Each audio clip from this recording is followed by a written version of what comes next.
And the Million Dreams Award for Content Creator of the Year goes to... On 3. 1, 2, 3. NobodyDaxian!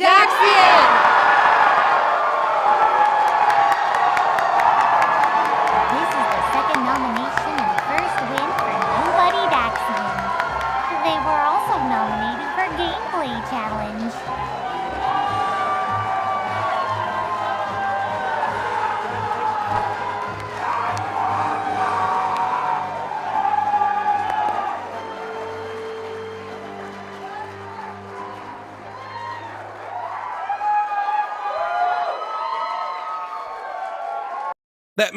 That was me on the stage. Isn't that crazy? Isn't that weird? Isn't that wild? That's crazy. That was me. Holy shit. Hi, guys. Hello. That was me, indeed. I got some music back in here. How's everyone doing? I hope everyone's doing all right. Sorry for no streams over the weekend. I was a little busy getting something that 3 hours after I received it, it broke.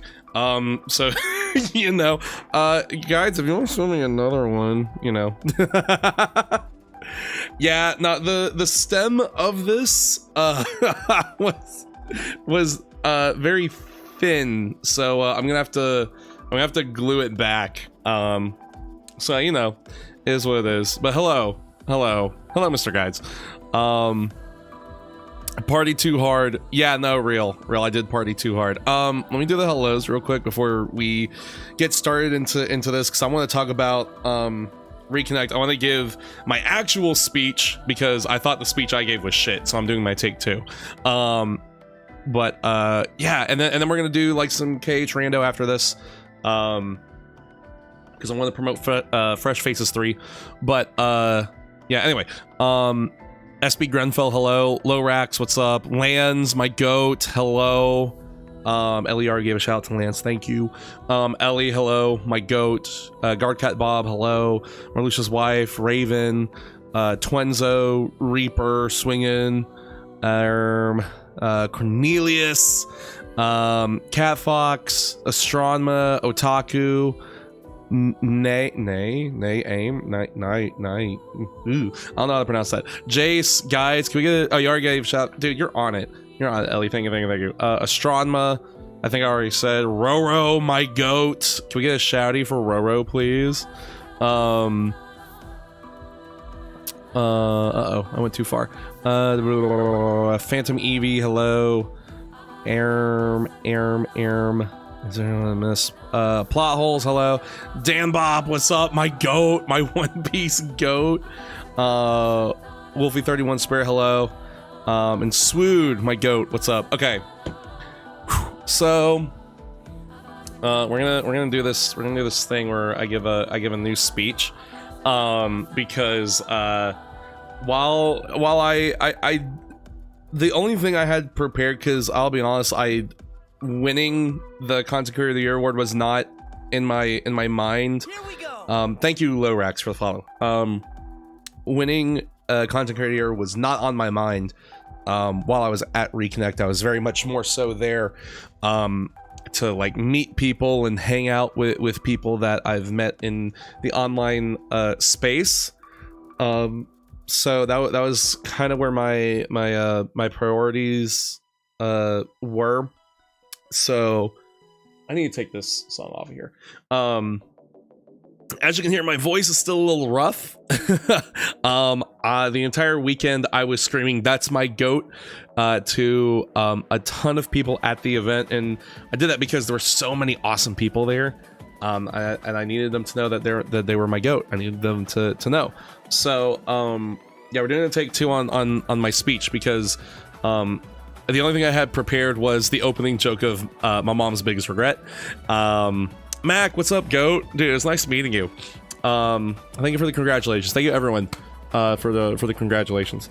I'm sorry if this seems disingenuous. I'm trying to get through this fast before I lose where I am, because I so yeah, where was I? The only thing I had on my mind was the joke about my mom's biggest regret. and I don't know if you guys could tell, I was sweating my balls off, bro. I was gone. I had like a little cup of water, but they ran out of water halfway through, so like I was sweating, I was dehydrated, and as soon as I got up on stage, my mouth, like all the moisture in my mouth was just gone. Like this shit was sandpaper, bro.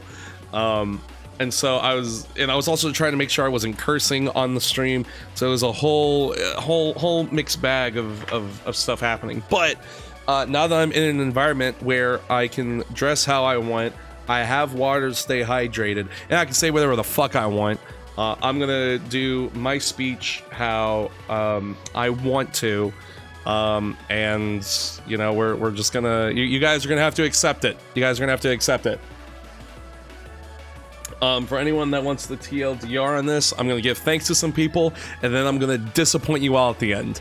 Are we all ready? Are we all ready to be disappointed? I aim to disappoint. So, excuse me. Nice nails, thank you. I'm gonna take a second to like hide my chat for me, so I can like read what I have written down here, so that we can keep the ball rolling, because this is like 2 pages of a speech here, because there's a lot that I wanted to say. So we're gonna start off same as always. The biggest regret my mother has was buying me Kingdom Hearts when I was a kid. The poor woman has had to hear me go on and on and on about this stupid fucking series for nearly 20 years, right? But never did she or I think that obsession would culminate to where we are today. Around the pandemic is when I started getting into the online space for Kingdom Hearts. I just downloaded TikTok at the behest of my, at the time, girlfriend. We are no longer together. She's not a part of this. She doesn't get any thanks. And she does. On the For You page was a video from oath.jpg. A simple Q&A from one of the founding members of Kingdom Hearts TikTok would set me down the path to establish myself as a Kingdom Hearts content creator. Oath,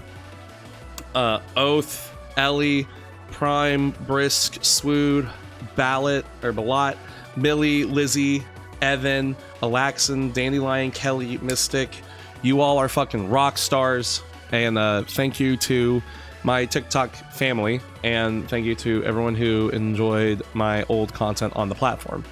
Because without that, like, well, what the fuck would we be doing here, right?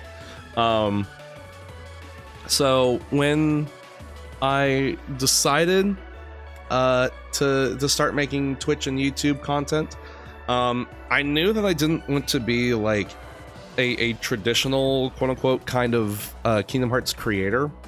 There are several, I mean several, news and info, theory, discussion based channels that already exist, and they every single one of them can do it far better than I ever fucking could. Okay, let's just be honest with ourselves, right? I actually made the Master of Masters video, the Pluto is the Master video, sort of as an antithesis to theory videos. No disrespect to Kingdom Hearts theorists at all. Again, they are far better at what they do than I ever could be. I'm just a little shitter, right? I just wanted to be a little stinker. And more importantly, it was more so a vibe check to properly introduce myself as Kingdom Hearts funny man, right? And thankfully, people like Neosci, Violin, Project XCD, Low-Key Matt, and of course, my Pookie, Key of Time 15, passed the vibe check and decided to reach out to me and push me to create more content. And I am forever grateful for that, right?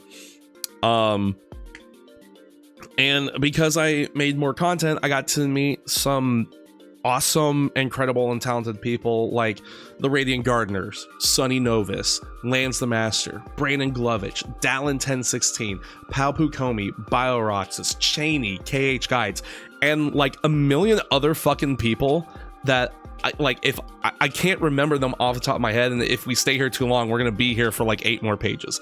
So these guys have so much fucking talent and dedication, and if I ever get to have like a smidge of that, just like a crumb, if I ever get just a little bit of that, I will forever consider myself privileged and honored. And speaking of Twitch, I would be remiss if I did not give a special shout out to my Twitch mods. I don't say enough, but Grace, Star, Ellie, Yuki, Mika, Beware, you guys do some incredible work. Y'all keep things sane behind the scenes while I'm being a fucking idiot on the camera. So thank you for putting up with me all this time. I'm still not paying you, mostly because I can't afford to. I will go back to bullying all of you after this. I also need to thank the modding community, because quite literally, quite frankly, if the mods didn't exist, neither would my videos. Quite frankly. So thank you for the amazing stuff you guys make. Unfortunately, I haven't gotten the honor to speak with most of you online. So if one of you want to pass this along to some of your favorite modders, you know, let them know, because I really like to talk to those people. So hopefully that gets one of these soon. And I'd specifically like to thank Dallin 1016 for his absolutely pivotal role in the Kingdom Hearts 3 mods videos, because quite literally they would not have happened without him. So big uppies for Dallin. Yeah. I'd also like to thank Danimal for life. I don't know, some of those KH2 mods were really cursed. But for real though, thank you Danimal for those. And thank you for being on board for doing the KH2 mods video. I super appreciate it. Okay. And I've got one last thank you. My mom got a whole crowd to call her the GOAT, so we're gonna skip over her. She only gets the one. But thank you, Mom. I do need to give a massive thank you to Roro Maniac 8. I don't think he understands like how supportive he was.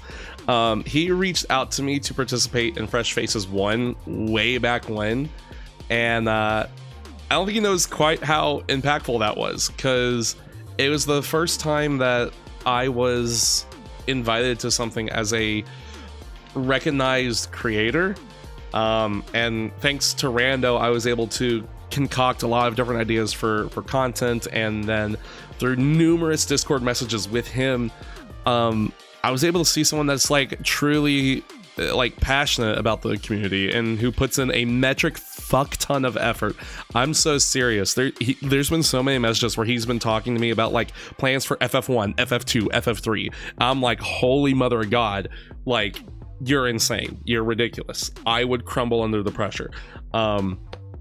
He puts a lot of effort into the community to bring the community together and also welcome literal fresh faces into that very same community. And as previously stated, I hope to one day be like you, man. Except for rolling bad seeds. Like, what the fuck? That's no, I don't want none of that. So now is the part where I get to disappoint a lot of people. So hold on to your butts. Normally when I see content creators give speeches like this, they like to say that they make content to get people to laugh or give back to others or some flowery bullshit like that. That's not me. I'm not an altruistic person. When I was younger, I would watch creators do cool shit, and simply put, I want to do the same.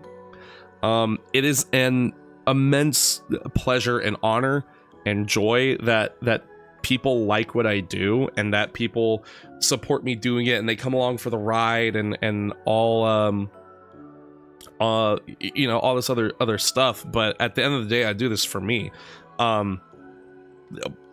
Simply put, I want to do cool shit. Plain and simple. That is my mission statement. I want to do cool shit. That's it.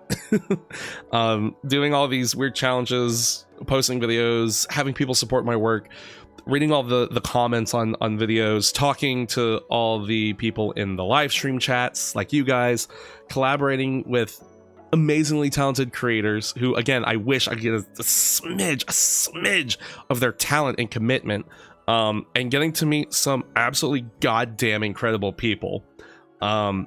That's the kind of cool shit I want to do for the rest of my life. So sorry for anyone I've disappointed by saying that. Waka waka. I'm sorry I'm not altruistic. I'm a little shitter. I'm very selfish. I just want to do cool shit, right?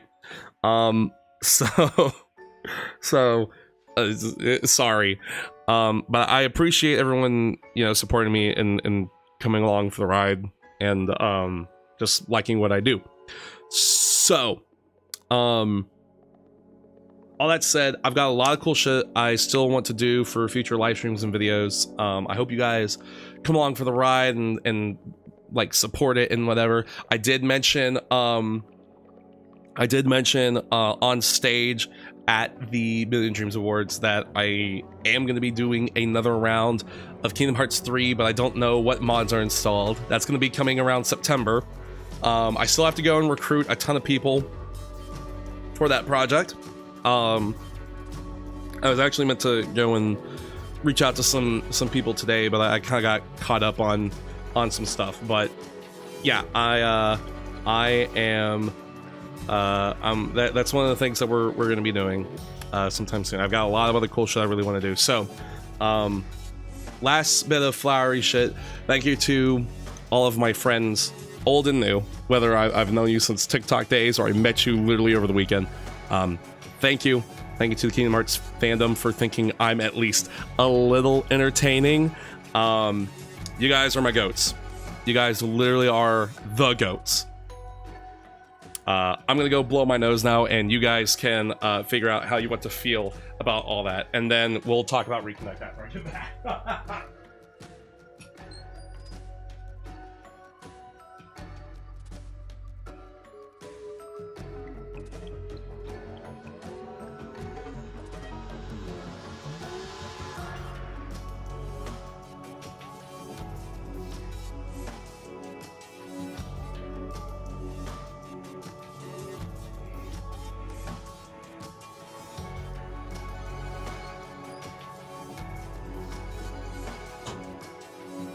Okay, now that gross emotions are out of the way, by the way, to anyone who met me over the weekend and was like, oh my god, you're really cool and awesome and you're so nice, that was deceitful. I'm actually an asshole. I'm an instigator. I like to be a little gremlin. So haha, the wool over your eyes or something. I don't really know. Anyway.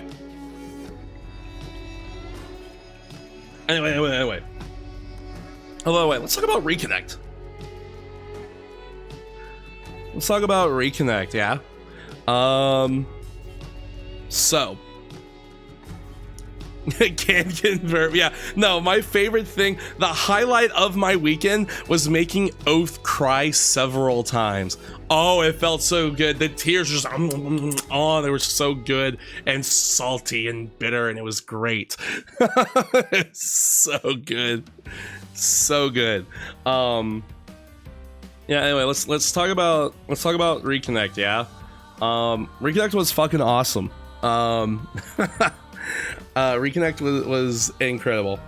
I was kind of on it going in. I was very excited to meet people that I knew in the online space, right?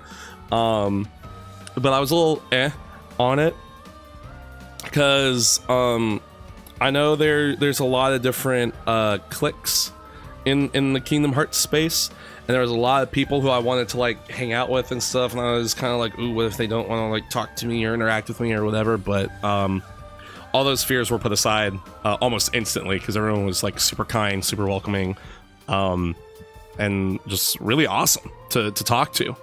And some people were excited to meet me, which was weird. I don't consider myself as an important figurehead in the Kingdom Hearts space.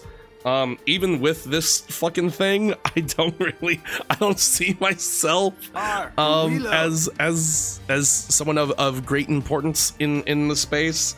I'm still gonna be a fucking nuisance about this. Garcat, thank you for the resub. I appreciate you. Yeah, I'm gonna be an asshole about this, don't get me wrong. I'm gonna be like, did you get content creator of the year? I don't think so. Like, I'm absolutely gonna be an asshole about that. But as far as like people being excited to meet me, I'm like, I don't consider myself like all that important in the space. Again, like I do shit because I just want to do cool shit. Like, that's just my mission statement. You're really tall, that's for sure. I don't think people were prepared for it, even though I told them up front, like, I'm 6'2", bro. Like, I'm tall.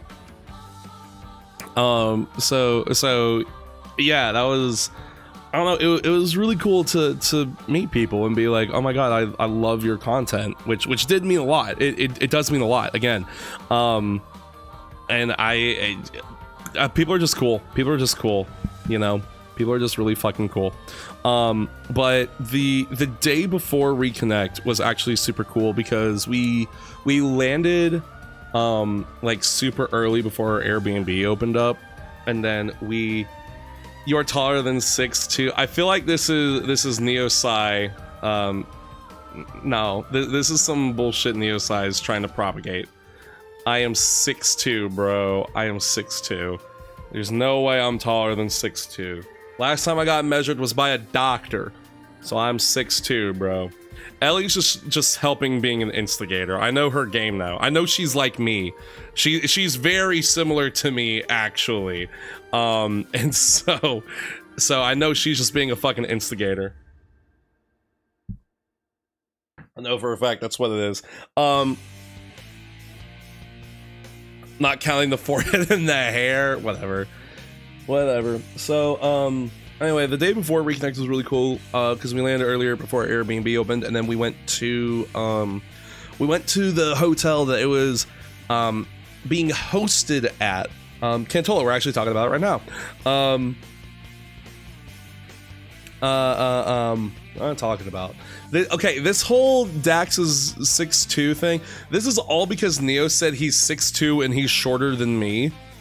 The last time I got measured was by a doctor. So, I'm just saying, Neo's a short king. Neo is a short king. Thank you, Monkey Foo. Thank you. You're at least 5'4". I'll take that. What state was this in? It was in Denver, Colorado. No, we're not the same height. Neo is actually shorter than me. So, I'm 5'7". You're right. I have 2 full inches on you. So when we got to the hotel, to like talk about stuff, right? Or we were just kind of chilling, hanging out. We would see people come into the lobby, and it didn't really connect with us that there would be people checking into the hotel, right? So people were just coming in. We'd be like, oh my god, it's that person. Like, I saw Mo Chocolate. That was one of the first people I saw. Fucking I didn't reconnect with you. Mods, can we ban Neosai? Yeah, so what was I talking about? I don't remember. I met Mo Chocolate. I met Lands was also one of the first people I saw there. The Gardeners were some of the first people I saw. Who else? Mr. and Mrs. Guides. Okay, let me tell you how I met Mr. and Mrs. Guides. Yeah. So I was, we were waiting at the hotel, right? And we were just kind of hanging around. We saw them come into the hotel. Yeah. We saw them come to the hotel, and they were talking to the hotel staff. And me and Neo were just kind of in the back like, oh my God, is that the guy? Is that the guy? And like, we were getting progressively louder. So it was like, is that the guy? Is that the guy? Oh my God, that's gotta be the guy, right? Like, that's totally the guy. Warden, thank you for the follow. I was like, that's totally the guy, right? And we got so loud and we knew they could hear us. And so eventually I was just like, you can't ignore us forever. And Mrs. Guides does the funniest thing. Mrs. Guides just goes, completely ignores us. Completely ignores us. It was so fucking funny, so goddamn funny. And so funny. Oh yeah, no, she didn't even look. She held up the finger. That's true. She was like, she did this. I talked to you. You did for like 5 seconds, but y'all were in a hurry to do stuff, so it's like whatever. She did the mom thing. That's so real though. That's so true. So it was possibly the funniest thing that happened all weekend.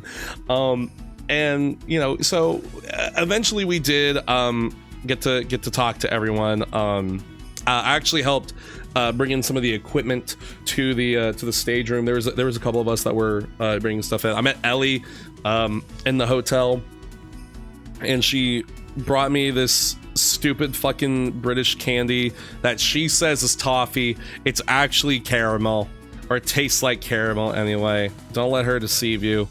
There's a whole thing.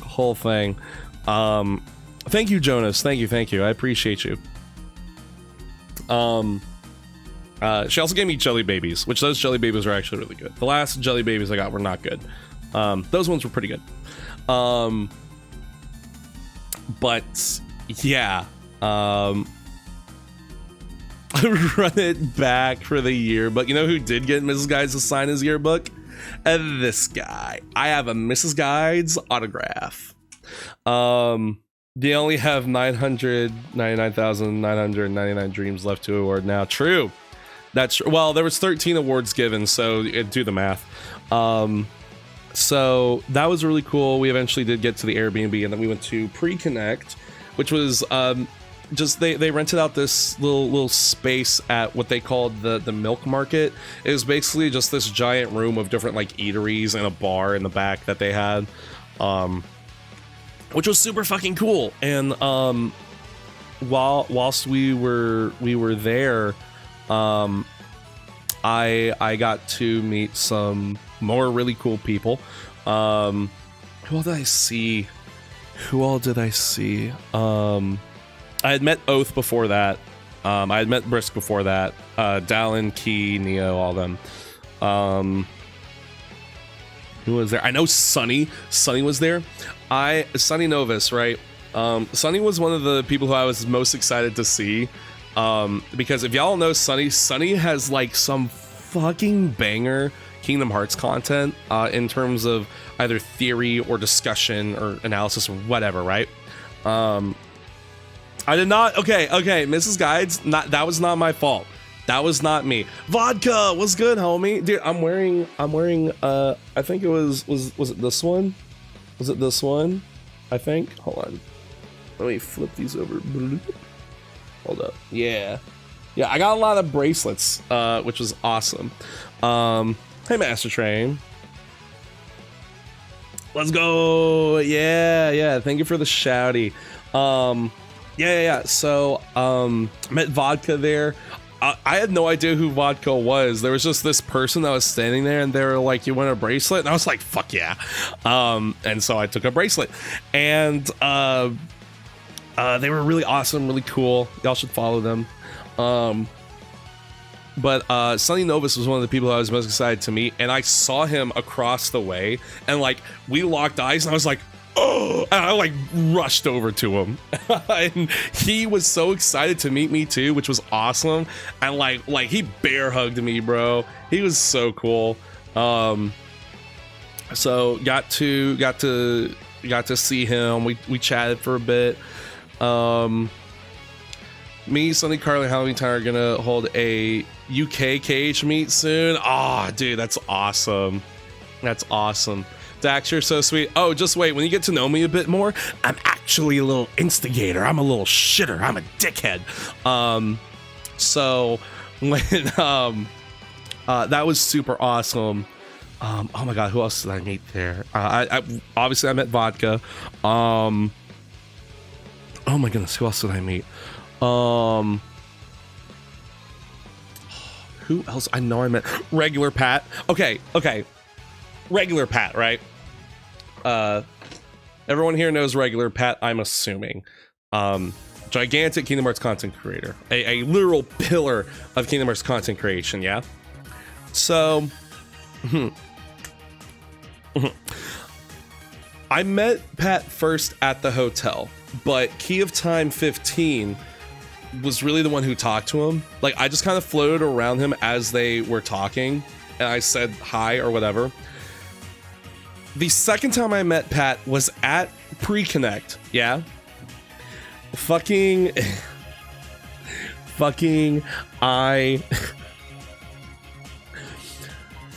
Ellie, our resident mod, Ellie, thought it would be really fucking funny to get everyone to have name tags that just said Dax on it, because they had a little thing where people could get little name tags and write their name on it, throw it on their chest, whatever. And they thought it'd be super fucking funny. Her and Oath, but I'm blaming it on Ellie more than anyone, was they got everyone to write Dax on their fucking name card, and they just slapped it on there. So there was like 13 different Daxes at ReConnect. I just turned around and everyone had the fucking name tags. And I was like, Jesus fucking Christ. People are gonna think I'm insane. Like, I didn't start this. And so I in protest, I got a name tag and wrote not Dax on it and slapped it on my name tag. But I turn around and I see Regular Pat has one. And the second thing aside from hi that I said to Regular Pat was, "Oh great, you fucking too?" And he was like, "I don't know, people were just doing it." I was just like, God damn it, bro. This is so cringe. Why? It's funny in hindsight, but in that moment I was just like, oh my god. And that's when I actually realized that Ellie is like me in the little shitter category. I didn't realize how much of a little shitter you were, but we are very similar in wanting to be instigators for shit. So kudos to you, I guess. Hi, Prime. Yeah, so I don't even know how many people had the fucking name tags. There's a picture of it somewhere. I took a picture of it, of everyone with the name tags, and like I put my finger and my thumb like slightly in front of the lens, just to show that I was there, right? It was super funny. I don't remember when I met Damo. That might have been at ReConnect. I don't remember. But anyway, ReConnect happened. It was a good time. Day one of ReConnect was another sort of like, oh my god, there's that person and that person and that person and that person. It's like, whoa. And so people came up to me actually at ReConnect and at the actual event, that were like, oh my god, I love your content, blah blah blah. And that was so odd to me, because again, it's like, people know what I do. That's very weird. I don't know how to handle this. So if you were at ReConnect and you said hi to me and I seemed a little like, it's because I was just like, this doesn't happen. But everyone was super lovely to meet. Super lovely. Someone randomly, all right, let me tell you something. Someone randomly was like, dude, I really liked your Paper Mario rando. And I was like, oh my god, this guy is literally the GOAT. Because, like, I love Kingdom Hearts, bro. I do. We make Kingdom Hearts content all the time, right? But hearing someone liked a fucking little side project was like, oh my god. So yeah, that was super cool. Yeah, nah, Neo and Ellie should never have met. That should not have happened. Because I know Neo wants to work against me, but he hasn't quite figured out how to do it. But Ellie does know how to do it, so now it's like, yeah, that's not a combination I needed in my life. I'm gonna have to bully Neo harder now, because of this, Ellie. I need you to understand this. So they might be Team Rocket. No, if I could ruin the life of one of the Team Rocket members, then maybe, but, yeah. So, Nexus, thank you. Hot dogs, yeah. So, Ellie, you have Ellie's number? I don't even have Ellie's number. I didn't get anyone's number at Reconnect. What the fuck? She has yours. Oh, okay. Ellie, you're not allowed to send any of the memes to Neo. I'm putting my foot down. You're not allowed to send any of the memes to Neo. You're not allowed. I'm so serious. Because it will actually make me want to ruin this man's life.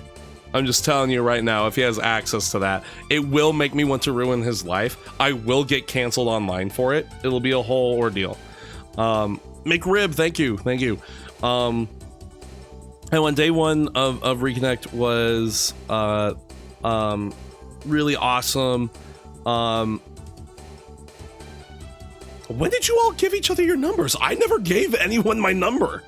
I gave Brisk my number because he landed at the airport, and at the same time we did. No, he's not allowed. He is not allowed. I don't want him to have any of those fucking photos. Ellie, line in the sand, bro. Line in the sand. He's not allowed to have any of those. None of them. None of them. So, what was I going on about? I don't remember. Reconnect. Prime showed up and was super fucking sweet and gave us all little goodie bags for the TikTok crew. And one of the things that was in the bag was a little wayfinder. I don't think it's gonna autofocus, but a little wayfinder. I got the pink one because I like pink. Pink's my favorite color. Which was super fucking awesome, super cute. We all took a little picture with our wayfinders too, which was awesome. And then Reconnect started. They had a little balcony off to the side that had drinks and stuff, like some bars, right? Yo, what's up, Scrax? They do have nice buns. That's another thing I have to circle back around to. Circle back around to.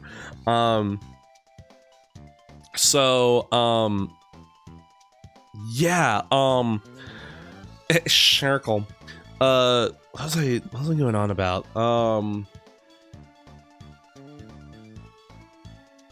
Yeah, they had a little balcony that had like a bar and stuff, and I did not get to partake in many drinkage because I had to chaperone people with the rental car.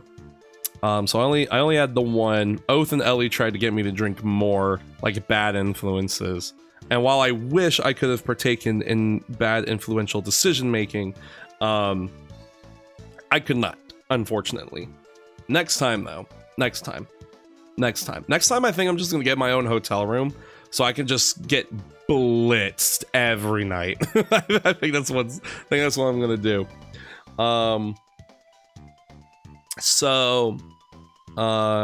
Yeah, that was really cool. I got to meet up with Violin for a second time because I first met him at PAX. Who else did I meet up with? that night. Roro, I got to meet. Comey, Warehouse Jesus, guys, I got to meet my best SSSSS buddy, and there's photo proof that we're best SSSSS buddies, bro. Hold up, let me find this real quick. There is photo proof that we are best SSSSS buddies. Look at it. We are best SSSSS buddies. Look at that photo proof. And so that was really cool. God, there's so many people I'm forgetting. That it all happened like all at the same time. Sid Lexia I got to meet. Treehouse I got to meet. So many awesome people, and that was around the time I started screaming "That's my goat" to people who like won a prize or like got up and said something or did whatever, right? That's when I started saying "That's my goat" to people.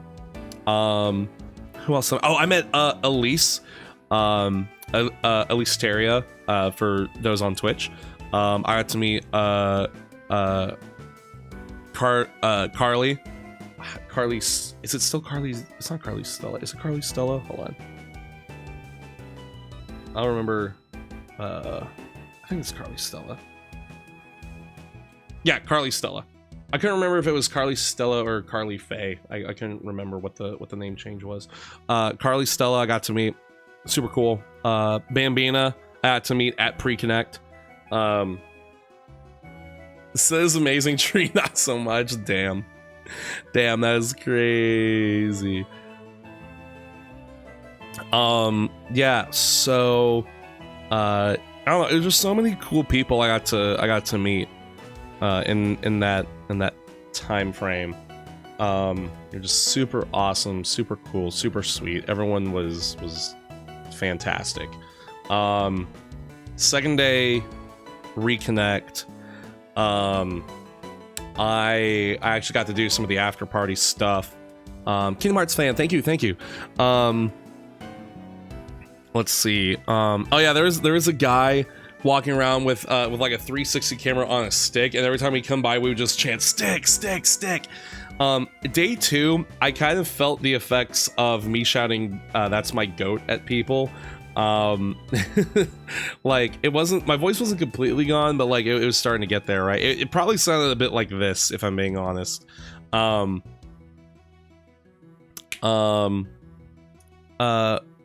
Kapow, thank you. So that was day 2 was when I actually started to get to like do more stuff. Day 2, what were the events on day 2? That was Show Me the Money, hosted by the Gardeners, which was really cool. Cheney, actually, that was another goat I got to meet. I think I met him at the hotel, I think, before Pre-Connect. Shadow, thank you. Yeah, so I need to take this song off of here too. Like, this song's cool, but like I don't want it. It's a little, it's not the vibe, bro. Yeah, Show Me the Money was really awesome. I was one of the first people up there, which was cool. Cheney, let me tell you about Cheney, bro. Cheney got on Show Me the Money, and he did the showcase round, right? You had to get 104 to move on. The guy before him got 103. He spun the wheel and it landed on 104. And I'm telling you, that was probably one of the that was one of the biggest things that happened all Reconnect. I swear. Fuck the MDAs. Cheney getting 104 was insane. Oh, the cosplay run, yes. So they had that morning they had the cosplay catwalk, right? Ellie actually got to participate in that, and what was the award you won? It was you won the award. It was best craftsmanship, right? I think it was. And then Key of Time's wife was dressed as the blood orange flan, and she fucking crushed it. She won best in show, right? She did fantastic. It was awesome. But then there was people dressed as like Kairi. There were these incredible fucking Sora and Riku cosplayers. Like, holy fucking shit. They were outstanding. They looked absolutely incredible, and they were dressed as Sora and Riku like all weekend. Like, I don't know how they kept it up for so long, but they crushed it. They were killing it. And then Game Croy and I believe Sydney Bites is the username. There were not any Olettes, no. They did an incredible Luxord and Larxene cosplay. And it's so funny, when the cosplay contest started, Mrs. Guides was like, hey, are you excited for all the Larxene cosplays? And I kind of just looked at her. She went off to do something else, and I had to mosey along, so it was kind of an awkward encounter. But in my head, I was trying to figure out how to communicate that, like, I'm excited to see all the cosplays, whether they're Larxene or not, because I separate cosplayers from the fictional characters they're representing. So it's like, you know, like, yes, we all are aware that I am down bad for Larxene, but just because someone cosplays Larxene doesn't mean I'm gonna be like immediately down bad for them. You know what I'm saying? It would be kind of weird otherwise, you know? So I was trying to convey that, and then we just kind of split off. There was a really awkward interaction. Sorry, Mrs. Guides, if you're still watching. Which, actually, by the way, Mrs. Guides, I'm realizing this in retrospect. I don't know if Mrs. Guides is still here. Mr. Guides, get your wife if you can, because I need her to answer something for me. There was another point kind of near the tail end where the Xehanort cosplay. Okay, hold on, I'll get to that in a second. Where I ran into Mrs. Guides. I ran, you know, I'll say the Xehanort thing first, and I'll say the Mrs. Guides thing. At the cosplay catwalk, there was this dude dressed as Xehanort, and he had this full wig and everything on. 2 steps off the stage, he takes the wig, throws it on the ground, and just starts walking. Bro was fucking aura farming. Like, that was possibly the most badass thing, that entire catwalk. Holy shit. My man's fucking repped that shit. Goated, dude. Fucking goated. It's so good. So fucking good. The hype was there. The hype was there, dude. Everyone was fucking cheering and screaming and shit. Oh my god, it was so awesome. Bro fucking aura farmed. Bro fucking aura farmed. It was insane. So anyway, that's why there were so many goats at ReConnect, right? So the Mrs. Guides thing, yeah. Okay, so Mrs. Guides. Mrs. Guides. Mrs. the Guidulars. There's that one point, I think it was day 2, where we had like a very short conversation, where you had said like, how are you feeling, are you excited for day 2? And I was like, I'm doing great, but my voice is kind of rough.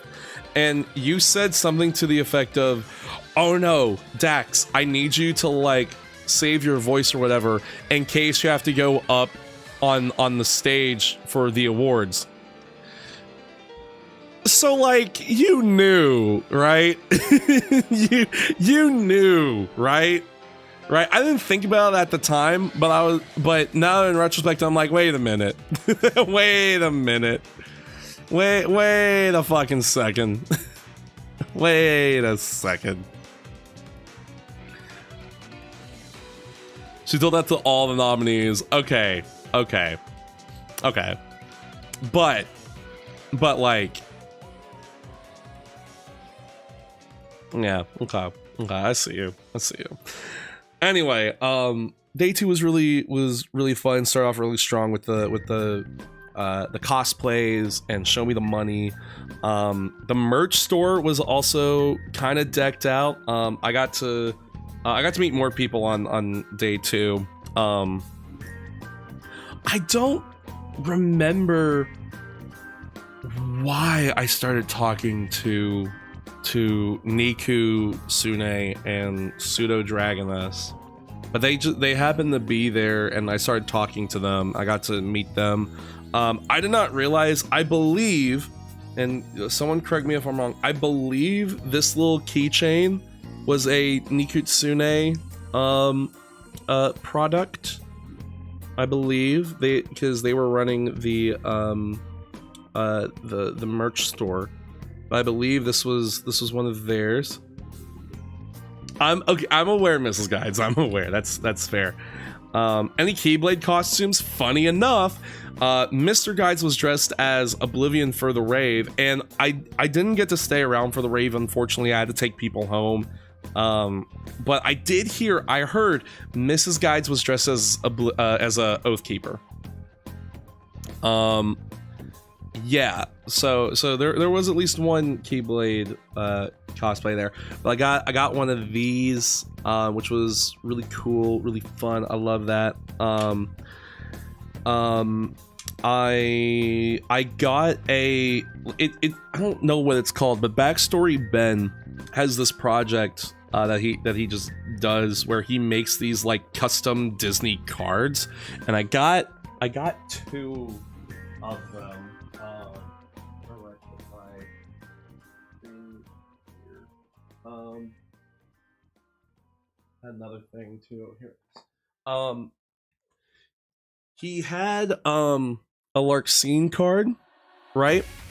And in the bags, when you first picked up like your badges and shit, they had some like Kingdom Hearts TCG cards. This is a TCG that was back in like the early 2000s, kind of around the release of Chain of Memories. But anyway, I got the Red Nocturne. I was really wanting to find someone that had Pluto, because, you know, Master of Masters, right? And Ben had like a custom one of Pluto, so I got a card of Pluto's Drool.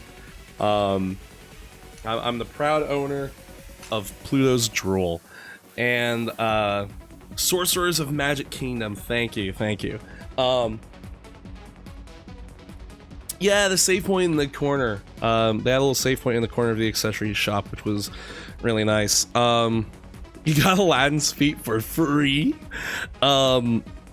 Yeah, so I was on something that I wasn't. The rave. I did not get to stay for the rave, unfortunately. Hi, Ben. We were talking about your cards. I was showing those off. Oh, another thing I got too, from Palpu Komi. Pal, I'm still recovering with my voice. I'm sorry, y'all. Hi, Zojalex. Another thing I got, Palpu Komi is a sweetheart and made like little custom, well, this is a stamp, I think, but they made little cards, little handwritten notes, like a stack of them, just to give out to people, right? The one I got was Strength of the Heart can carry you through the hardest of trials, and which was super sweet. Palpu Komi is amazing. If y'all don't know Palpu Komi, they do a lot of charity events, so they're objectively better than me because I've not done a charity thing before. I've participated in their charity events before, although I have not held one on my own because I guess I just suck. But Palpu Komi, super awesome person, super awesome streamer, and y'all should follow them. Yo, Cheney, what's good, goat? Jeremiah, what's good? What's good, dude? Yeah. Oh, thank you for the shouty for Cheney. Cheney was also a legend. Yeah, let's put that out there right now. Cheney is also a goat. Cheney was running the merch table as well. I had to like hunt Cheney the fuck down to get him to sign my yearbook, which each little thing came with a little booklet that people could sign. And I don't know if y'all can see this, but I collected signatures like Pokemon cards, bro. I was on it. I wanted like anyone and everyone to sign my fucking yearbook, bro. I can't hold things. Holding things is for people with smarts. But yeah, I was hunting down everyone for some fucking signatures, bro. Twitch chat hits different post KH Re. That's what I'm saying, bro. Comics, dude. Okay, actually, technically, the first person, one of the first people I met was actually at the airport, and it was comics. And that one was a weird moment for me because fucking bro said, bro saw me in the airport and was like, "Are you Dax?" And I was like, "Yes." And he's like, "Yo, I'm Crazy Comics." And I was like, "Oh, I recognize your name. What's up, dude?" And then I actually met him later at the airport again. I'll get to that in a minute because that was really funny. Yeah. Oh, hold on. We're gonna run some ads real quick. We're gonna do 3 minutes of ads, just so we can get pre-rolls out and yada yada yada. Yeah. But how's everyone? Before I keep talking about Reconnect, how is everyone's post Reconnect? How's everyone's post Reconnect clarity? How is that for everyone?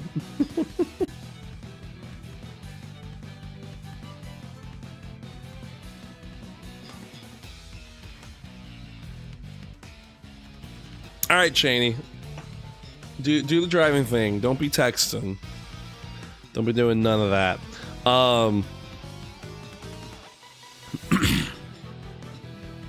You play GBA com, word. KH manga. I wish I was there in person. I wish everyone was there. There's so many people. I like meeting people at events like that. Typically, if I'm like out on the street or whatever, if I'm just living my day, like my day-to-day, I'm like, don't talk to me. But at events like that, I'm like, I want to be everyone's best buddy. Like I'm trying to like meet people. I'm trying to say hi. I'm trying to have a good time. So it's one of those. Trying to figure out what to do with the Reconnect goodies. Yeah, that's fair. That's valid. I have these pins that is going to be kind of hard to showcase. These were from Dallin. I bought them because he was actually trying to sell these to buy a Switch 2, which he ended up doing. So glad I was able to help out in that regard. Also, Barry, the person that was doing the orange flan cosplay, she was handing out little oranges to go with the fit, and it was like, if you took a picture with her, you got a little orange, which is really cute. I thought that was a very, very nice touch to the whole thing. What other stuff do I have? Hold on, I gotta see real quick.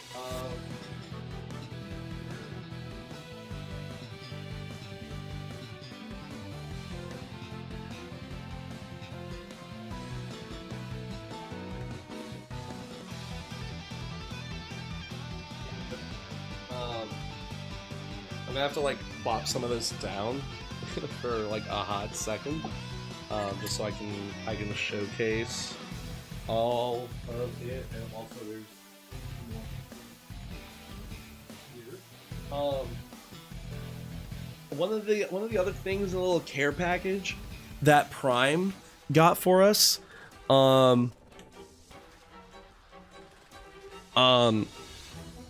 She, guys, y'all need to follow Prime on like everything. Look at this. She asked us who our favorite Kingdom Hearts characters were, right? Look at this. Look at this, dude. Like, oh my god, look how fucking awesome that is. And guys. Look. Guys. Like, come on. Is that not fucking badass? I think it might be colored pencil. Maybe that in like crown or something. I'm not sure, but like they're so good. They're so good. And then she also got me this fucking cup. Like, bro, so fucking cool. So fucking cool. Comey, for anyone who wasn't aware, I was on Comey's Family Feud charity incentive because they did Charity Tourney 7. Very cool, very awesome. And I actually won. My family won that Family Feud, and they got me a little tumbler as a prize, and it's so cool looking. Like, look at that. That's so neat. That's so cool. My voice is still shot. It's okay. Along with the care package as well from Prime. I'm bouncing around all this stuff. Little fucking rocks. Just look at them. And then I didn't even know this was a thing. Little Larksine. Look at her. So fucking cool. Prime's literally the best. Prime is literally the GOAT. The GOAT! There's too many goats. I also got this little keychain. This is a symbol from Master Latrix's original fan fiction that apparently he's been working on for like 15 years or something. And he was just handing these out to people. So I got one of these, which was really cool. All of these go in the cup. And will be put off to the side. Okay. One of the things they did at ReConnect as well was they put everyone into unions, right? And actually, I completely forgot. Hold on. Hold the fuck on. I just remembered. So, at ReConnect, there was a concert day one, right? At the end of the day when they held a concert, hosted by, or performed, including the Foretellers band, right? Led by Brandon Glovich, who is a fantastic human being and also co-winner of the Shit Talker Award for the Radiant Gardeners Party Fest, right? They played Swim This Way twice, and the second time that they played it, we started a rowing pit. we started a rowing pit. It was really fun and stupid. It was a great time. I absolutely loved it. It was so stupid, so silly, so much fun.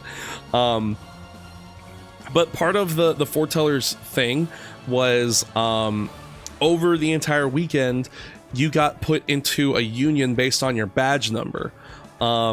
And you know, all the little different mini games that were happening with Show Me the Money and Rando Bingo, which I will get to in a second. Reapster, thank you so much. I appreciate you. Whatever, like whoever won that, like those points counted toward your union, and whoever had the most points at the end got this cute little fucking Union Champions badge.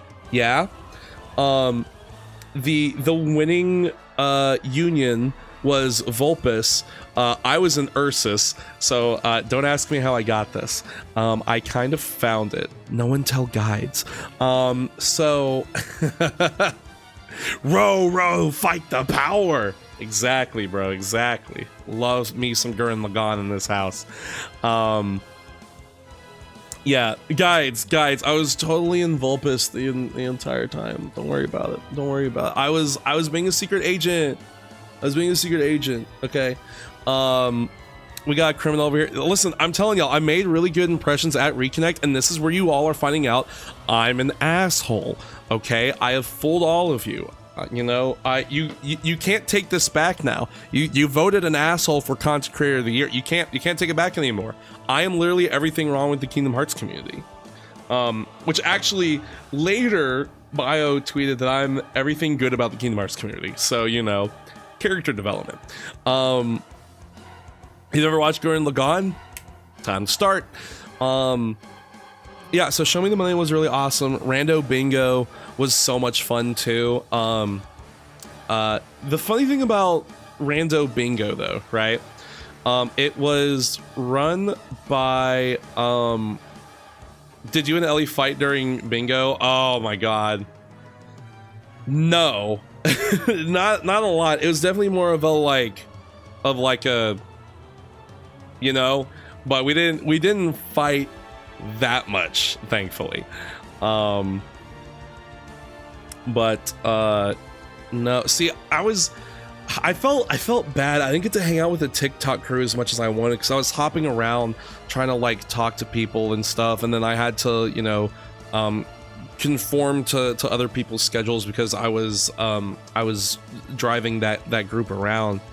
So I didn't really get to spend terribly much time with the TikTok crew.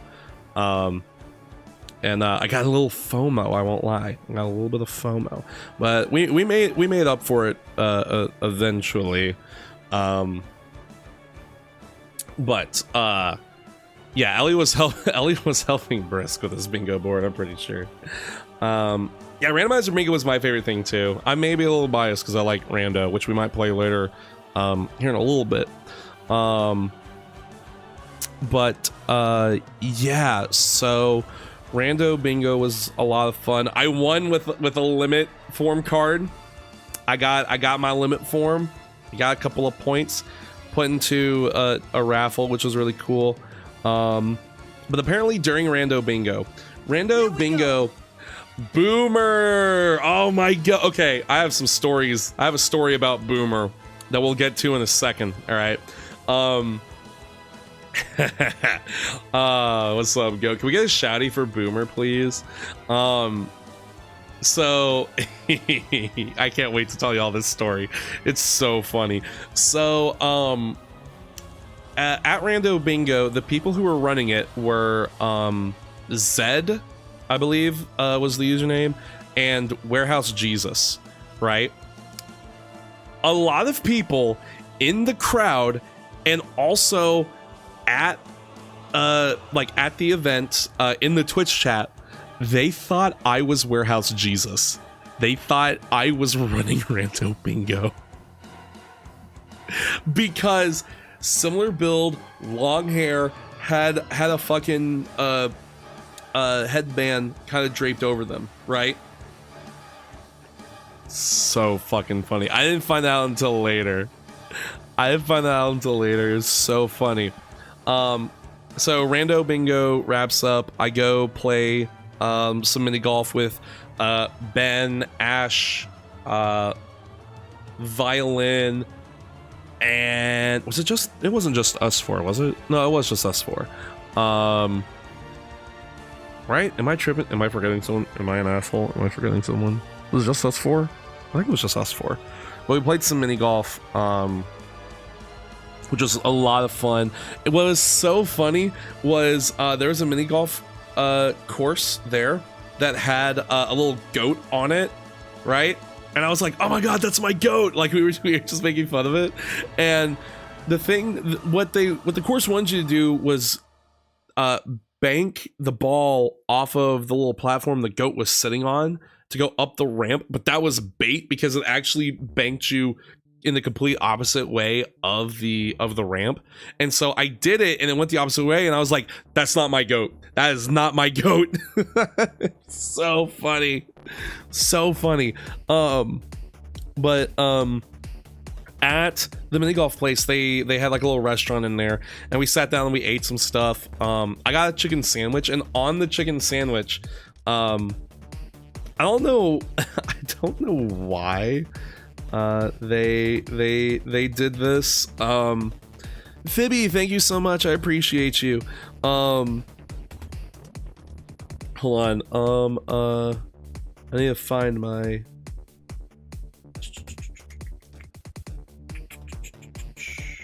the tweet.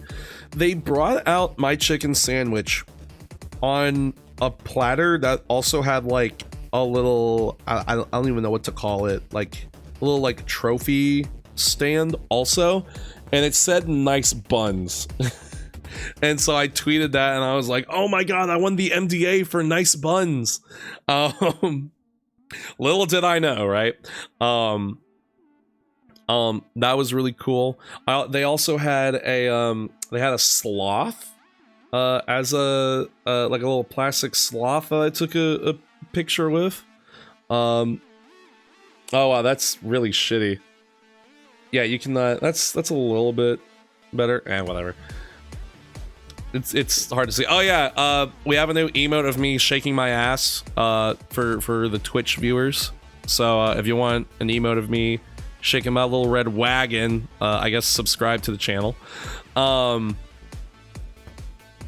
Yeah, that then. Can you shout out me? No. So that was really fun. Mini golf was fun. Then we attended the rave. I didn't get to stay too long, unfortunately. I really wanted to, but I had to drive people back because I had gotten invited to karaoke that night. So I'm sad. Good. So I'm an instigator, I'm sorry. So we what was I talking about? I got invited to karaoke. My Uber driver was super cool, because I left the car at the Airbnb just in case if an emergency situation popped up. They had the car, so I took an Uber. My Uber driver was really cool. I had to do a ride share to make it like super cheaper because otherwise it's going to be like $60 to Uber to the karaoke bar. The other person that hopped in after me, she didn't say a word to no one, and she smelled awful. I'm just gonna put that out there. She smelled terrible.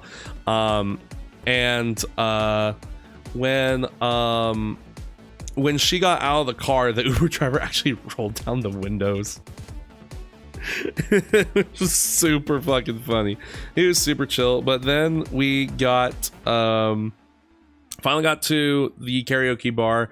I was greeted by the rando crew, so it was like Zed, Ignited, TNT, Roro, Warehouse Jesus, Looney Fox, Double A Dewey, Sonic Silver Shadow was there.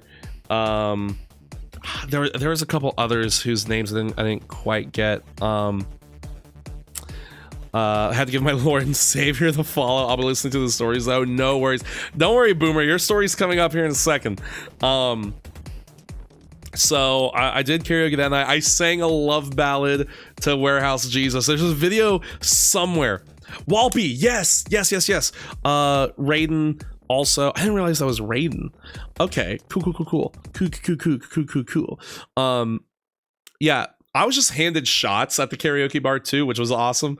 A lot of soju, I think it was, which didn't have a high alcohol content, but whatever. It still tasted really good. I'm forgetting Peepos. I know Ignited was there and Sonic was there. I think those were the other people. Yeah, Walpy was there. Walpy, you were super chill to meet, dude. Yeah, Comey couldn't make it, unfortunately. I don't know. I don't think I saw you day 3. I think I only saw you at the karaoke bar, but you were super awesome to meet, dude. You're super chill. Thank you for inviting me out for karaoke. I super appreciate it. I had a really great time. I got to sing a love ballad to Warehouse Jesus, and someone somewhere has a video of me singing Waiting Game by Swing Out Sisters to Warehouse Jesus, and at one point I'm sitting in his lap just serenading him. It was really fucking funny. And then we got that wrapped up. We did a group song at the very end singing Sanctuary, which is really cool. And then we went back to the hotel. Warehouse and Looney actually drove me back because they were able to, thankfully. I got to talk to them a little bit more, which was awesome. And then let me tell you, there was so I went back to the hotel because there is a bar around the corner called Bombshells, which I didn't realize by the name of it that it was going to be basically Hooters, but you know, whatever. So I went back there because Brisk and Ellie and Oath were drinking at the bar, and apparently a shit ton of other people were there too. And I hop out of the car in front of the hotel, right? I take 2 steps and I just feel the presence of someone coming up behind me, and I was like, I'm about to get mugged. Someone grabs me by the shoulder, like this. Like I'm not looking, like from behind. I feel someone grab me by the shoulder, right? And I turn around thinking, God damn it. This is either gonna be someone trying to get my money, or it's gonna be a homeless person. I'm about to fight someone. And I turn around and it's fucking Boomer. Boomer for KH in the chat. And I'm like, oh, okay, cool. and like I had not spoken that many words to Boomer up to that point, right? Not at all. Guys, I was ready to fucking box. You have no idea. And I had not spoken many words to him, but I recognized his face, right? Because he was there. My brother in Christ was fucking plastered. He was gone, bro. I'm so serious. He was fucking litty titty. And he's like, dude, oh my God. Are you going to Bombshells? I was like, yeah, I'm going there right now to go do some drinking. He's like, yeah, dude, you're fucking awesome. I was like, thanks, dude. And he was like, yeah, I loved you in the speed running thing. And I got confused because I was like, I didn't do a speed run. Is he talking about the one speed run video I did? And I was like, what do you mean, dude? And he's like, you did the speed run thing today. And I was like, there wasn't even a speedrunning event today. What are you talking about the rando thing? He's like, yeah. You're Warehouse Jesus, right? I was like, no, I'm not. I'm Dax, bro. He's like, oh, are you really? Oh, my bad, man. I'm so sorry. I didn't realize. And I was like, nah, you're cool, dude. It's all right. I get it. He's like, you guys look exactly the same. He's like touching his face and everything too. And I'm like, oh yeah, bro has had double-digit drinks for sure. And it was so fucking funny. So then we get into Bombshells, right? I walk in, I make the rounds, I say hi to people. BioRoxas is fucking blitzed. Damo was there and he was super cool. I got to chat with him a little bit more. Brisk, Ellie were there. They were blitzed. Who else was there that I know of? The Spike Getty Bros were there. I didn't really get to talk to the Spike Getty Bros at all. I think I introduced myself to Mike, I think is his name. Mike Spike Getty. I think I introduced myself to him. I didn't get to say hi to Jay at all. I think I've made eye contact with Jay a couple of times throughout the event, but I never did actually introduce myself. I should have done so. But yeah, so I saw them. Water KH was there. Sahara, you were at Bombshells, right? Another goat. Can we get a shouty for Sahara, please? Thank you. Yeah, Sahara was there. There was a lot of people just drinking, and I was like, finally, I can cut loose. I can start throwing back some drinks. It's gonna be a good time. It's gonna be a really good time. And so, I was there. I shit you not. 30 minutes later, guys, Boomer comes up to me. He goes, oh my God, it's so nice to meet you. Dude, you're Warehouse Jesus, right? 30 minutes after we had this conversation, motherfucker thinks we've met for the first time and is like, and calls me Warehouse Jesus again. So fucking funny. Absolutely fucking hilarious, right? And that's honestly, Boomer, one of the top 10 moments of that entire trip. I'm so top 5 actually. Top 5 moments for sure. And like, it was so funny. I'm just like, no, I'm Dax, bro. And he's like, you are? And I was like, we just had this conversation. He was like, we did? And I was like, yes, bro, we did. He's like, I'm so sorry. I'm really drunk. And I was like, yeah, you are. And then he walked away. And then we stayed up and partied a little bit. Yo, Evie redeemed Slew Cam Calls. Here he is. Everyone do some 07s or some emotes if you have them, so you can salute the captain. Yeah, and so we stayed up a little bit longer. And we stayed up until the bar closed, actually. And then we all kind of migrated to the sidewalk, and we were talking about stuff. Myself, Bio, and Elise started talking about Expedition 33.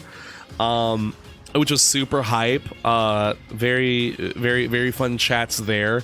I got to talk to Lance a little bit. And then around like 3 a.m., it was just me.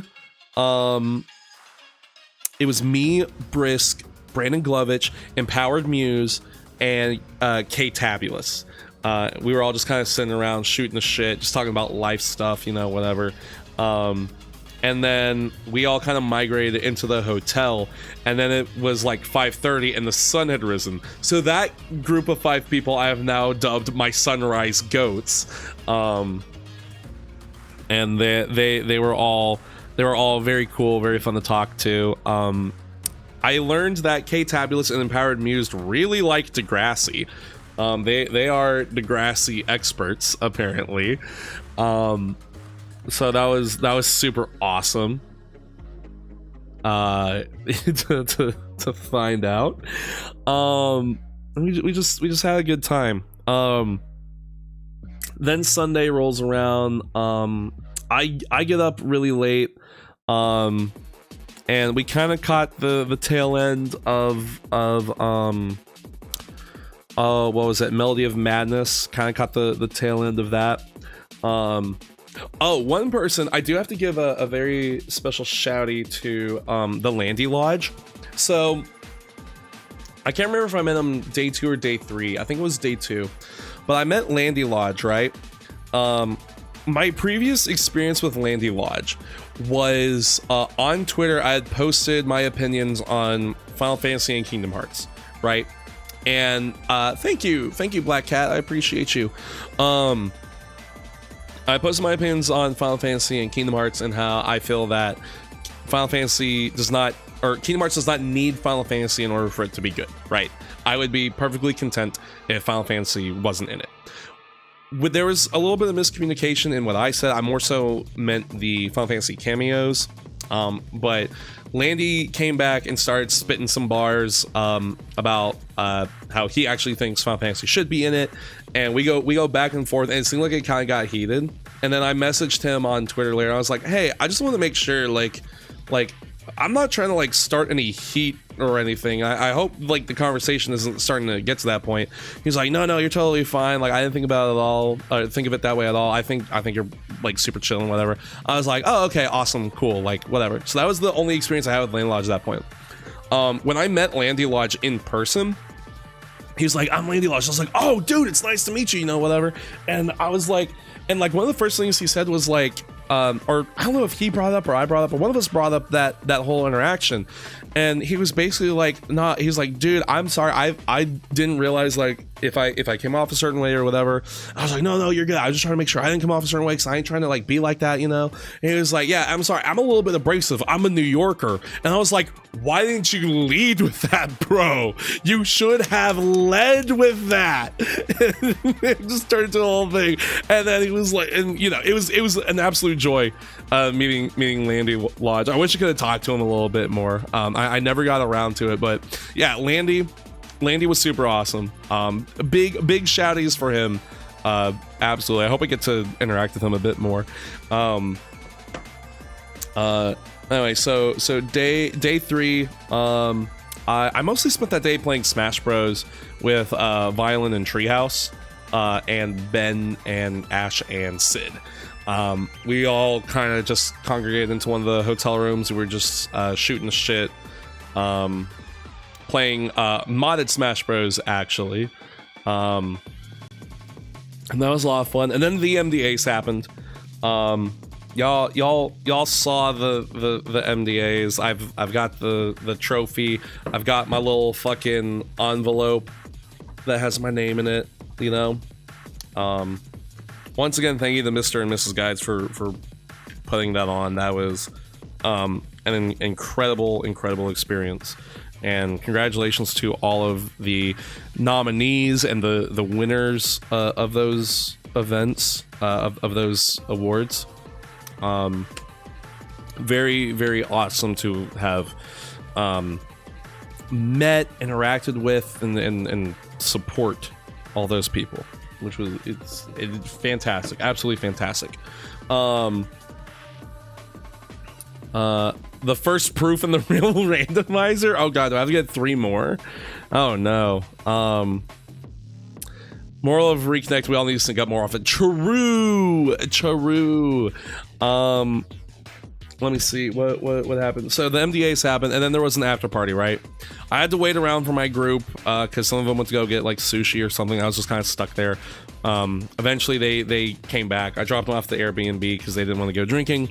And then the rest of us that did want to go drinking went out to the karaoke bar that the Spikes had rented out. And I had a fucking blast. I got a couple people handing me some drinks, which was cool. I got to link up with Sunny Novus and Han from or Han McKinley from the Shedding Starlight podcast.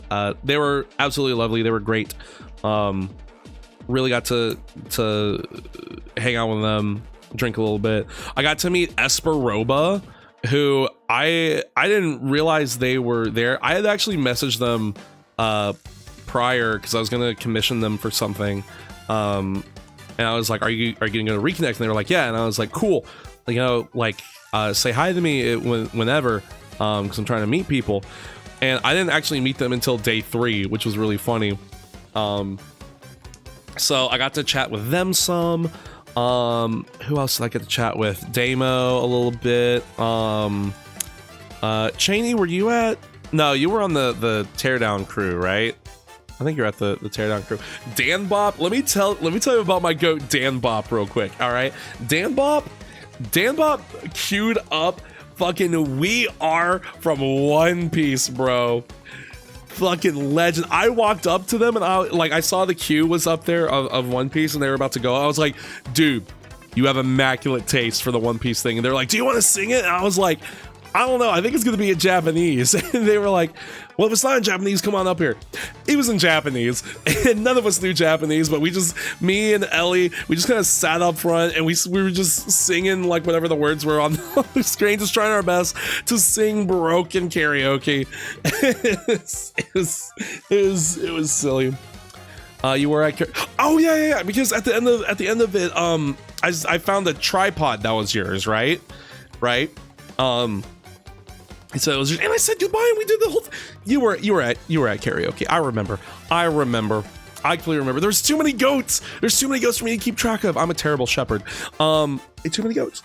So yeah. So we all sang, we had a good time. At one point, Esper's song that they had queued up was the Pokemon rap, right? But when they got up there, it started playing super bass instead, and they were really confused, didn't know what to do.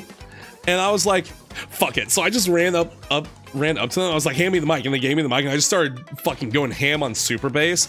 And then this dude, B Randon TV, Brandon, he was like, yo, can I sing it with you? And I was like, fucking sure. And I handed him a microphone and we just started singing super bass. It was a good time. I found out later that was actually his song that was queued up, and like he wasn't sure if he was gonna sing it. I didn't know that was gonna be his song. I just thought that like they fucked up Esper's song, which they then later went and did the poker rap, which was good. I'm glad they got that figured out and everything. But yeah, so that was incredibly fun, incredibly awesome. Yeah, no, singing super bass with Brandon, definitely a core memory. Super fucking fun, super awesome. It was a great time. And then people started queuing up some Kingdom Hearts songs. I think we all sang Simple and Clean, Sanctuary, and Face My Fears. Or not, actually, yeah, Face My Fears and what's the last one? Don't Think Twice. I think we queued all of those up at one point, and those were like the last songs of the night. And we went outside, we said our goodbyes, and we all went home to wherever we were. And then the last day, I drove myself, Dallin, and Loki Matt to the airport, where I actually got to meet up with Comey because they were waiting on their plane. And we had like a couple hours until our flights went off, but everyone's flight was getting delayed, weirdly. Looney, my goat. Can we get a shouty for Looney, please? What's good, homie? I was just talking about karaoke night. But you're a goat now? Yes, you are, sir. Yeah, so we were at the airport and everyone's flights were getting delayed, and so it kind of became like this weird like reconnect after party because we met up with Comey, found out that Sonic was there and a couple of Comey's friends as well. One of them was Zed, I believe, and then Mo showed up. And then the Radiant Gardeners showed up, and then fucking Crazy Comics showed up, and we were all just kind of sitting around just waiting for our flights. So we had a nice little reconnect after party of sorts, and I got my selfie with Comey. I took a couple of selfies with people. By the way, anyone here, if I took a selfie with you and you have it, because I didn't take a lot of selfies on my phone, if I have a picture with you guys, or you took a picture with me, please like tag me on Twitter or Instagram or something, because I want all of those, like straight up. But Comey's was the last one that I got as far as autographs are concerned, which makes me really happy because I really wanted to get their autograph in this. Again, I was collecting autographs like Pokemon cards, bro. One of my favorite ones on here though, the first person to sign this, right, was Sunny, and he said, "Dax, please help, the voices won't stop." Which I thought was absolutely hilarious. I thought that was so good. Yeah, I thought you were gonna be at oh no, you said you weren't gonna be at the NDAs. Damn, that's unfortunate. Next time, Looney, next time. You're not escaping me next time. I'm gonna hunt you down. I'm gonna hunt you down. I'm gonna carry a net if I have to. You saw your mom and sister and said, Gorcha. Yeah, so that was pretty much my actually I completely forgot. There's one more thing that I forgot to mention. I might have seen a dead body. Me and Brisk and a couple of others were walking back from from McDonald's, right? And we were passing this bridge and we saw just these feet coming out from under it and like a blanket draped over it or whatever, and they were very still. We couldn't see the rest of the body, but I looked at it and I looked up at Brisk, and Brisk was staring at me, and we were like, we're gonna assume he's sleeping, and we just kept walking. So there's a non-zero chance I saw a dead body in Denver. Oops. Yeah, we decided that they were sleeping. we decided it was a homeless person sleeping and not a dead body. That's what we decided. Should we have been bigger people? Maybe, possibly. I don't know. We were scared.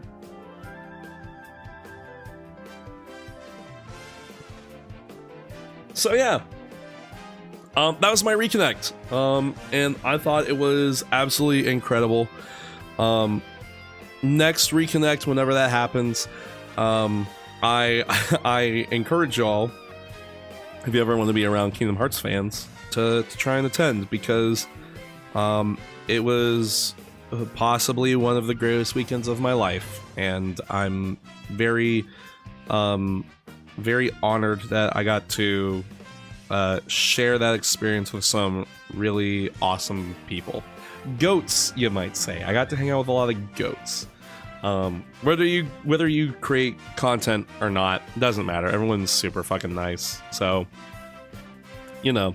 Yeah, no, Italian. I saw, so they have, I'm gonna show my fat real quick. They had people's names or like or whatever on the back of these shirts, right? And Oh, excuse me.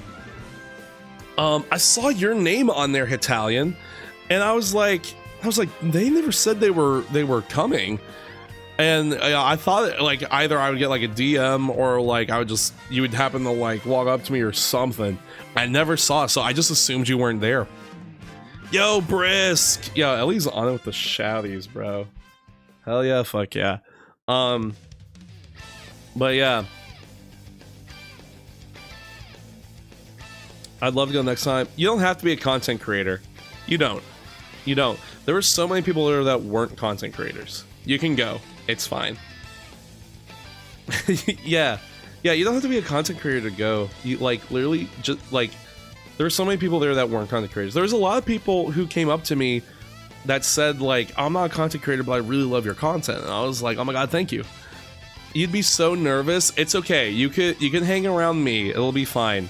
And then I'll be like, yo, I'll try to make you cry the entire time, essentially. I'll do what I did to Oath. I'll just try to make you cry the entire time.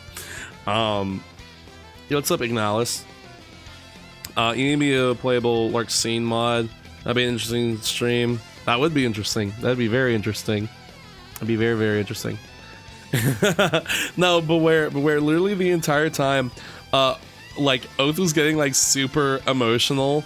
She's like, oh my god, I'm so happy. Because, like, the TikTok crew, I don't think you guys understand. Meeting the TikTok crew, Oath, Ellie, Brisk, Prime, meeting those guys, that was something like 5 years in the making, right? Oh, excuse me. That was 5 years in the fucking making. And so getting that group together was like a dream come true. And Oath the entire time was trying not to cry, and I would just be there like, cry, cry, cry, cry, cry. And then I kept suggesting to do stuff that would like elicit an emotional reaction. Like at one point I said, oh my god, look at the wayfinders. We should all take a picture with our wayfinders together. And she was like, stop it, I'm gonna cry. And I was like, cry, cry, cry, cry, cry. Eventually I thanked her in the MDA speech to get her to cry, and that did the trick. That was so good. I was like, yes, good. So poor Oath. Listen, I had fun, okay? I had fun. And that's really what matters. The allergies with my voice and the mage. Oof. That's rough. I didn't have the allergies, thankfully. I just kind of had like a shot voice, and my voice still isn't completely back, but yeah. I'm cool now. But yeah, guys, that was my Reconnect experience. I was gonna vlog it, and then I forgot to, because I'm one of those people that like lives in the moment for shit like that. Like I just want to like be present. And then I'm not trying to like do like content or anything. I just wanted to like be there and meet people. I wish I had vlogged a little bit of it. I didn't. I got some pictures with people though, which was very nice. Those are memories I'll love and cherish with all of my heart. Oh, I did not show the photo of the wayfinders. Hold on, let me do that real quick. Let me find it first. Yeah, here we go. Yeah, here's the photo of our wayfinders. Isn't that so cute? Isn't that precious? Isn't that awesome? Memories.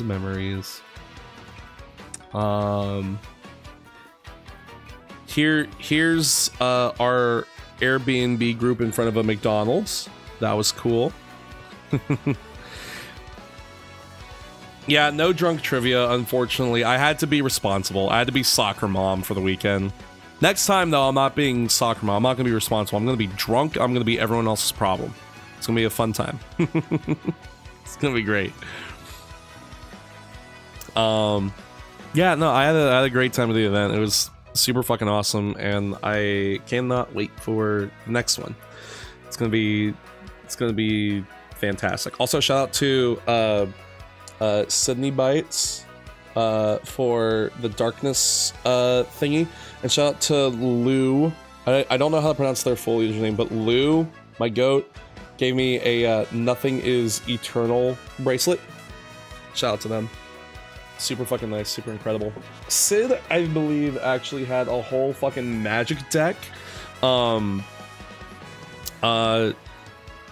Sahara, correct me if I'm wrong. Sydney Bites is the significant other of Game Croy, yeah? Am I not mistaken in that? You never even got to meet Warehouse? That's so funny. That's so fucking funny, dude. Oh my god. So I am Warehouse Jesus. That's just what it is. Correct. Okay.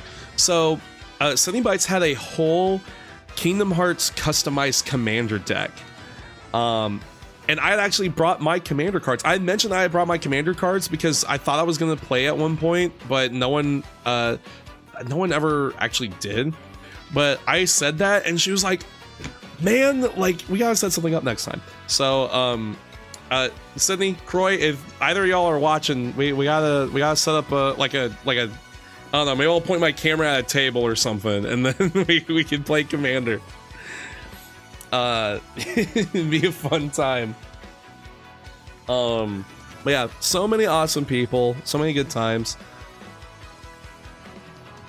Cheney, you brought Magic too? You brought a commander deck?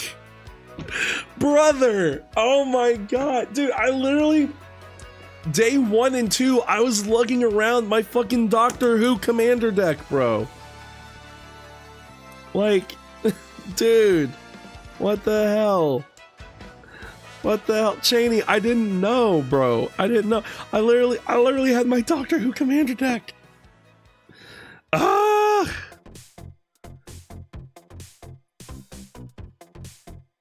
You brought two slivers? Ooh, you know what? Never mind. Maybe it was a good thing we didn't play.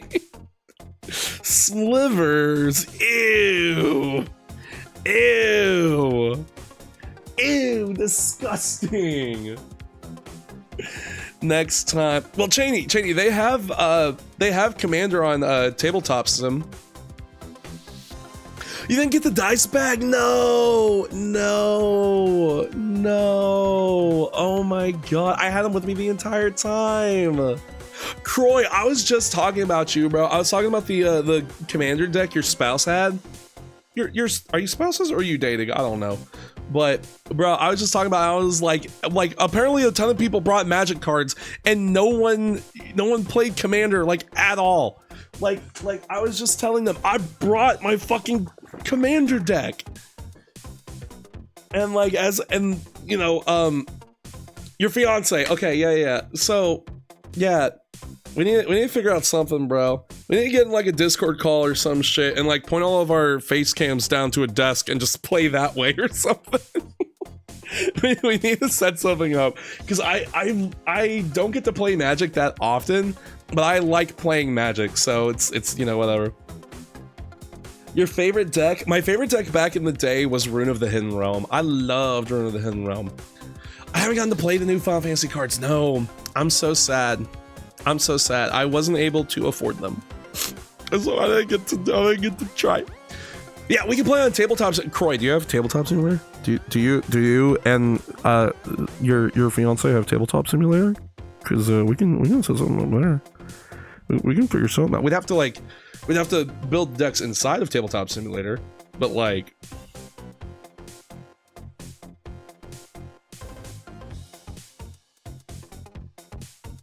You don't, but you could. Hey, my people will talk to your people. My people is me, just for the record. She still gotta teach you. Fair enough. But like, we can make this happen. Okay, listen. As content creator of the year, I'm gonna use my privileges to try and get a Commander game going on Tabletop Simulator. Okay, I want to bite your trophy. It doesn't taste very good. It does not taste like a star fruit.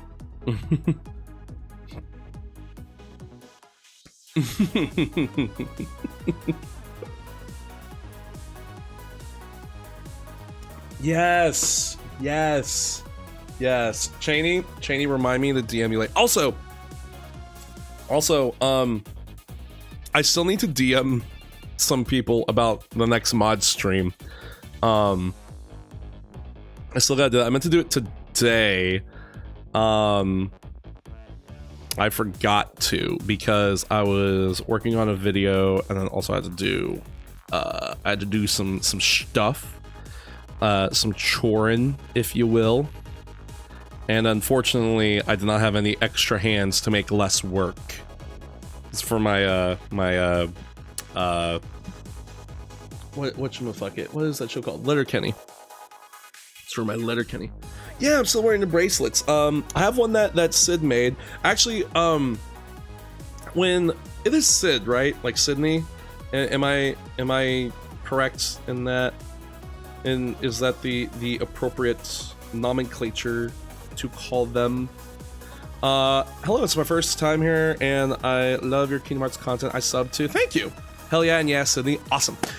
So yeah, I have this one that Sydney gave at the rave. I didn't get to stay long for the rave, unfortunately. I really wish I could have. I got to watch some of it on the live stream though. I have that one. It was funny because I had these other two, right? I got this one from Vodka. I got this one from Lou, and so this was the third one I got. I'm probably gonna be wearing these for the next forever, because there's memories in these. And I went up to her because I heard there was free shit, and I was like, I like free shit, and she was like, you can pick out any of those, and I was like, okay, here's what's gonna happen. I'm gonna close my eyes and you're just gonna hand one to me. And she gave me the darkness one. So I have darkness and nothing is eternal. And then one that just says KH on it. But like I have the darkness and I have the nothing. So it's like it worked out. There was balance in the world, you know? I got them both. I have mastered both. Darkness chose. That's kind of true though. That's kind of valid though. That's so true. That's so real. Well, anyway, all that to say, friends, ReConnect was fucking awesome. Even if I didn't win this, which I'll be honest, I even though I campaigned for it, right? This wasn't even at the forefront of my mind. I was more so excited just to meet people and talk to people and just have a good time all around. I'm still keeping this. And I will be annoying about it for the foreseeable future. However, I had such a great time. I really was super fucking jazzed to meet everyone. I just wish I had more time to like meet everyone and like hang out with everyone. So, you know, be even more annoying about it. Dan, do you know who I am? I'm not gonna be that much of an ass about it. Well, maybe the Neo. I'll be that way to Neo for sure, because Neo deserves to be bullied, 100%. But yeah, whew, yeah. Now that you reach the peak of Kingdom Hearts, what's next? I guess I fall off. I guess it was funny because after the event, I told Mrs. Guides. I was like, it doesn't get better from here, huh? And she's like, no, actually, Pat won his, he fell off, and then Damo won his, and he fell off, and I was like, oh, okay, cool. So this is where I peaked. This is it for me, I guess. It's all downhill from here. It's like, man, I have a lot of people at this point. This is gonna be fun. So, yeah, it is what it is, I suppose. So good. Anyway, that's enough of me yapping about ReConnect. We're gonna try some Fresh Faces 3 rando settings now, because as you all know, I like rando. I also really like Fresh Faces. I think it's a good cause, and it is open to pretty much anyone. As long as you haven't placed in the tournament, you can participate in Fresh Faces 3, and I think you all should. And I want to showcase the settings today so that you can see kind of what it's like and we can talk about it. It is very, very, very, very, very beginner friendly. If you've never played random before in your life, it is totally for you. These settings were made for you, right? I know a couple of people in here, some of the people I met at ReConnect, they really want to get into it, and so this is a decent opportunity for me to showcase.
Hello, friends.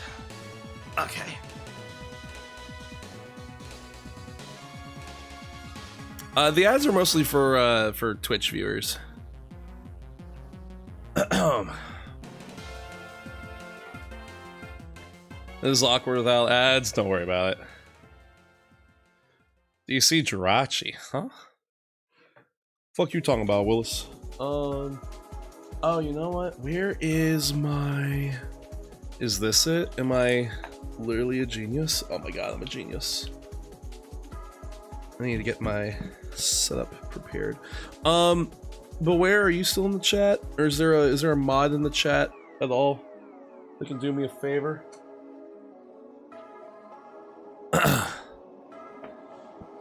Pokemon thing. I know who Jirachi is. I've played Pokemon. I've got my living decks. Pokemon in my Kingdom Hearts streamer? Yeah. No shot, bro. Who needs Pokemon? That's crazy. But where, can you do me a favor? In the Discord, do you have @everyone privileges in the Discord? Do you know if you have that? Let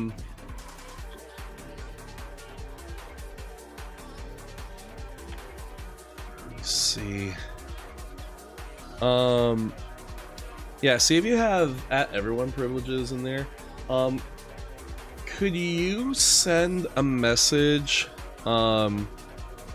basically saying, hey, Fresh Faces 3 is a charity event to get beginners to play Rando.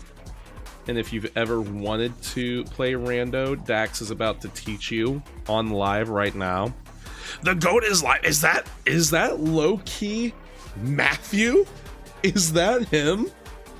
Is that low-key Matt, the GOAT? What's good, homie?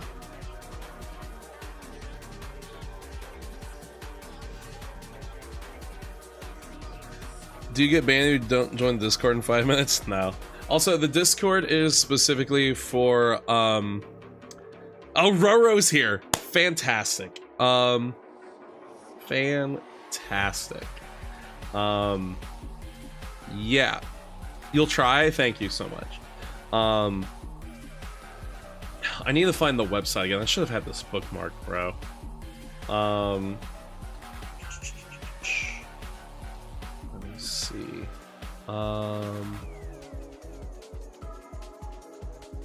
That's the RSVP form. That's not the website. Where's the website, bro? Roro, do you have the website? Yeah, put it in general. No worries.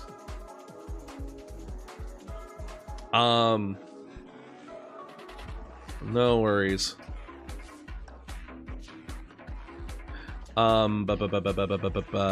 Yes, awesome.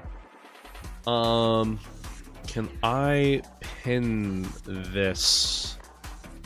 Not through the thing I'm using. But where can you, or a mod, can you pin that link that Roro put? No worries for being late. It's all good. Anyways, let's see. Thank you very much. Okay. Fresh Faces, yeah. So, oops. I'll just leave this up like this. So, Fresh Faces is a charity-run event by the Kingdom Hearts 2 Rando community to support Ukrainian refugees. I had the absolute honor to participate in Fresh Faces 1, where I actually got top 16. It was my first time doing Rando races, and it was a lot of fun. Oh, 115 have signed up. Let's go, dude. That's so hype. I'm so happy for you, Roro. They have an RSVP here if you want to participate in it. This is completely for people who have never played Rando before. Maybe you've played Rando a little bit, but you've never done a race. This is also for you. This is all for you. They have a checklist here to make sure you have everything prepared for it. You can look yourself up if you're eligible, which odds are if you've never played Rando before, you are eligible. But if I looked up my name, I'm not eligible because I finished top 16 in Fresh Faces 1, right? Lowest timer validation. They have all of this stuff for you as resources. And I figured, you know, this is an event that I absolutely love and support. And it's always a good time every year. I get to commentate sometimes, which is super awesome. And the cool thing about this event in particular is that if you RSVP, right? If you RSVP, I don't know what email that's going to bring up if I click on it, so we're not going to click on it. But if you RSVP, Roro is actually going to donate. What is it? It's $5 up to, I think, 1,000, right? Am I correct in that? Is it $5 up to 1,000 of his own money just for signing up and showing up to the qualifiers, right? He's going to donate $5 for each racer that RSVPs and shows up to the qualifiers. However, if you RSVP and you use Dax as a referral code, that $5 then becomes $7.50. So if you want to see this man go broke, use my referral code, RSVP, and you can learn how to play Rando. and you can have a fantastic time. I'm actually working on a video right now that showcases me, Raven X_Z, Dallin, and Coxie Melody playing it in a Discord call with these specific settings. They're just having a good time. It's a lot of fun. Again, this is something that I'm very passionate about as far as the event goes. Roro is very passionate about this as someone who is deeply seated and well respected, well, quote unquote well respected in the rando community, and just for the cause in general. So if you want to help donate money to charity but you don't have any money to donate, fear not, RSVP, use the creator code DAX, and congratulations, Roro has donated some money in your honor, in your name. Anyways, let me go ahead and bring up the rando real quick, like. That's fine. Close that. You owe like $650 already? Well, hey guys, let's try and get that up to 1K, yeah?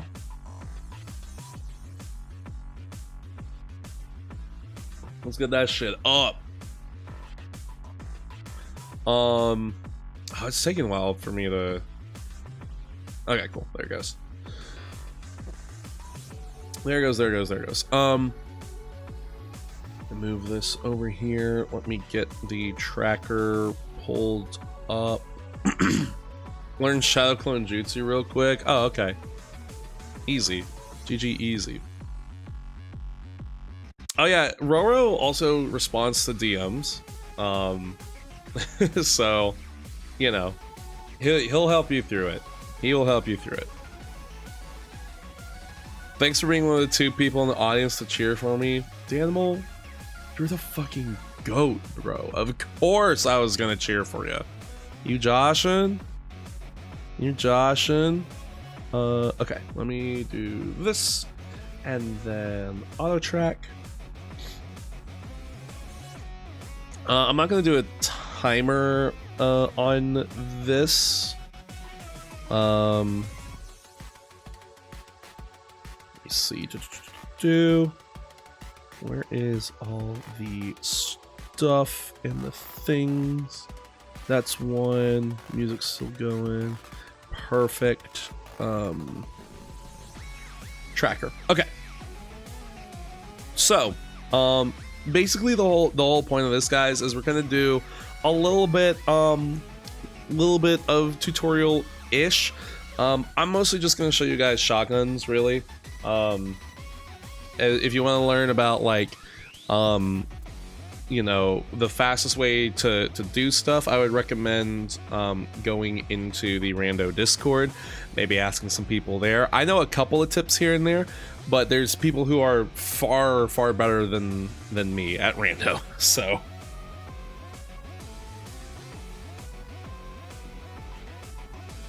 oh, thank you, Beware. Thank you. Thank you.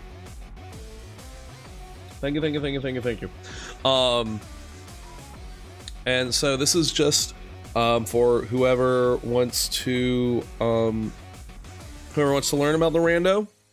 This is the time to do it. So we're also going to talk about the settings of the rando a little bit. I'm going to try to go over everything I can if I can remember it. I'm sure Roro will be like, actually, that's not the correct thing, you know? But it is what it is. But that's totally fine. So starting out on our tracker here, you're gonna see we have a couple of different icons.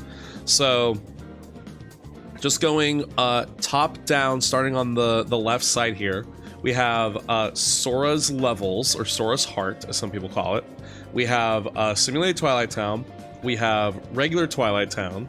We have Hollow Bastion, The Land of Dragons, Beast Castle, Olympus Coliseum, Disney Castle plus Timeless River. They are counted as the same world.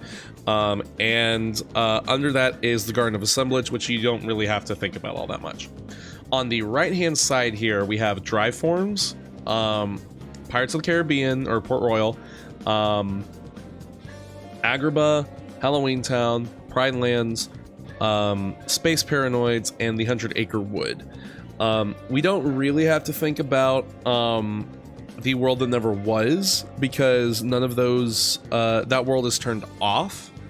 You don't have to do puzzle pieces, synthesis, none of that shit. This is just go to a world, do the content in that world. That's all you have to do. On the tracker underneath, you can see we have a couple of numbers here next to Sora's little head, kind of in the middle there. That just tells us what number or what level we are. Next to that tells us what our strength stat is. Next to that tells us what our magic stat is, defense, and then the chest icon with the numbers next to it shows us how many checks we have out of all of the available checks in the game, right? And that's all important checks, mind you. What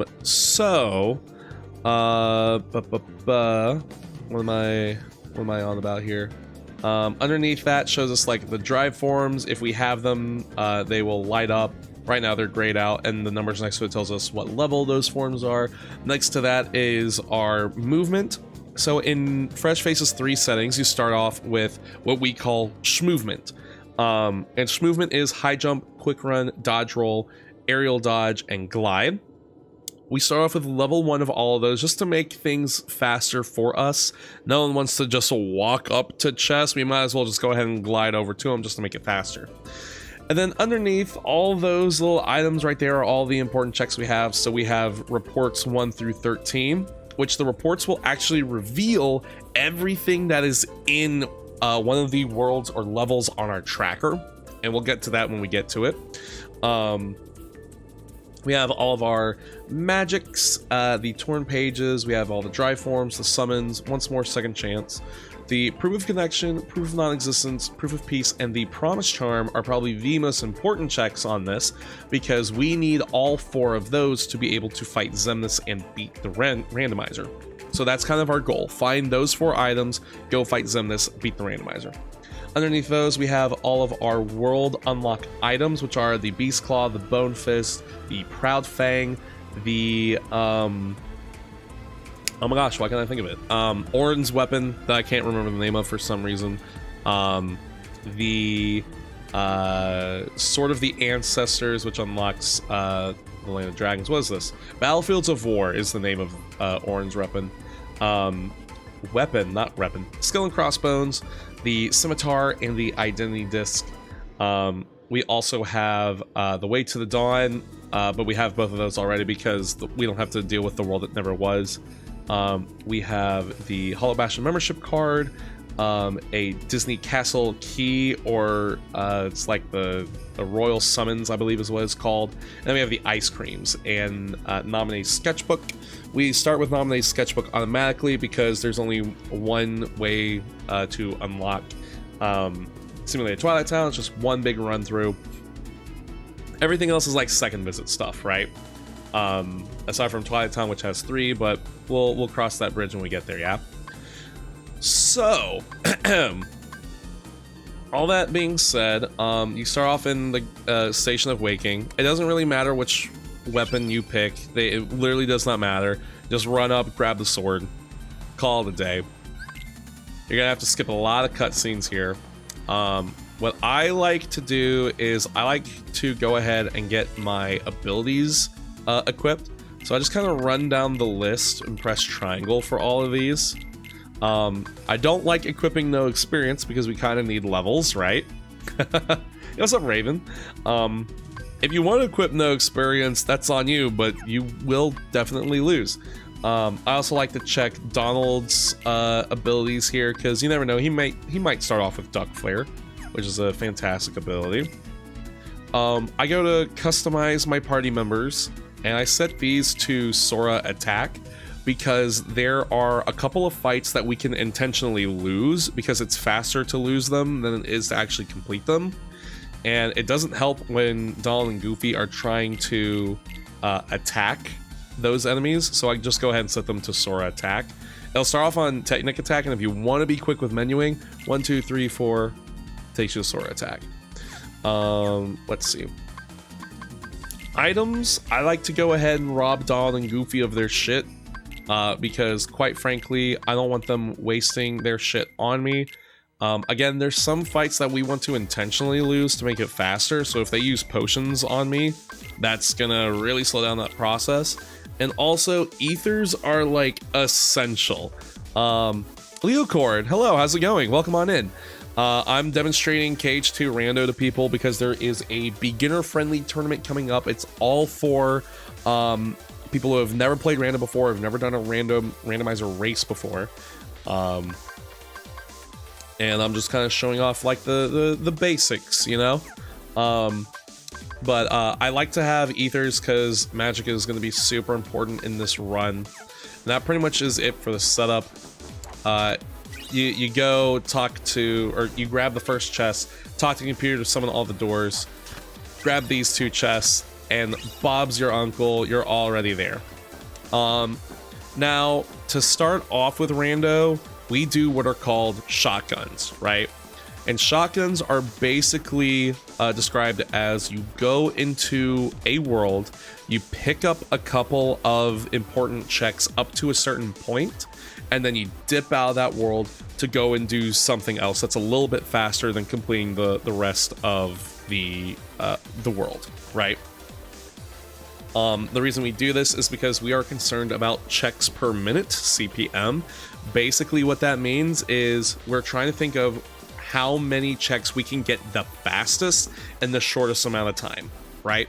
So the more amount of checks we can get in the shortest amount of time, that's what you kind of have to think about.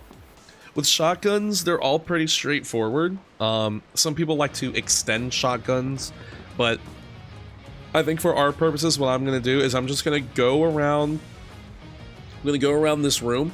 I'm just going to demonstrate all of the shotguns for you guys, because it's kind of the thing that you need to know the most in Rando. It's just where shit is, right? So, what we're going to do is we're going to debate on what shotgun we want to do first. Some people like to do the Land of Dragons shotgun first because it is super short. You walk in, you rob Ping. Oops.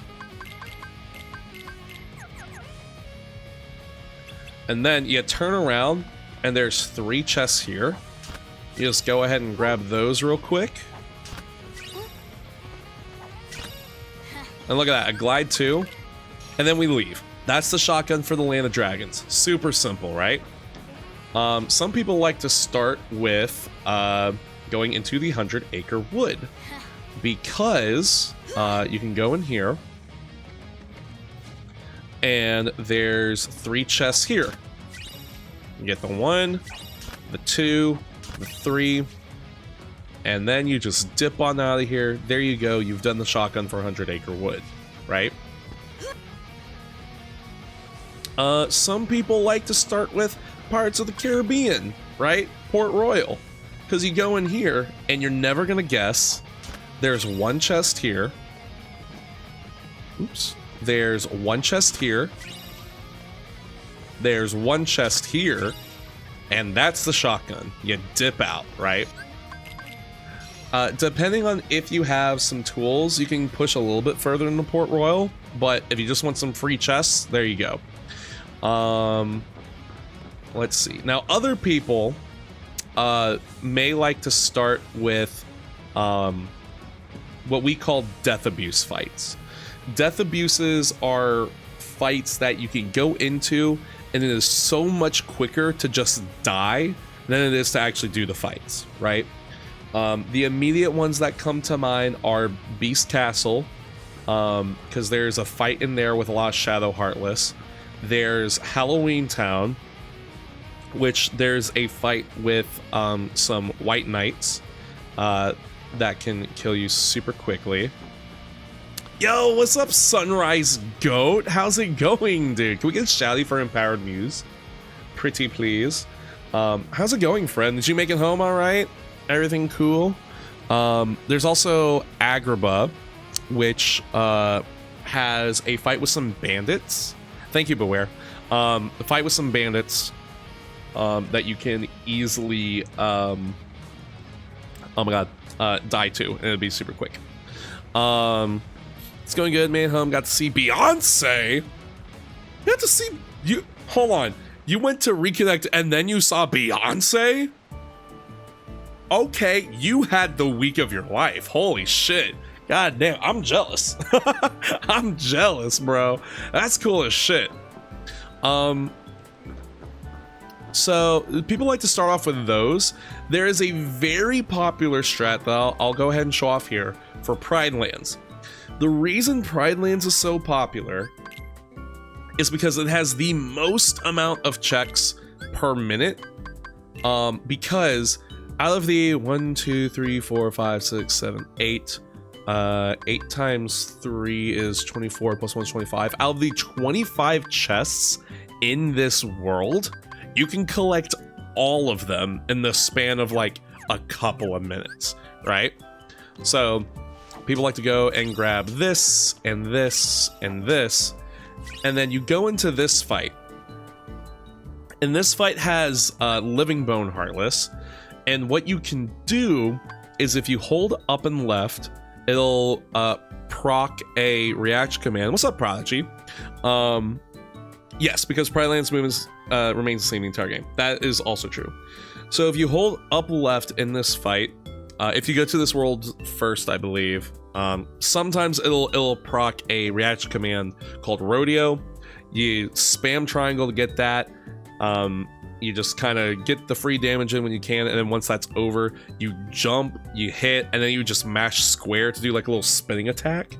I'll demonstrate it here, but it's a fight that you'll gain a lot of levels for, so sometimes I don't particularly want to do it because I want to have a lower level for the death abuse fights later on. That's just me personally, but this is a very popular strat if you want to get the most amount of checks per minute. So just to demonstrate this, hopefully we can actually get the reaction command here. We may not. Yeah, there we go. So do that. Oops. Okay. Sometimes we can actually get this to work. There we go. Jump, hit, mash square. We take care of one. And then once we get the other one done, this is just free. Hi Daxian, this is my first stream. Welcome on in, Sort of Funny Beans. I think Sort of Funny Beans is a very funny username, so pat yourself on the back. So once you've done that, right, you get some cool levels. We got up to level 8 as is seen on the tracker here. Just beat Uzora for the first time last week. First playthrough, 408 tries. Nice. Also the first time live. Well, welcome on in, friends. I'm teaching people how to play Rando because there's a beginner-friendly tournament happening, and I want people to participate. Finally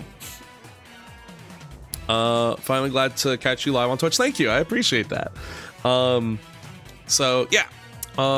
Once you've done that, fight, you think you'd want to like go all the way up there first, but actually you're gonna turn around and grab this chest, then you're gonna go back, right? And then you kind of just hang to the left side of this wall up until this chest. You'll grab this, you'll hop down here to grab this chest, right? And then you'll hit this chest over here, and that's it for that.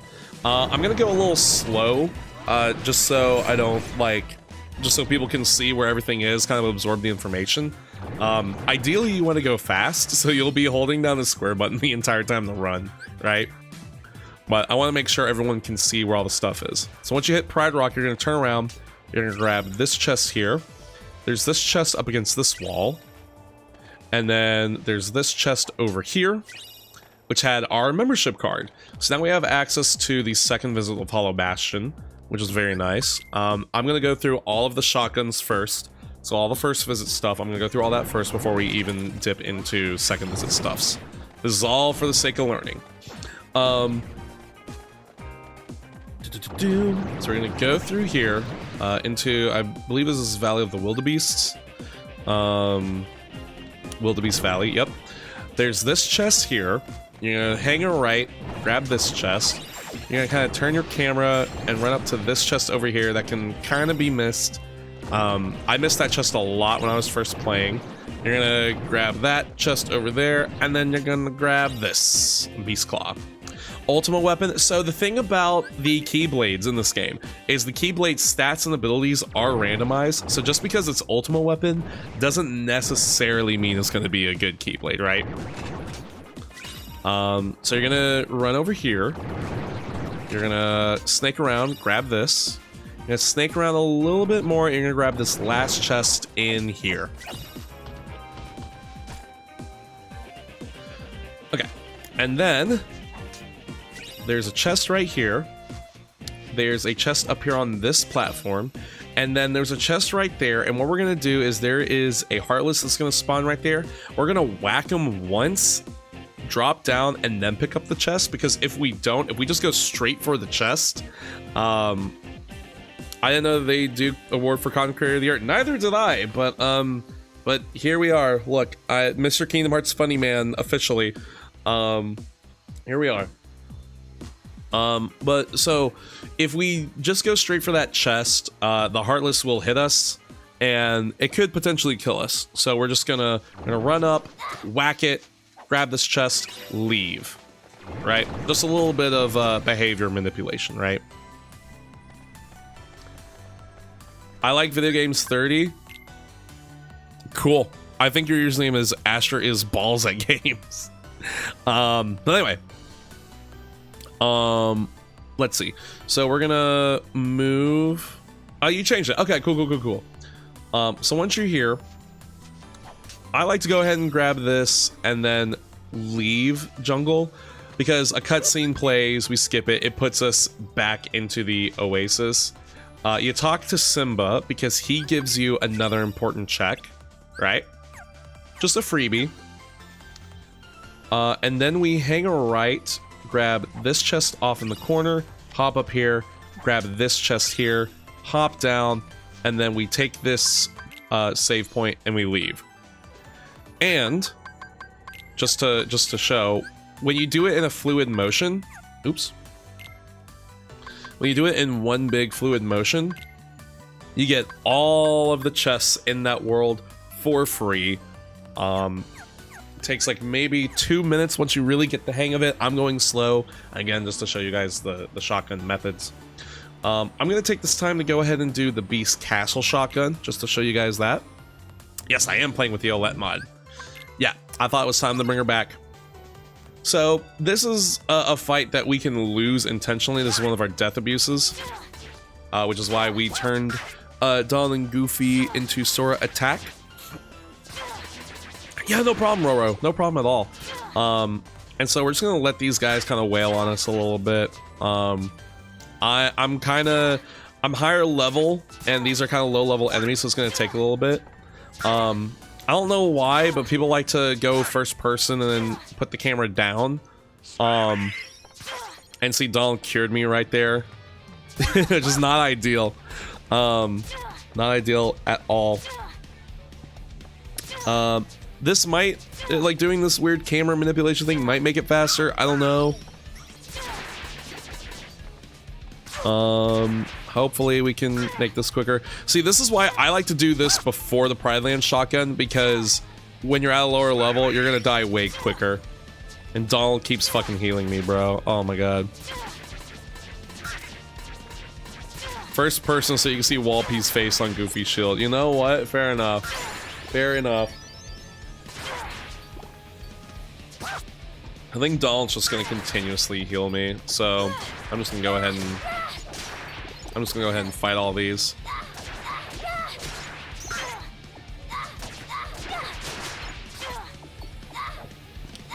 But in a perfect world, you can lose this fight very quickly. And whilst I'm thinking about it, let me go ahead, customize Donald to not use Cure. Actually, is his, okay, his staff is what's doing it. Okay. Unfortunate, but now he's not going to use that as often. KH King, how's it going? So once you've done all that, you're actually going to hang a left out here, and you're just going to hug the wall. You're going to go here, grab this chest. You're going to beeline it to this little entryway here, go up to this other wall, grab this, and then you're going to head back inside the castle. So that Proud Fang, yeah, that Proud Fang is gonna be our second visit to Pride Lands. Again, we're gonna complete all of our shotguns first before I do that. But just so you know, that will unlock your second visit for Pride Lands.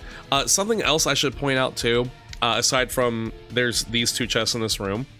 Looking at the tracker here, do the puzzles have checks? No. That is not a dumb question. Not at all. I'm happy to answer any rando related questions. So, yeah, what's up, Oath? Oath, we're gonna do our training session tomorrow too, but I'm glad you're here taking notes, right? So if we look at our tracker here, you see, let me enlarge this for you guys just so you can see. You see these numbers here? You see how Beast Castle is a 1, Pride Lands is a 2? All those numbers are they are telling us how many important checks we have found in that world, right? And why this is important is because A, it helps us keep track of what we've done. B, when this number turns blue, or when we say a world turns blue, that means there are no more important checks in that world, and we do not have to go back into that world at all, right? So it's an important thing for us to kind of keep track of. That's way too small. That works. We'll call that good enough. So it's just something to keep in mind while you're playing.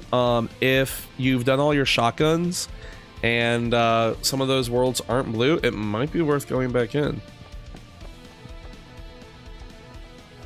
Thought it was tough being up Nintendo, so there wouldn't be any other Kingdom Hearts creator. There's tons of Kingdom Hearts creators, bro. You just have to look for them.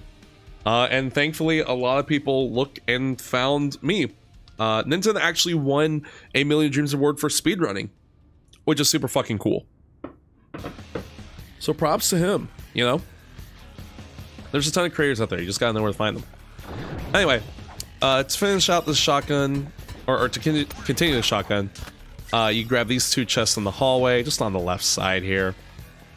You're gonna glide all the way over to the other wing. And what I like to do is just go ahead and get this wardrobe push out of the way. One of the cool things about Rando is there's a lot of quality of life improvements. For instance, normally this wardrobe has a chance of waking up and knocking you out if you accidentally do the wake up command. But in Rando, she doesn't wake up at all. There's no shot. That's great. So if you walk into that door, that will start the mid-boss fight with Thresholder. We don't want to do that for our shotgun, so we're just going to turn around, grab these 2 chests here, right? Glide around over, grab this chest, which had an ice cream for us, so we have second visit to Twilight Town, which is really cool. Ooh, excuse me. Grab these 2 chests to round out the shotgun, and then we are going to leave. We're gonna GTFO out of here.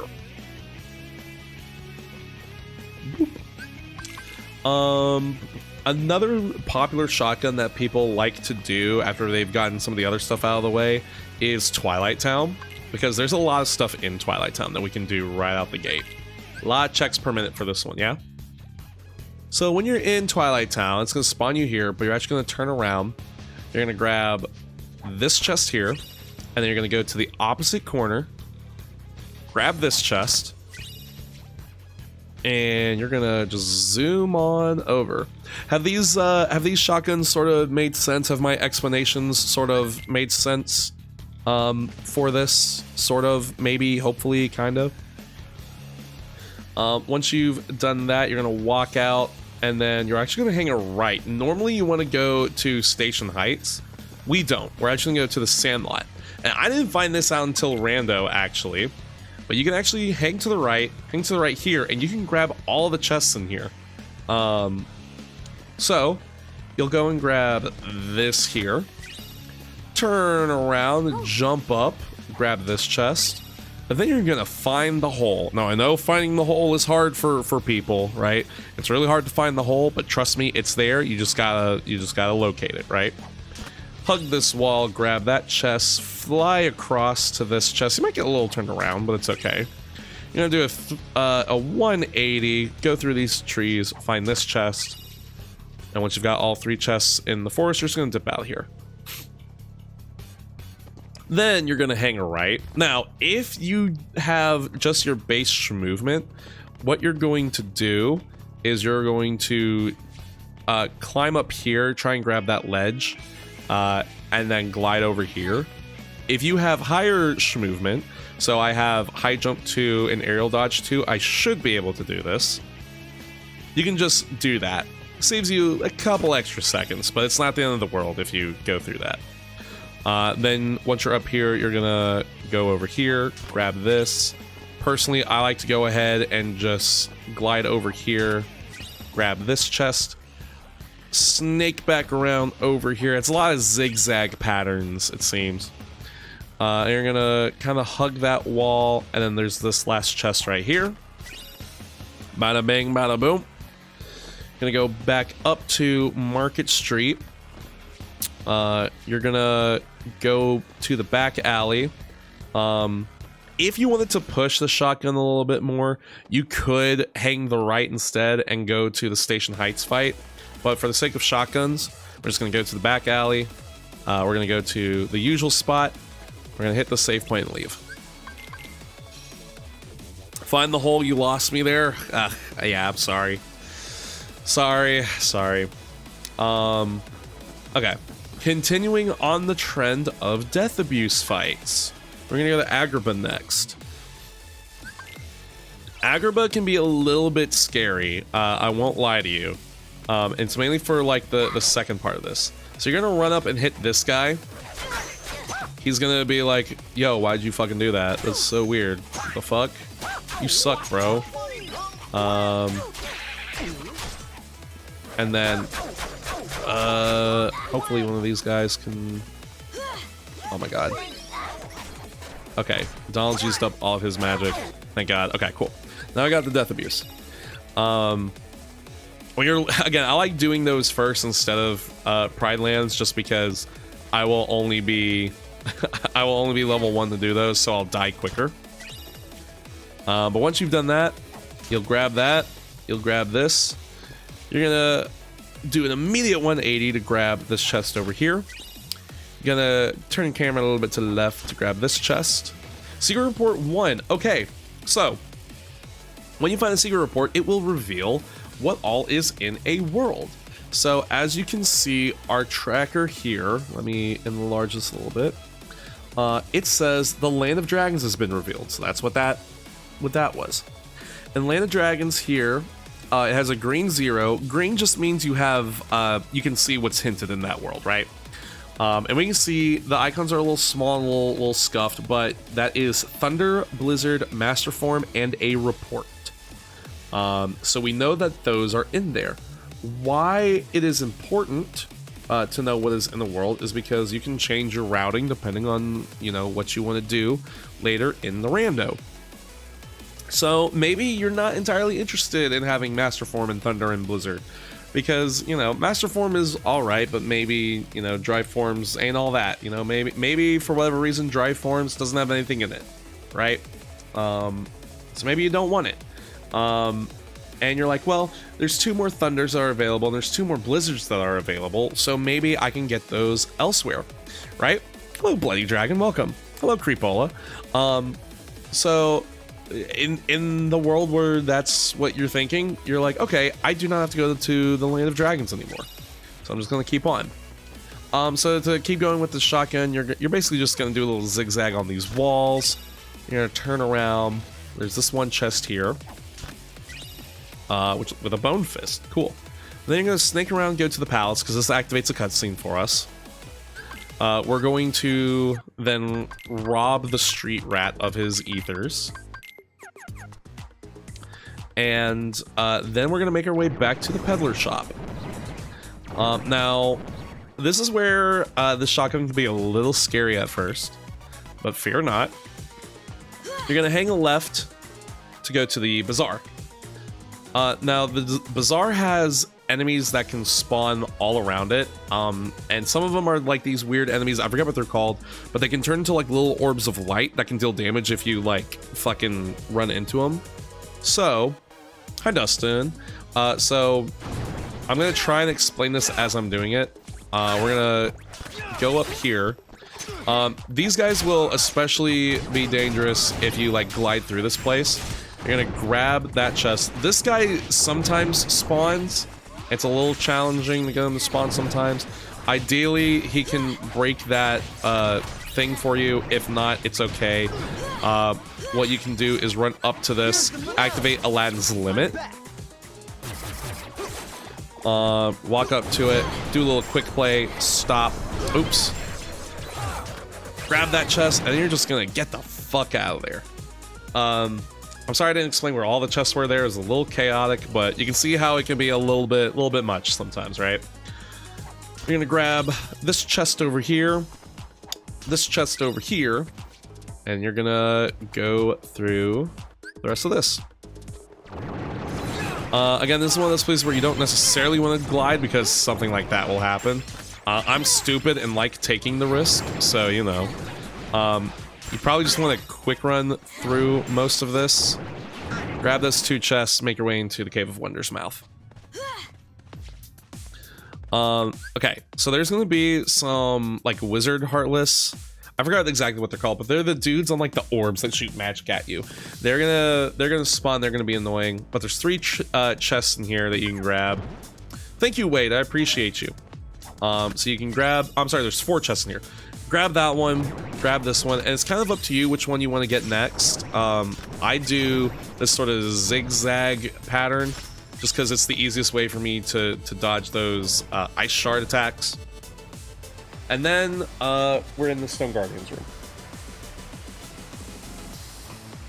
So Stone Guardians, you're gonna talk to the jewel, and you're gonna run up and you're gonna talk to the pedestal, and then we're gonna push a boo here. You mainly just want to use the reaction command, but if you can position yourself just right, you can kind of push a boo a little bit forward, just a bit. It's a little difficult. If you can't do it, don't worry about it. Just use the reaction command. Easy peasy, lemon squeezy. We skip scene, we roll back into the save point, and that's our shotgun for Agrabah. Now here comes a super quick shotgun with a lot of checks in it. This is Halloween Town, yeah? This is another world where we can get all of the chests like immediately in the first visit. So you go up here, grab this one, and then this one. Ooh, those are some very good checks for us to get. Can you help me get the rando? If you look up KH Rando on Google, there will be a Discord link that you can find. And it has all the resources you need to get set up. Or actually, if the comment is still pinned on Twitch, yeah, there's a pinned comment on Twitch that can also help you get set up. When you're presented with this, go ahead and make sure Jack is still on Sora attack, because again, we want to make sure he doesn't kill all the things before they can kill us. I also like to go ahead and steal some of Jack's stuff because I'm just a greedy little bastard, right? Especially this potion, because he'll use it on us if our health gets too low. In Finkelstein's lab, there's this chest back here. That's the only one in this. And then we're going to go to the town square. We're going to fight these Heartless. They kind of start off with an attack, so I just like to walk forward. Just position myself right there. Do a little attack skadoodle. Just let him fucking wail on me, bro. Let him fucking wail. There we go. That's super easy. I like to come back around here, hopefully not get hit by the guillotine next time. Grab this chest, grab this chest, and then we're gonna go back to the graveyard, and then we're gonna go into the hinterlands. I believe it's called the hinterlands. Is it the hinterlands? I don't remember. Look at me knowing stuff. Gonna do a little zigzag, cross the floor, shuffle and diagonal. Grab these 3 chests. And then we're gonna go into the Christmas tree door. And that's that. Now, this next fight, or when we go into this next room, it's gonna start a fight. and this is where limits come into hand a lot. We're gonna use Jack's limit to speed up this fight a lot, and then I'm also gonna try and use like ethers, maybe the elixir, just to get the magic gates filled back up. Call it a day, right? So for this, you actually want to move forward a little bit and then use Jack's limit. Prepare to scream. Jack's limit scoops up all of these guys, and you just use synchronization over and over again. And there's that, right? Now the next wave's gonna spawn. It's just gonna be 2 Jack in the Boxes. I like to go ahead and grab these chests. You don't have to if you don't want to, but I like doing it while my MP is refilling. If I have ethers, ooh, our first proof, very good. Since I have ethers, I'll usually proc those, and then I'll come back here.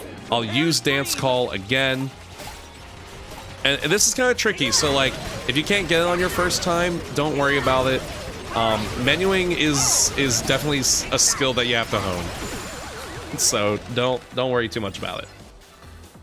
But you just use the limit to clean up the fight, and then you go on your way. Did that make sense to everyone? I know that was kind of clusterfucky because like there was a fight going on and everything, but did that make sense? Like, was that shown well? Was that explained well?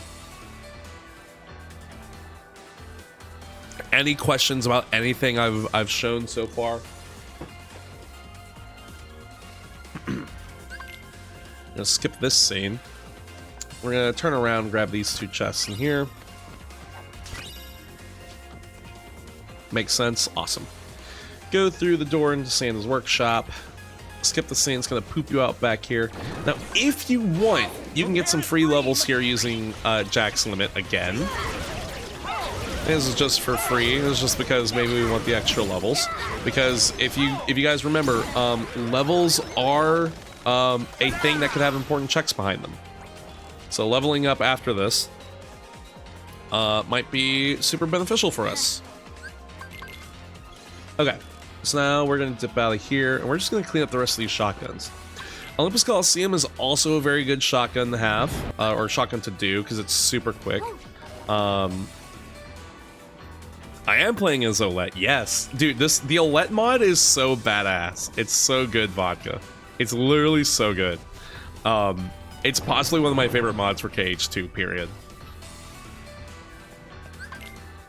Okay, so now we're gonna kind of snake our way down here.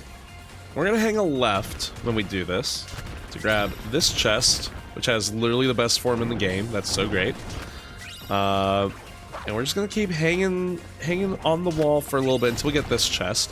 Once we reach this point, we're actually gonna turn around, grab this guy real quick, go back, snake our way to the exit, grab this chest before we leave. Is it possible for Be Approved to be at level 99?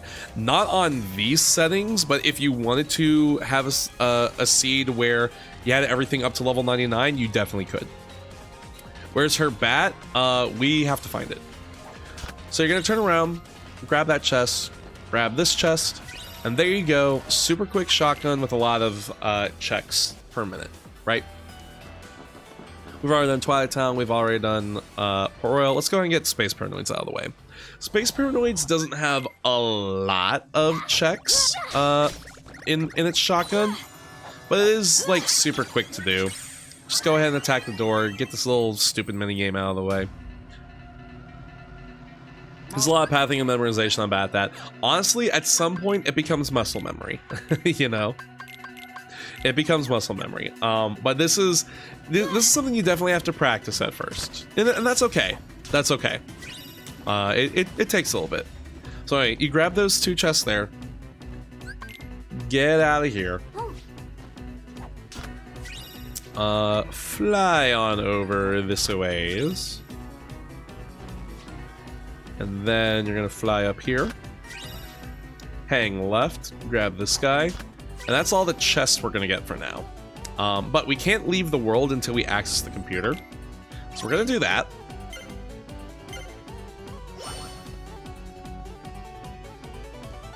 We're gonna play this little minigame. I'm gonna let it do its thing.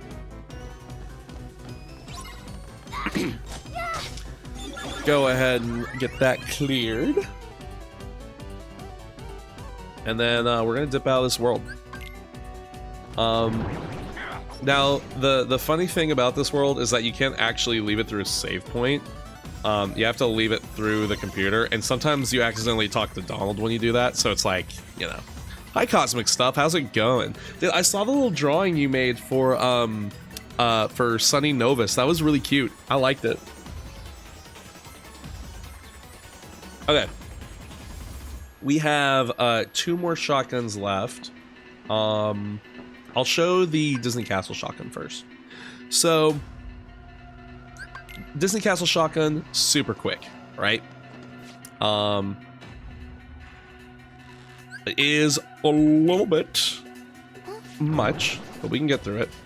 So, I'm gonna grab this chest, grab this chest. You are then gonna grab this over here. And depending on how you want to do it, right? Let me step back over here a second. Depending on how you want to do it, right? Because there's 2 different ways you can actually go with this shotgun. And it really is a matter of preference. So you can either go ahead and grab those 2 chests there, and then grab that far chest over there, and then there's one behind this little tuba guy. Then you can go through that door. Or if you want to do just something a little bit faster, you can grab this chest, then go ahead, grab either the top or bottom one first, doesn't necessarily matter. And then you can swing back into the gummy hanger. Now, the reason you might want to do this is because when you actually leave this world, we're not actually done with the shotgun, we go back in, and it spawns you into the library, where there is 1 more chest, and then you can talk to Minnie, who happen to have proof of connection. And that's all the checks there. Now, this is where you could, like, push the shotgun, and by extension, push the mouse, right? But that's the shotgun for that. Now, I'm going to go back through this just so I can show you, like, accurately demonstrate the other pathing, which is probably going to make a little more sense to people. Do you have a video on how to download this and start this up? I do not, but if you Google Kingdom Hearts 2 Rando, there's a website that'll show you how to do it. So, if you want to do it the other way, as soon as you pop out here, you grab this chest, you grab this one, go here, grab this guy, grab this guy, grab this guy, grab this guy, and then you can just go into the colonnade. And then from here, you just kind of glide your happy little ass all the way over to the door. And then you'll go get this chest in the corner, you'll talk to Minnie, and then you'll dip the fuck out. Depending on which one you want to do, totally up to you. It's not going to be the end of the world if you choose one way or another, right? And so for our last shotgun, we're not doing a shotgun for Simulated Twilight Town because there really isn't one. We're going to do Hollow Bastion. Now, Hollow Bastion... Thank you, Beware. Hollow Bastion, you're just going to fly the fuck over. Now, this is a fight that can also be considered a death abuse fight. I don't particularly like doing it. I think it's actually much faster to just kill everything in sight. Especially if you have thunder. So, take care of that. So, now, we're gonna hop up to grab this chest here. We shall then grab this chest here. We will then grab this chest by Merlin's house, walk into Merlin's house. Hi, Small. How's it going, Mr. Content Creator of the Year? It's going pretty good. I'm teaching people how to play Rando. We're gonna walk out of the burrow, or walk out of Merlin's house into the burrow, hang a right, grab this, grab this. And then we're gonna go into the Bailey, and this is gonna activate the Bailey fight. Now there's several different ways that you can make this fight faster. For my purposes, I have limit form, so I'm just gonna do that. Ragnarok is your best friend. Some people like to do this with Blizzard, but I want to get some limit levels here because there are checks behind drive form levels. And the way you level up limit form is by using limits. So, since I'm here, I might as well just go ahead and do that. Just go ahead and fire off some Giga Impacts. And there we go. I've already got limit level 3, which is currently the highest level I can get any of those. We got an Ice Cream, which is pretty dope. Secret Answer Report 7. That tells us that Olympus Coliseum's been revealed, and it has a Stitch, a Final Form, a Thunder, and a Report. So that's pretty cool. We have not Eat the Bear, no. No. But that is your shotgun there.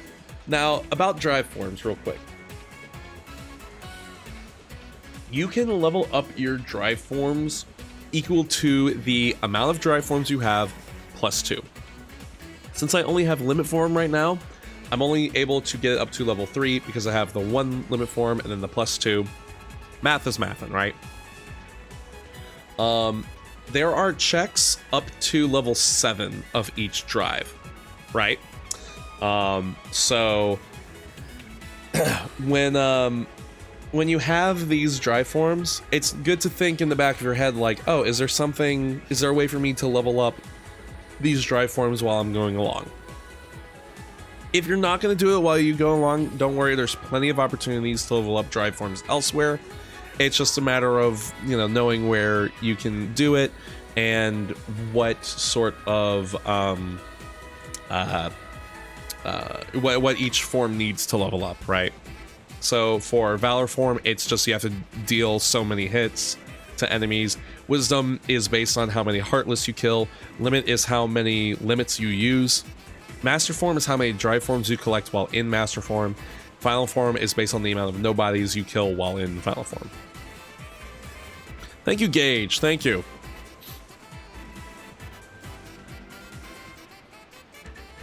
What Dax ice cream flavor tastes like?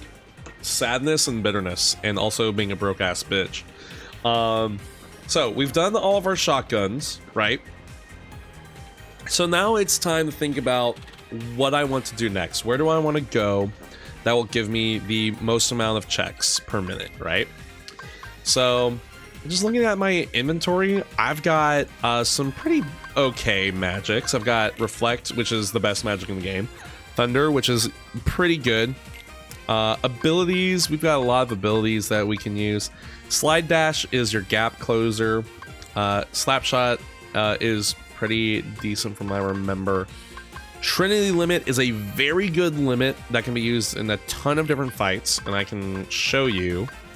We have double scan, so of course I have to equip Scanra. I don't like putting combo pluses on, because finishers are way stronger than just your standard combo. More finishers equals more damage equals faster fights, right? Am I participating in the FF3 tournament? No, I am not, because I do not qualify. However, I am currently playing Fresh Faces 3 settings to show you guys what Rando looks like, Yeah, I am not eligible because I play top 16 in Fresh Faces 1. So unfortunately, I am not able to compete. I really wish I could because I love Fresh Faces settings. But unfortunately, I'm not able to. You might see me in the commentators booth though. Draw, I like. Thunder boost and item boosts are always great. Rage, Defender, sure. Second chance, I'm not terribly worried about right now. It's all right. One thing I did see on here though, and I'm gonna go ahead and equip it, is Light and Darkness. So this is some more advanced tech, I feel like. However, Light and Darkness is the ability that can either put you into anti-form, or it can give you final form. And that's for like base KH2, right? That translates here. So a strat that a lot of people like to do is if you find light and darkness and you have a form, you can go into the world that never was. Now, we're not going to do any checks here because for fresh faces settings, this area is turned off. But you can go in here with light and darkness equipped. Once you get into a fight, so you see how the color of the command menu changed? Once you do that, Let me show you what I've got. I got anti-form, right? So I'm going to try and get final form while I'm here. So that way, I don't have to go into Olympus to get the final form there. Because who knows how long it could be, right? Hi, Heather. How's it going? So I'm going to leave. And the special thing about this area is whenever you go in between rooms where your party changes. So in this instance, thank you, Heather. I really appreciate it. In this instance, Dawn and Goofy get taken out of the party for some reason. They're just kind of meandering around in this room. When that happens, it resets your drive completely if you're already in a drive form, right? So this is a fun area to do it, to try and farm for final form. So I'm gonna go back in, try my luck again. I won't forget this. Got anti-form, running back. Gonna try this again. Time for a little girl power. Anti-form. Gonna, oops. Gonna try again. I would have been so nice to meet you, Heather. I'm sorry that you weren't able to come. Next time, though. Next time. Girl power. And would you look at that? I've got final form now. And I didn't have to go hunt it down. Isn't that cool? Isn't that awesome? Okay. I'm going to take a quick 3 minutes to run some ads so that way we don't get ads later in the stream. I'm gonna run to the bathroom, refill my water. I encourage you guys to do the same. So just hang tight and I can show you a little bit more of the rando. So BRB. Don't go nowhere, kids.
Oh, perfect timing.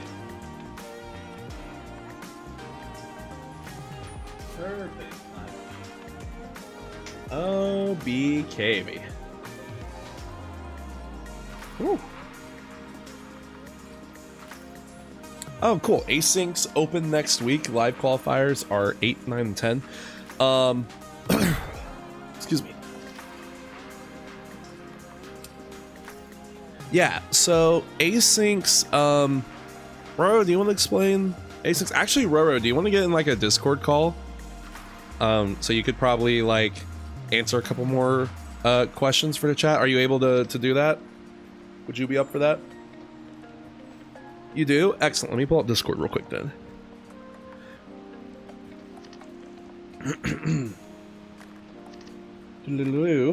Let me shoot you a big old fat ring-a-ding. Let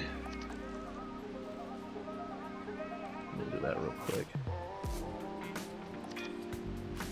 Alright, let me make sure that people can hear you. At karaoke after much soju had been consumed. Wait, what? The first thing I see after you call me are the 2 photos from the, the soju night. Yeah. Alright, everyone, this is Roro Maniac, the host of Fresh Faces. Everyone say hello and hi and all that good shit. Do you wanna explain asyncs to the people real quick? Yeah, so the way that asyncs work, oh, hang on, I hear 2 of us. Let me mute the stream real quick. The way that asyncs work is this year we're trying to be a lot more accessible to people that might not be able to play on the live times of the 8th, 9th, and 10th. So from July 24th to July 31st, we will have an async form that you can fill out that will tell us when you want to play your async. It can be literally any time of day. Like you might be 5 a.m. on a Wednesday, and you say, I have time to play a qualifier. You just fill out the form, maybe 2 days in advance, saying, I think I'll have time then. And the bot will send you everything that you need to know, and you'll be able to play the qualifying seeds on your own time. So from July 24th to July 31st, if you have any time at all, we'll provide you a stream key too that you can stream to, so you don't have to worry about any of the setup. We've got all that covered. July 24th to July 31st. If you can't play on the 8th, 9th, and 10th, pay attention to the asyncs. And we'll give you all the information you need if you subscribe to the Fresh Faces 3 role in Tournament Ping opt-in in the KH Rando server. There you go. Awesome. We just got done with shotguns, but I think I'm gonna go ahead and show off simulated, just because we have like both of like the really good tools to get us through that super quick.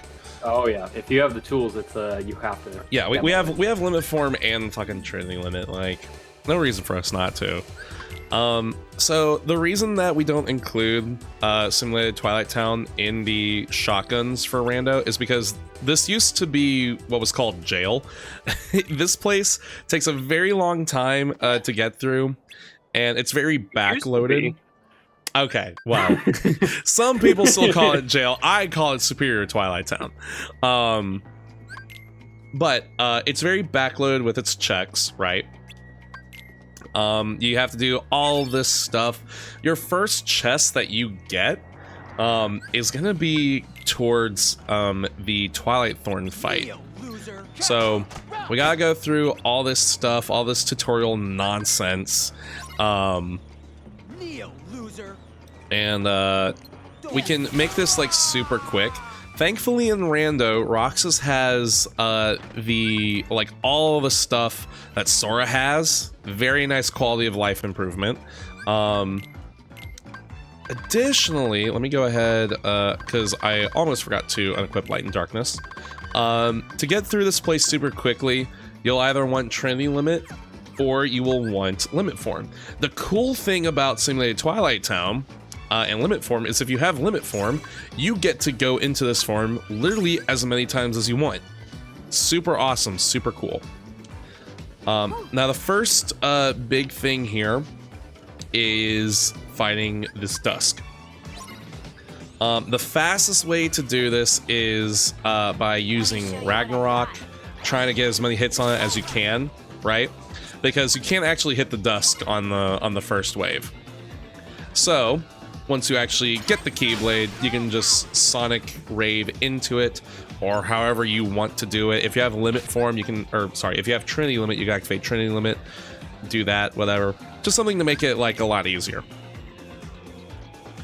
A metric ass ton of cutscene skips later. I'm gonna go. May I do some add more something tutorial about stuff. the Nobody fights in STT? Yes. If you really want to show off your swagger, the fights where you have to hit the dusk 10 times, if you didn't know, you have to hit the dusk 10 times. Trinity Limit hits the dusk 9 times. So if you cast a magic spell and then go into a Trinity, you are done with the Nobody segment in under a second. There you go. And so once you've got done with that, you're gonna hang a left. You're gonna go to this help wanted sign, and you can pick any of these and then just leave if you want. The cool thing about Rando is you can just walk into mail delivery if you want. Just mash the button, and then once it says go, you can quit, and it'll count as you completing that job visit. So you don't actually have to complete the job for it. Very nice quality of life thing. Do a couple more skip cutscenes here, and then I believe it's time for struggle. Go up to the left here.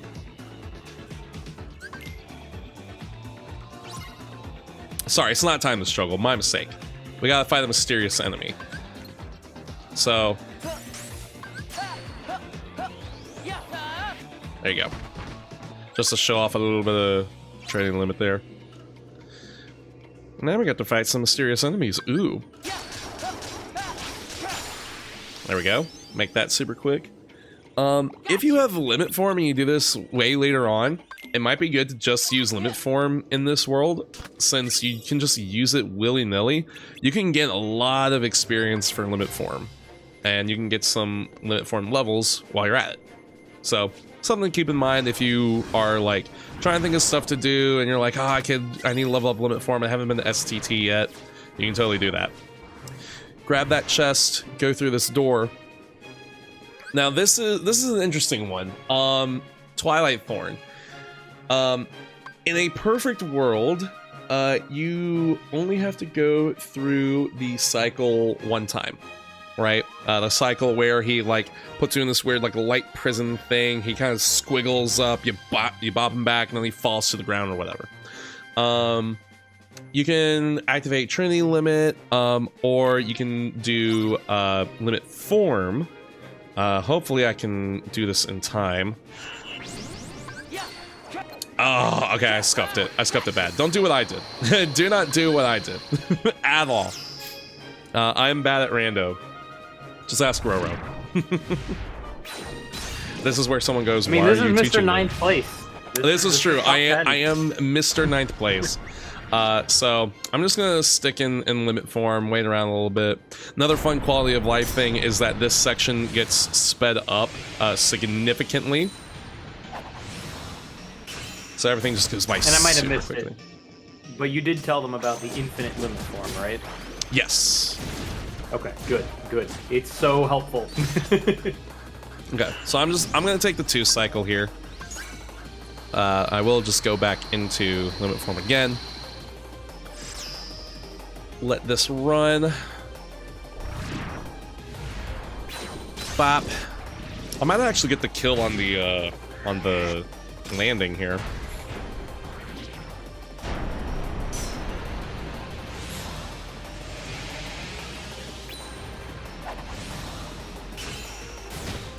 There we go. And that'll give you a check for that fight. Cinematic? Very cinematic. Until Rando, I didn't know that that wasn't the way to kill it. Like, I thought, like, you had to do the neck snap thing. Because that's just how I did it as a kid. Now it's time for Apparently- us to struggle. Now it's time for you to struggle.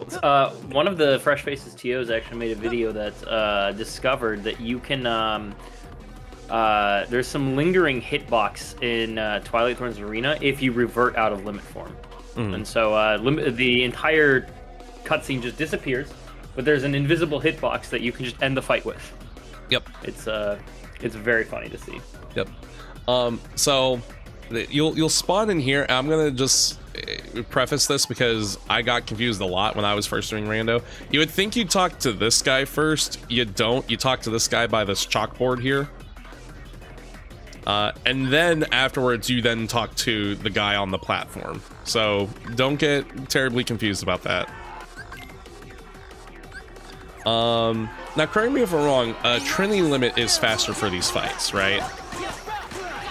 Breeze through it. If you have some draws equipped too, that's really, really nice because that will actually collect the orbs very, like, yeah, I think you have a draw on, and look at that. That's Yeah, exactly. Bye, Hainer. All right, we're gonna do this again with Vivi.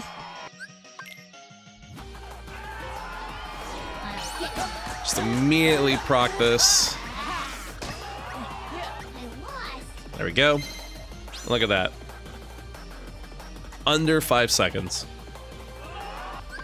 Again, you can do this with limit form if you want. You can do Ragnarok. You can do like whatever the hell you want, really. I'm just gonna Sonic Rave this super quick. And then we fight Axel. That's more like it. Let me show you what I've got. I'm just gonna stick to the Ragnarok stuff. Clean up that fight super duper quick.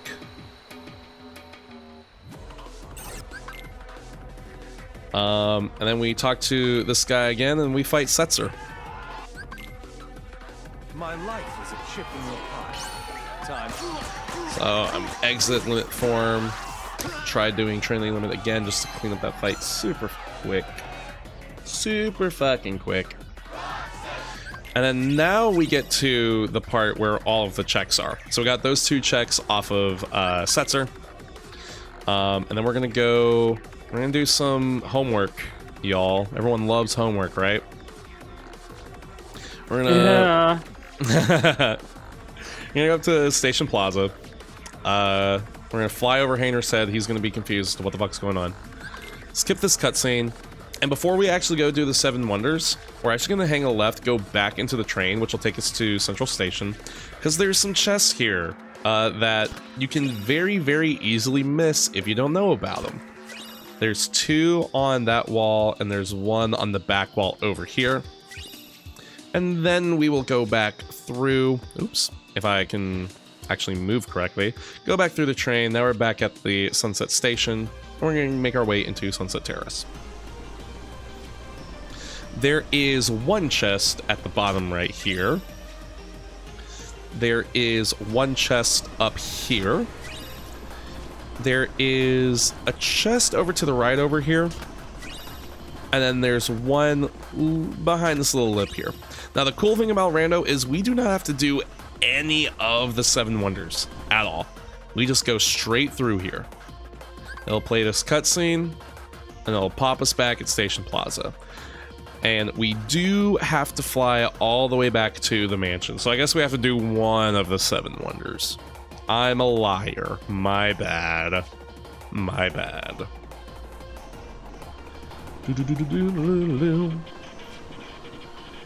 Any questions so far for myself or for Roro about anything that's happening, about the event itself, signing up, what the fuck is a Kingdom Hearts, like... anything at all? The fuck is a Kingdom Hearts? Okay, maybe not that question, because we might be here a while. We will be here a while, yeah. Yeah. Use code DAX. Use code DAX to make Roro spend more money for charity. Oops.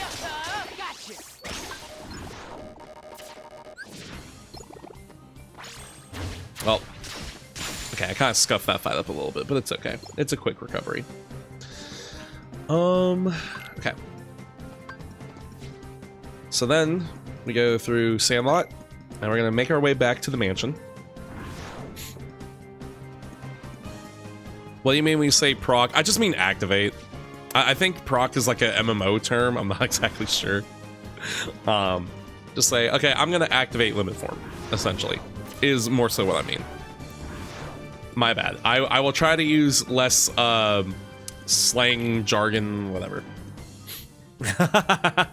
Okay, so once you're in the mansion, there's a couple of chests in here. You're gonna grab this one, and then we're gonna go to this room in here, where there's 2 chests, one in the left-hand corner, and then up against this wall.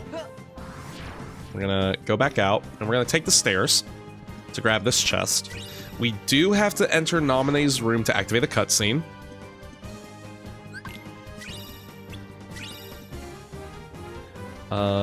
We will exit back into the foyer. We will then grab this chest here. There's not a chest there. Skip this scene. We're gonna grab this chest that's in the corner. And then we're going to go into the computer room. We will then go through this door, where we're gonna fight some nobodies. And then once we fight these nobodies, we'll then fight Axel.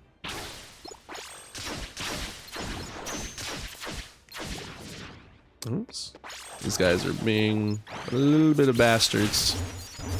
And look at that, I got limit level 4. Oops. Assassins suck, just for the record, because they hide in the ground. And they're assholes. Come here, I'll make it all stop. So, I just realized my music's not playing. Lol, why is that? Because the playlist isn't on loop. Let's go. Okay. Is there a strat for STT Axel, Roro? Because if there is, I don't know. I just wail on them. I mean, I'm not consistent with it. I like to actually hit the square button to close the distance, and then I finish out the combo, which launches him upwards. And instead of immediately going for the RC, because anytime you launch him upwards, the RC happens, I like to actually do a full air combo on him, because then he will automatically go into the fire, and you can still do the RC when he comes out of the fire. So it saves you a little bit of time of not performing the full first RC a little bit. Oops.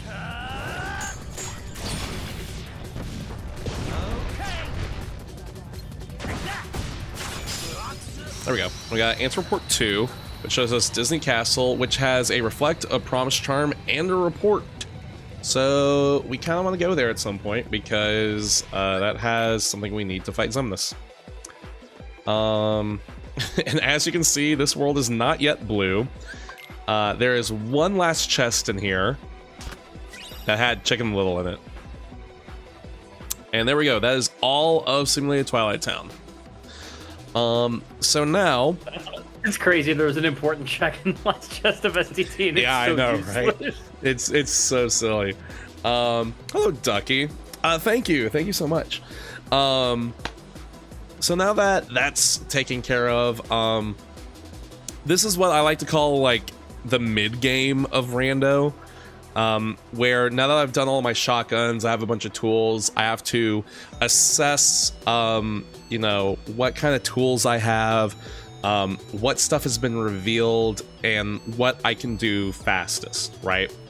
So, I have some pretty good tools. I've got Reflect, I have a Magnet, I've got Final Form. Pretty much the world is my oyster at this point. So I'm actually gonna dip into Disney Castle, just so I can continue the rest of it. We won't have Timeless River access because we still need a Royal Summons, but this sets me up to do Timeless River if need be. And this also gives me an excuse to explain Push the Mouse. So you walk out of here, you activate the RC or Reaction Command with Minnie Mouse, right? You want to try and get her up against this wall, push her a little bit. Let me show you what I got. Oops. And if you do it right, you can kind of hang off to the right side of Minnie, and you can kind of push her against this wall. Her hitbox is a cylinder. I learned recently. I've never actually had it explained to me. I've just kind of done it. But her hitbox is a cylinder. So if you stay on like the right side of that cylinder, it'll be like you're pushing her forward and against the wall. And the reason I keep doing Faith there is because she keeps wanting to attack these Heartless. When she does that, she kind of sidesteps to the right, and that kind of gets her out of the range of the wall. So she can kind of get loose a little bit. So that's why I just go ahead and activate the React command for Faith, because it'll just keep her in line with that wall still. A little bit of a time loss. Nothing crazy though. Don't worry if you don't do mouse push on your first go around. It took me ages to understand mouse push. So don't fret about it. If you need to just do it the normal way, do it the normal way. Gonna do this thing over here. Just push back all these. What are these Heartless called? I don't actually know what they're called. Let me show you what I got. Does anyone know? Bolt towers. Bolt towers. There you go. Congratulations. That's like the 1% of Heartless I know. I don't think I could name, other than Shadows and Soldiers, I don't think I could name a single one. Yeah, I mean, to be fair, there's like a million Heartless. I can name all the nobodies, no problem. But, you know. It's so funny because I can probably name all the KH1 Heartless, but KH2, I could name, what, the Rapid Thruster, I think I'm tapped out. Neo Shadow, if that counts. Neo Shadow counts, yeah. What's up, Key? Who's on the call? It's Roro. We're explaining Fresh Faces 3 stuff. Let me show you what I got. Another Fresh Faces sponsor in the chat?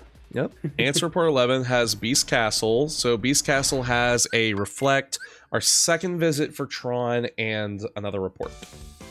So for now, we may need to keep an eye on that second visit for Tron, but I'm not really pressed about it right now. So that's all we can do here until we get the roll of summons. So now we know that our Promise Charm is located in quote-unquote second visit Disney Castle, or just Timeless River. So now based on this, I'm gonna think about what I want to do. Something that's kind of fun, kind of quirky, kind of cute. If you want to take some time to think about where you want to go next, and you have some torn pages, just go hang out with Pooh. Take a Pooh break. Grab a couple of chests here. This is the Randomizer class of 2025. Oops. Yep. And then you just play these mini games. With Piglet, I just like to hang out on this. Oops. I like to hang out on the right side of the screen and just mash X and triangle. Just get the reaction command, and also just to deal with these beehives. So let's think about what I want to do here. I think actually I want to go back to Twilight Town. Or actually, maybe I want to do Hollow Bastion. Twilight Town, we haven't finished the first visit of, and it's got a decent amount of checks there.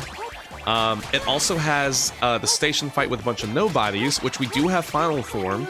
So if I wanted to, I could try and get some final form levels at that station fight, and then clear out the rest of the first visit and get a couple of checks along the way. And then after that, I might try and go into Hollow Bastion, because the second vision of Hollow Bastion has so many checks, it's kind of ridiculous. Let's see. I think that's what I'll do, actually. So I'll go ahead to Twilight Town, and there's no like right or wrong plays. I mean, obviously there's plays you can do that probably don't really make sense to do when you have other stuff that could potentially be faster. But so long as you're thinking about like what you want to do, the amount of checks that you can get, you'll be all right. So this is a fight where, correct me if I'm wrong, it's another like death abuse fight. You could kill a certain amount of nobodies to end the fight, or you can deal a certain amount of hits to nobodies. It's not the number of nobodies you kill, it is the number of hits. You could just run out the clock, or you could death abuse. This fight in particular, it is really hard to death abuse unless you do it immediately, just because these are really low level nobodies. So what you're doing right now is actually like, if possible, preferred, because it's a great place to get some very simple nobody's off with your final form and increase its level to max, which is what you just did. Yep. I'm kind of, I keep meaning to move my webcam away from it because I'm kind of blocking the level up for the forms. But we got, I think, a couple of abilities. You we are got the flash level step. Yeah, yeah. You upgrade to level Dax. It's the whole thing. Yeah. In the station, just like in Simulated Twilight Town, there's a couple of chests we can grab. They have been moved slightly to the left or right, depending on how you're looking at it. Is there a cosmetic Xion mod? If there isn't, I'd be very surprised if there isn't. I know I saw one that replaces, I think, Donald with Xion as a cosmetic. If there isn't a Xion replacement mod, someone should do that. Hello, Cade. What's up? Welcome, welcome. You're gonna watch Twitch and YouTube. Hell yeah. Welcome on in. So anyway, grab those 3 chests here. Pete's gonna be like, oh my god, there's a bunch of Heartless here. The easiest way to deal with these guys is just go ahead and activate a form and then just clean up the rest of these Heartless. Sometimes they're a little bit of a bastard, as in case with that shadow. Kind of slinking to the ground. Oh, also, I forgot to point out, you see how in Simulated Twilight Town, that number is blue? That's an example of it saying, we have collected everything in that world, so we don't have to go back to it. We're just gonna climb our way up through this tower, do these couple of fights super quick. Let me show you what I've got. Now we're talking. I won't forget this. So long. Hopefully that does something. Not a lot. Oops. Oh, come on. Come on, you little bastard. There we go. Olette is the goat, yeah. Olette is the goat.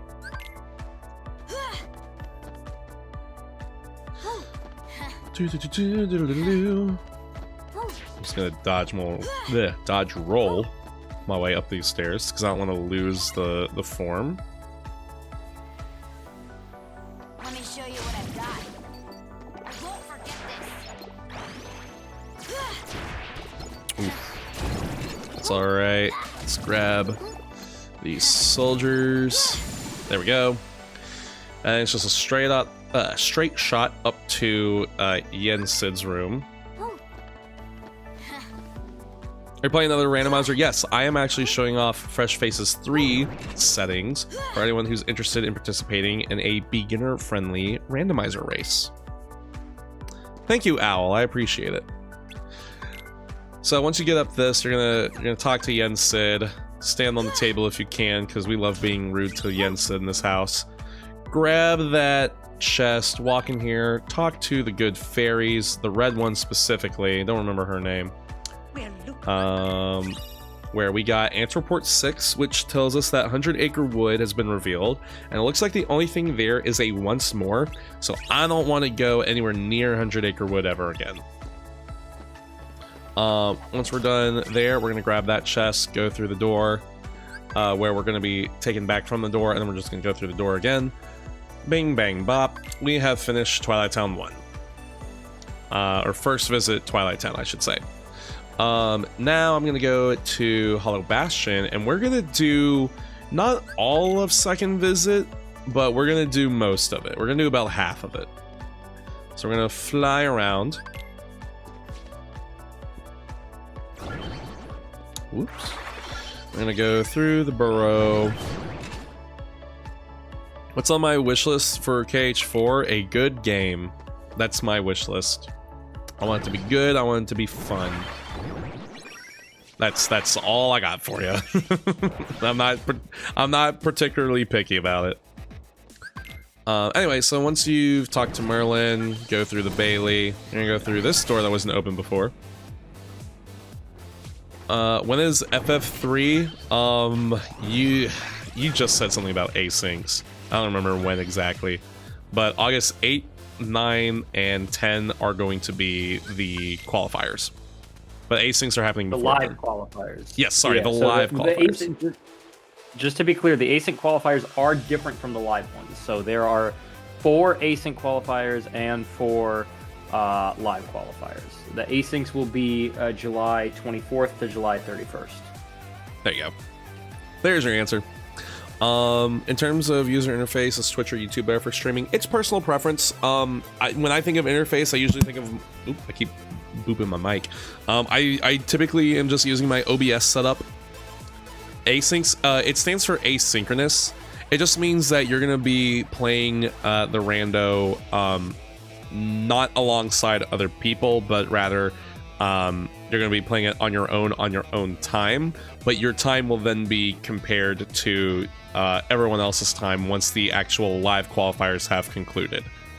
Did I get that right, Roro? Couldn't have said it better myself. Excellent. Perfect. So anyway, back to pathing here in Hollow Bastion. Once you've gotten that cutscene, the doodle done and good, you're going to turn around and grab this chest. You're then going to hug this little pipe thing, grab this chest, and then you're just going to drop down and grab this little guy that's hanging out under the lip of that platform. Then you're going to go into the hallways. Now, what's up, pimp? How's it going? Tell Roro I said hi and goodnight. Hey, Danimal said hello and goodnight. He called me the most Caucasian person he's ever met at ReConnect. Huh. Okay. Okay. So, once you get into, what is this? The colonnade? I don't know what it is called. The hallway. You go through the hallway. This is going to be an interesting path. You're basically just going to hang by the left wall to grab, I believe it's 3 or 4 chests. Let's do some counting. 1, 2, 3. You're actually going to pass by this opening. You're going to grab this chest instead. You're going to hang to the left again. Turn, and then you're going to hang to the right. Grab this chest. Then you're going to hug the wall again. And then you're going to go through into this room where Mickey Mouse says the funny line, but we're going to skip the funny line. Instead, we're going to grab this chest, talk to Leon, skip, talk to the wall, skip, where the actual funny line is. And then we're going to talk to the computer. And then we're going to be spawned in here. But before we go outside, we are actually going to go grab this chest that had wisdom form, which is pretty nice. This door will be open because we are starting with a specific item that opens it. And there's one tiny little chest in here that we're going to grab. And then we're going to make our way back out. Now, some people like to go ahead and dip out of this world. I like to go ahead and just get this force fight out of the way in the corridors. Just because I have the tools for it, I can make it go by super quick. No big deal. Let's go ahead and do Final Form, because we did get Wisdom Form. So I can level this up one more time. Do a little dancey dance with the dancers.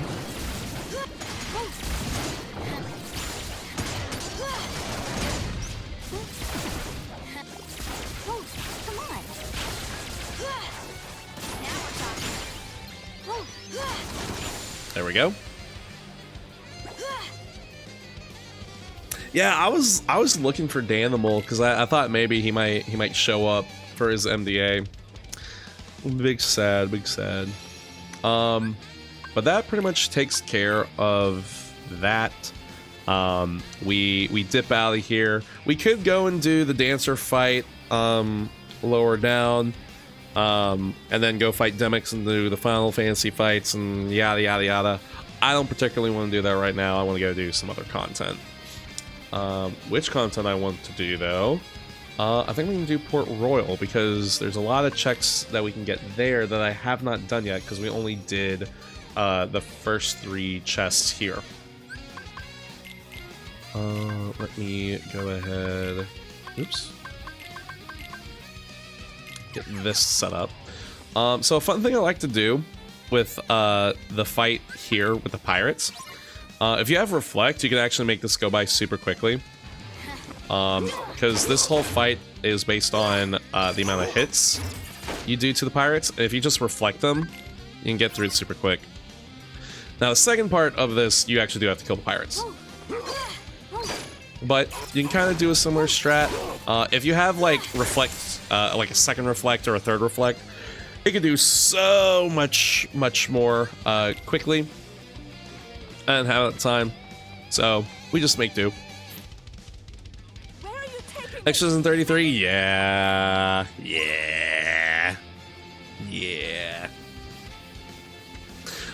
So, a fun thing with this fight that I like to do, this wall right here, there is, you see all that debris kind of on the left side?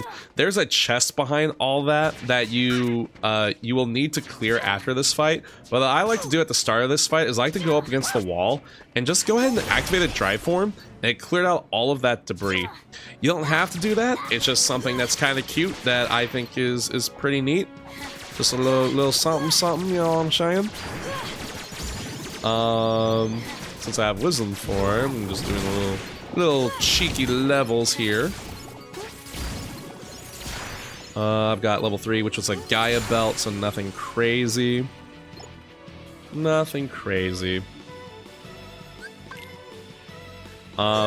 I should stress that all of the stuff that you probably need to learn as a beginner is mostly just pathing and shotguns. Learn your shotguns, learn your pathing, you'll do just fine. All the super advanced techniques are for the people who are like really try hard, who do like a rando seed every fucking day. So like me, preparing for Fresh Faces 1. But anyway, so after that fight, obviously, I'm just going to explain this real quick. You saw it, but, you know. Go grab this chest here. Grab that chest right there. You're going to break the debris here. Turn right, grab this chest. Break the debris. Grab this chest. And then you're just going to hang it right and get the fuck on out of here. Now, once you're done that, you would think you go through this. You don't. You talk to Will. He's a little stinker. Skip the scene, and then you're going to talk to Jack. You're going to tell him to go to the Black Pearl. There's an ambush on this, but the cool thing, and this is just a base KH too, you can go in and out of the ship hold, go back, talk to him again, tell him to go back to the Black Pearl, and it just skips that fight entirely. Very, very fun. If you never knew that, now you know.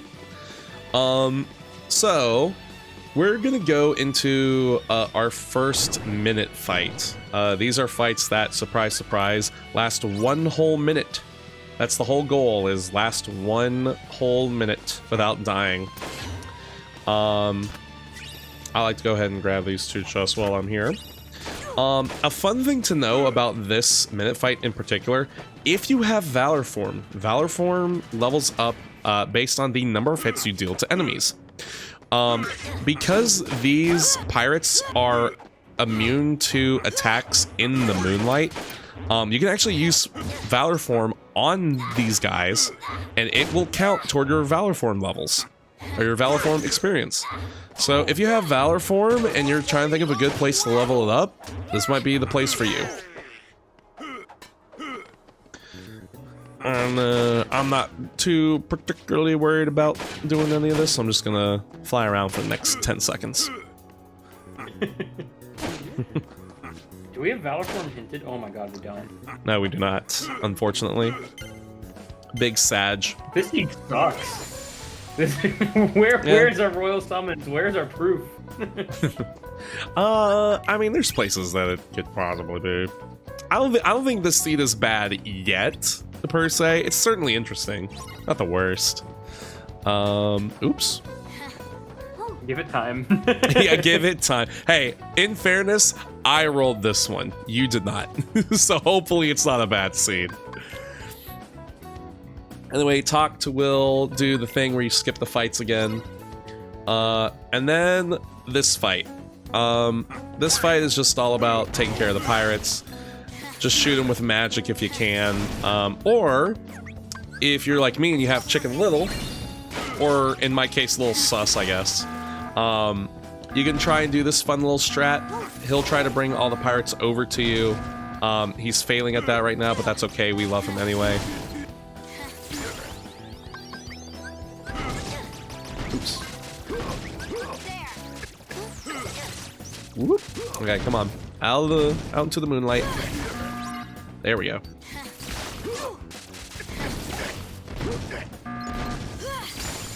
Okay. I guarantee you can do that fight faster than I did right there. Just for the record. I'm taking these very slow. Does that apply just to this fight or every fight you've done? Yes. I'm going very slow just to show, just so I can properly explain what's happening here. For these barrels, you just gotta get all these out of the way. These guys can be annoying because they will shoot you and then in the middle of you trying to fling the barrels out. Just do them in a decent order. I'd try to do lower deck first and then higher deck. And now we get to do what some of you have probably seen me do several times already. We're gonna bully Barbosa. Before we do that, we're gonna grab this chest here that has a skill and crossbones. So funny enough, Port Royal unlocked Port Royal.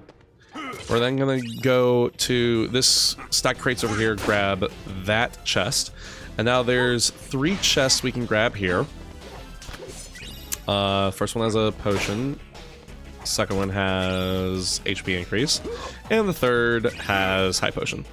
So now we're gonna bully Barbosa, or bully Babushka, or bully Barbra Streisand, or what people have most recently adopted. We are going to be participating. We're gonna be participating in the Barbosa space program. So we need to find this guy first. We're gonna find Barbosa, and since I have Thunder, I'm literally just gonna sit here. Oops. I'm gonna throw out Thunder. Pop an ether before I use up all of my NP, just so I get all of it back. And we're just gonna, yeah, there we go.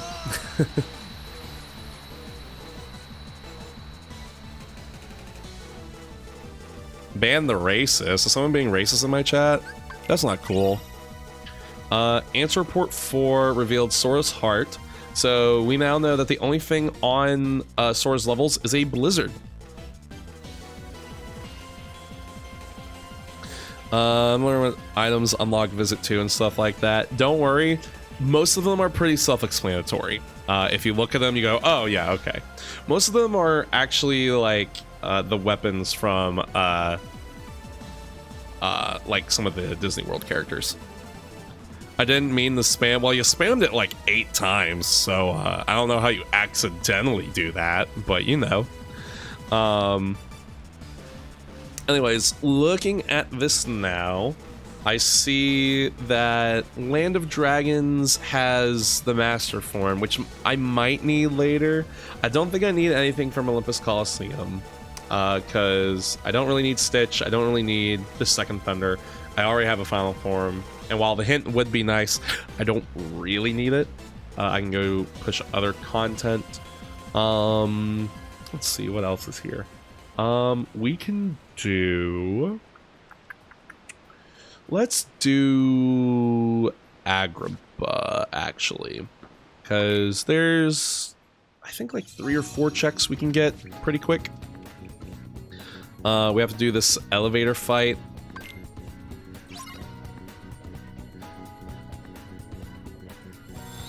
I don't need to hit yet. Very true, very true. So, elevator fight, nothing crazy. I think I'm gonna go ahead and try and get my wisdom levels while I'm at it, because these are all heartless. So, might as fucking well, right? Do, do, do, do.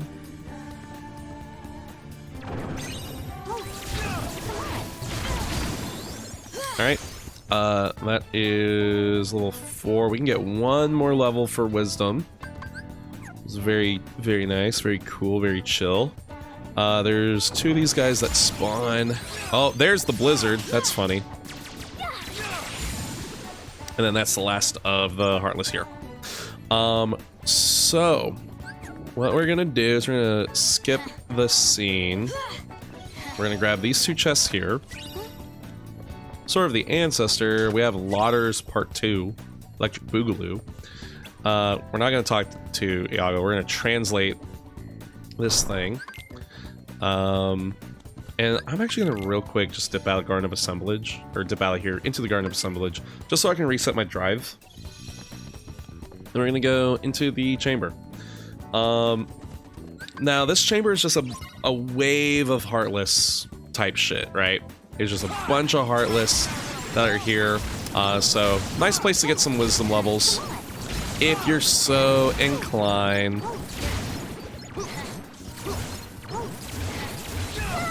Okay, that guy was not being very cooperative. Very unfortunate. Okay, so now we got our level 5 drive form, which is good.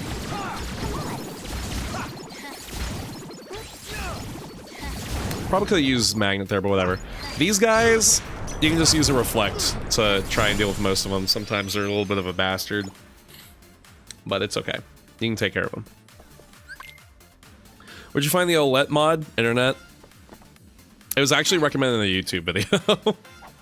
I was like, yeah, I need that one. That seems cool as shit. When you are done with that fight, it's gonna put you like up here against the loading zone. Do not go through. Turn around and get those 2 chests, because if you go through this, it's gonna pop you up near the peddler shop, and then you're gonna have to go all the way back to get those 2 chests. So don't do that. Make sure you're aware of everything, or of those 2 chests afterward.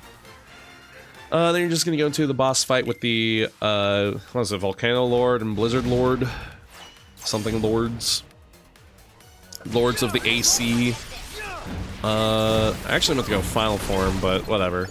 We take these, I guess. Bodies 10,000 times their hitbox size. Yep.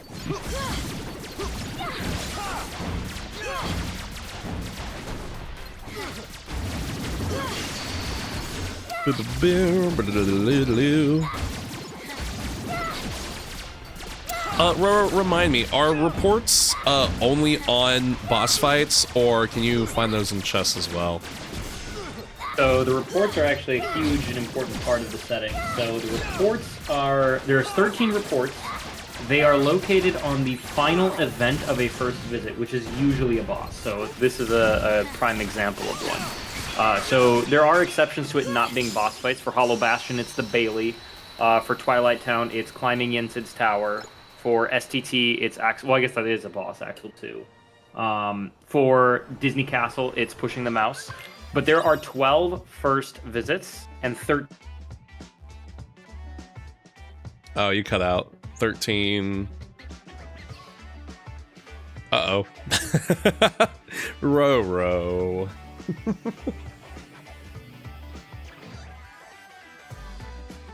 Well, anyway. Oh. Hello? You're muted. Was I muted that whole time? Oh my god, I'm so sorry. I was talking the whole time. No, you like cut out, and then I couldn't hear anything, and then like it made the Discord disconnect and reconnect, and then it showed that you were muted on your icon. But we heard 13, and then didn't hear anything after that. Right. Well, you got the KH number out of it, right? Yeah, that's true. That's true. You can hear me now, though, right? Yeah. So there's 13 reports. Each report is on the final event of a first visit. So usually that's going to be a boss, but there are exceptions. For instance, pushing the mouse in Disney Castle or Bailey and Hollow Bastion. There are 12 first visits, but 13 reports. So 12 of them will be at the end of a first visit, but there's a 13th that can be out in the wild. Okay, excellent. And if you turn the World That Never Was on, which can only happen in the top 32, then all 13 reports will be at the end of a first visit. Yeah.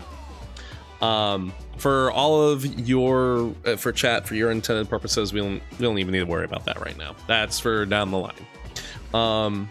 So at the end of this visit, we got report 10, which reveals drive forms. The drive forms has Cure, Magnet, and a torn page, so we don't gotta fuck with any of that. Thank God.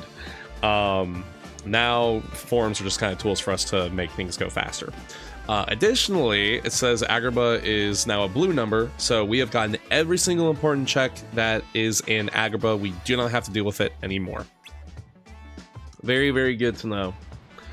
So now I'm kind of looking at this board and I'm like, okay, Twilight Town looks kind of juicy, because there are 3 visits for Twilight Town, right?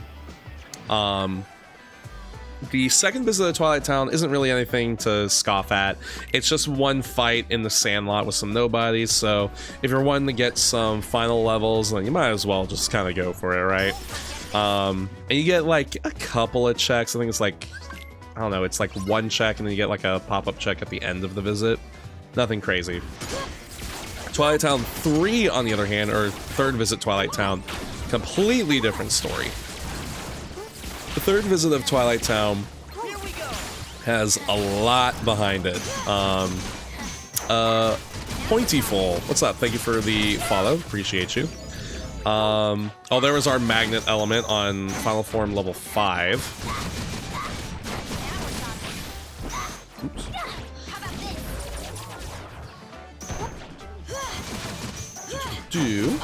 Okay. What a lot of people like to do is they'll leave, they won't even do second visit Twilight Town until they get the unlock for the third visit. Kind of up to you, depending on what you want to do. If I have Final Form, I'll consider it if I need the levels and maybe need a little bit of time to think in between, because it's such a quick fight. But after you do that fight, you just go back up to Station Heights. Penn's going to run to the clock tower, and we're just going to skip the scene. And then we're going to go back into Twilight Town, and this is where a lot of the checks in Twilight Town are.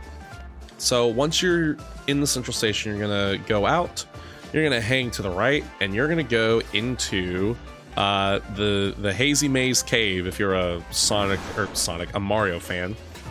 You're going to hang to the left, you're not going to go out anywhere, but you're going to grab this chest. You're going to go through this window, grab another chest. You're going to go through this window, grab this chest in the corner, and then you're going to go out this little doorway, grab this chest, and then you're going to go through gate 2. You're going to grab this chest over here.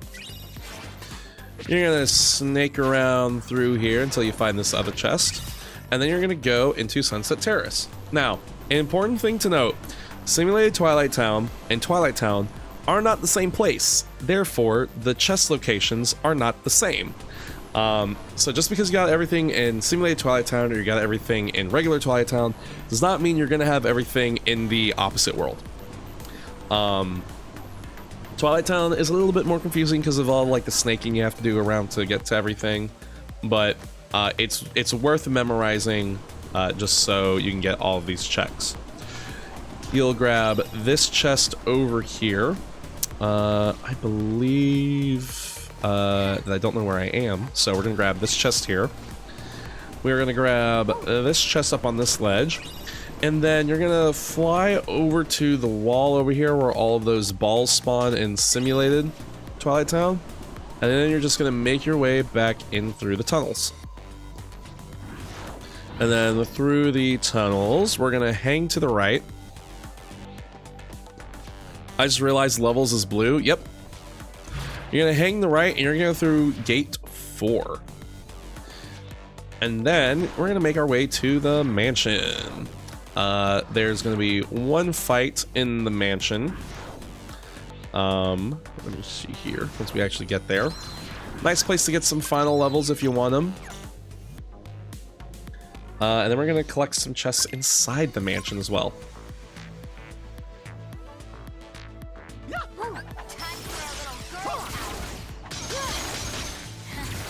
Boop.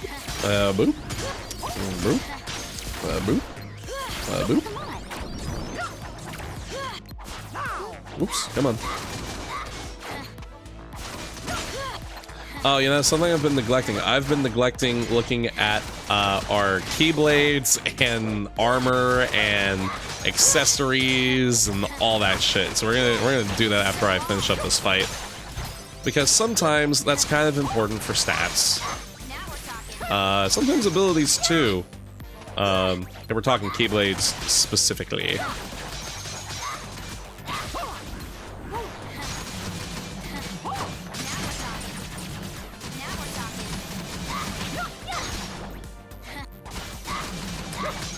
So what is this? This is Rando. This is Rando. I had to think about it for a second. I was like, what are we doing? This is Rando. I just have some mods installed because I think they're cool. We almost went down a very dangerous existential route just now. Did we? You said you were thinking too hard about what this was. Oh yeah, no, that's true. That's true. You know. Anyway, so looking at Keyblades, remind me, is it 1 and 7 are the min max for Keyblades? I'd say it's 3 and 7, but 3 I and 7? am a bad TO and don't remember, so I'm gonna look up the preset and then let you know. Perfect. So cool thing about the Keyblades is the stats and the abilities are randomized. So when you're collecting Keyblades, you kind of want to look at what you got and see what best works for you, what has better stats, etc. In our case, it looks like Pure Blood and Mysterious Abyss are both our highest stats. It's 3 and 7 Italian. Is that true? Oh, you have the seed generator Yeah, up? Perfect. It is 3-7. Yep. Perfect. Awesome. So we're probably going to equip Pure Blood just for that extra draw, just because I want it. Armor, if you have ribbons, equip them. Otherwise, just equip something. With accessories, typically I like to focus on accessories that give me more magic stats. But my magic is already a 47, so maybe we can work on the strength a little bit, just a wee bit. Moon amulets, cosmic arts, shadow archives are very good for all of those. Typically, if you have like around 35 ish for strength and magic, you're set for basically the rest of the game. While I'm at it, I'm also going to go ahead and use some boosts. And we're going to run some ads real quick. So we do not get too many ads for the rest of the stream. So take this opportunity to stretch, get you some waters, run to the bathroom. I'm going to do that right now, actually.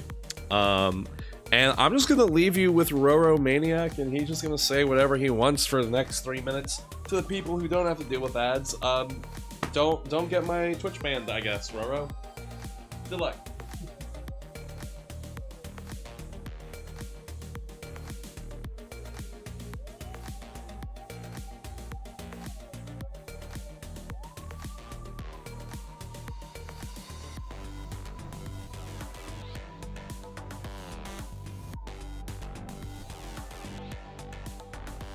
Here we go!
Hello.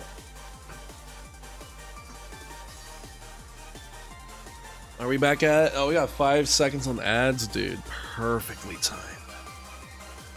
That was an out-of-body experience, watching the stream, being told hello, but you're not in there. I'm in your walls, Roro. Oh, damn. Oh, yeah. R for Burb, reload. thank you for the resub. Dude, 13 months? Funny number? Oh my god. How hard would you say it is to mod Kingdom Hearts?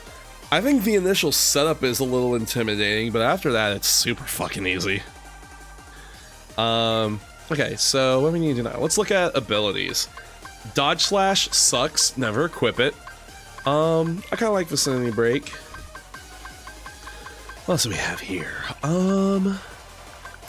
Experience Boost never hurts. We don't really need Jackpot. Blizzard Boost, we take those. Thunder Boost, yes. MP Rage, Second Chance, because why not? Okay. Alright, I'm just gonna go ahead and make this super duper quick. Alright, so now that we're in the mansion, we're gonna grab some chests in pretty similar locations that were in STT. Words are hard, I can't speak. Why would they ever let me give a speech accepting an award? So grab those chests. Thankfully, we don't have to go talk to Nominee this time around. We just gotta grab these chests over here, which has our proof of non-existence. And the world is blue. But I'm gonna go ahead and finish this out just to show you guys. It'll be super quick. We'll grab this. We will then go in here. And to close out this world, you'll actually, before talking to Pence, you're going to go into the basement hall, go to the basement corridor, then you're going to grab this chest, make your way back, then you're going to talk to Pence. This, the best way to win is to not lose. True! True! Where was that advice in my top 16 match? After you grab those chests, you're going to talk to Pence, say sea salt ice cream. And something a lot of people forget, there is a check for touching the beam. So boom, you get a check there. And then after that, you're going to make your way into that door. You're going to fight some nobodies with Axel, and you're going to clear out that fight. I'm not going to do that right now because all of that is very self-explanatory. You don't really have to think too hard about it. And we have everything here already. So I'm just going to go ahead and dip out. So now, my thought process here is, okay, I've got 3 proofs. I know where the Promise Charm is. It's in Timeless River. Where is my Royal Summons so that we can get into Timeless River? So we have a couple of options. We can push Hollow Bastion, which is a dancer fight, the fight with Demix, the Final Fantasy fights, and then Thousand Heartless. We could go back to Port Royal and do the second visit, which actually does have a decent number of checks there that we can get in a short amount of time. We can go back into Halloween Town. We can fight the Prison Keeper and Oogie Boogie and finish that out. And then maybe we could do some second visits there. Pride Lands, we have the fight with the hyenas and we have the fight with Scar. Or we can continue the rest of Space Paranoids 1 and get, I believe it's a couple of checks through the screens and fighting the hostile program. And there's also a couple of chests we can get there too. I honestly would go to Port Royal myself, just because there is a good amount of checks there that I can get super quickly. But I'm going to go to Space Paranoids first, just because I can show you guys a fun little strategy for leveling up super quickly, should you need it. If you have an experience boost, whether on a Keyblade or as an ability, ideally you would have it on both, which I have here. But if you just have one, that's totally fine. What you can do is make sure Tron doesn't have any valuables on him. Some of the sword attack, just because it makes it a little bit easier. Yeah, you could also get the report. Yeah, 100% true. 100% true in these settings. So you can go here, whack this guy, and you're basically just want to get your health down to about half health. Once you're at half health, experience boost will activate, and you will get double the experience for killing Heartless. And if you have 2 of them, I'm not exactly sure how the math works there. I don't know if that's 4 times or if there's like some weird numeric value there, but you'll get some more experience that way as well. Obviously, I'm level 30 right now, so this is going to take a very long time to do, and I don't really need it considering that levels are dead. Also, Donald has Cure. I should fix that at some point. Let me go over here, try and get out of combat. Give him something that doesn't have... well, he may just have Cure forever. Which would kind of suck, maybe? Maybe he doesn't have it anymore. I don't know how exactly it works. Someone smarter than me can figure it out. I'm not going to be married to this strat, by the way. I'm just showing you guys how to do it in case it's something that you want to try and do. I ran the habit of only doing screens when I had experience boost. You do not need to get into that mentality at all. If you can do screens quick and you feel like you need to do it, go do it. This is just for if you happen to have experience boost, you want to try and get some levels, you can do it this way. So now that I've got the Siren of Death, quite literally, you can just go in here, especially if you have a magnet. Magnet helps a lot here. Magnet does wonders. Go ahead and freeze a couple of these screens, these 2 specifically, and then more of these guys are going to spawn.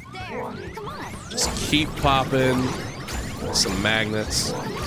And you can see we're gaining like a shit ton of experience super quickly.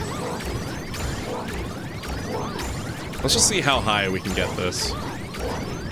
Now, do pay attention to how much time you have left in this fight. You don't want to do what I did a couple of times and go all the way down to like 5 seconds, and then all of a sudden you run out of time. Now you accidentally overextend. Important thing to note for this rando and these settings, level 50 is the max for where you can find important checks. So once you've hit level 50, dip on out of there. Or if you get to like level 35, 40 or something, you might be cutting it close, just go ahead and dip out anyway. Again, we didn't need to do that because our levels were dead at like level, I don't know, 18 or something. I just wanted to show you guys that strat just so you have it. Ethan, thank you so much. I appreciate that, man. Very much so. You're gonna grab these 2 chest arenas here, glide on out this a ways.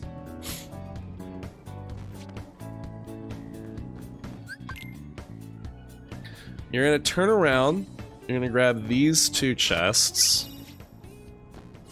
Then you shall make your way to the hostile program room. Do you have any words of wisdom for hostile program? Because I always forget how the HP gate works for this fight. Yes, I would love to provide some wisdom here.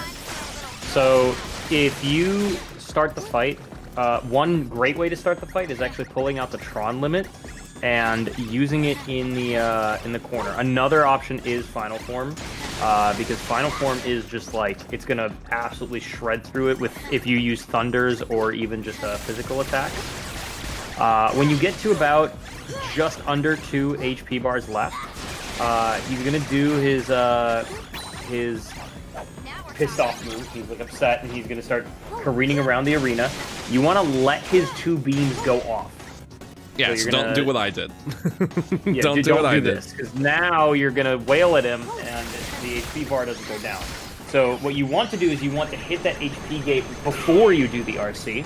He's gonna get pissed off and circle around. Then you let him do the 2 pew-pews. So right now, so this is what would happen before the RC, where he's circling around, let him do the pew-pew, and then do the RC. This man got 9th place, so you... We love 9th place in this house. We love it. All right, so that takes care There's of... hope for all of you yet. Yes, there is. Don't worry. So that's hostile program done. We're gonna get the report here. Pride Lands has been revealed. It only has a report left, so thank God I don't have to go there. So now I'm thinking to myself, okay, well, there's a possibility that second visit Tron might be required, which means we might have to dip back into Beast Castle to try and find that identity disc. Alternatively, there's also Halloween Town, Port Royal, that we can go mess around in. We're just trying to find that Royal Summons.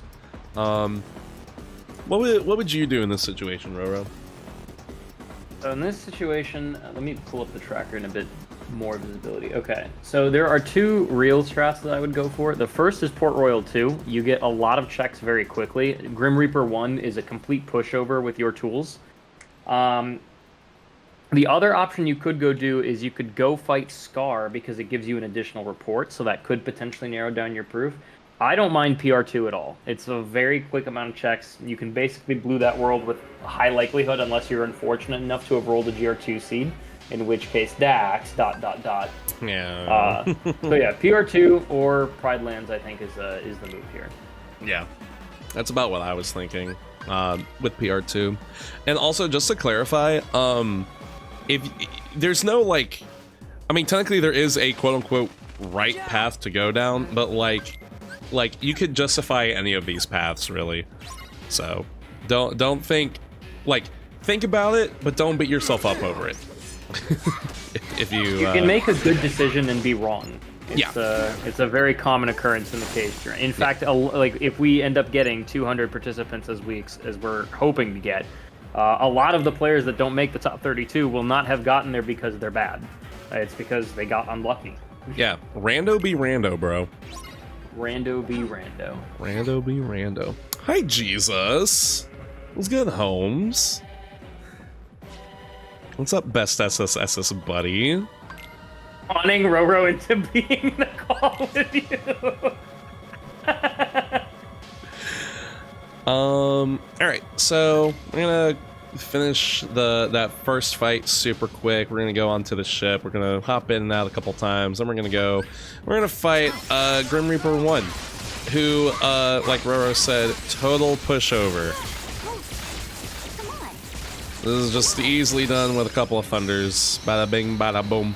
There we go, Bob's your uncle. I don't know why that's my new thing recently, but there we go. Alright, there's a chest back here we can grab that has fire.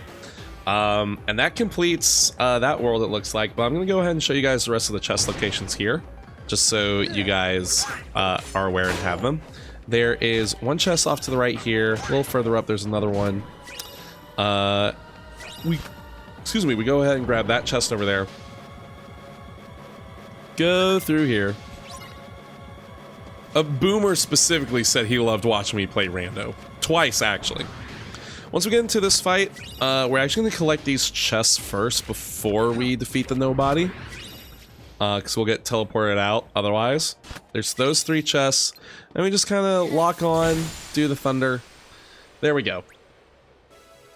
Now, the rest of this world, I think we get a pop-up here, yeah.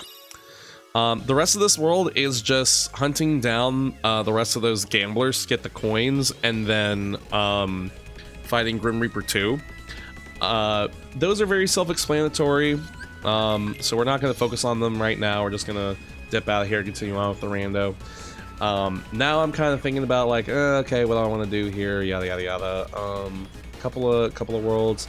Well, let's do the Scar thing. I usually neglect the rest of Pride Lands because it's like we got all the checks here, so why would we go back and do it?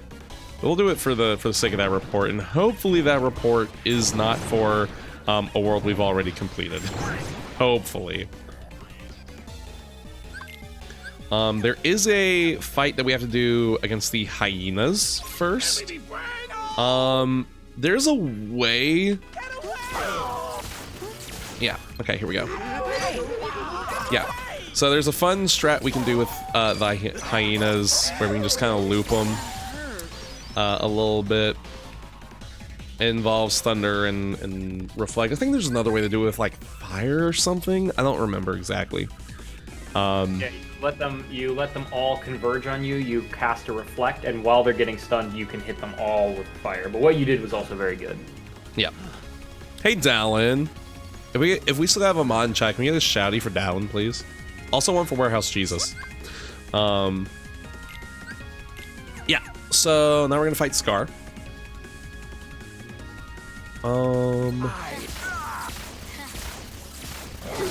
I don't entirely know the strat for this either, other than just fucking wail on him.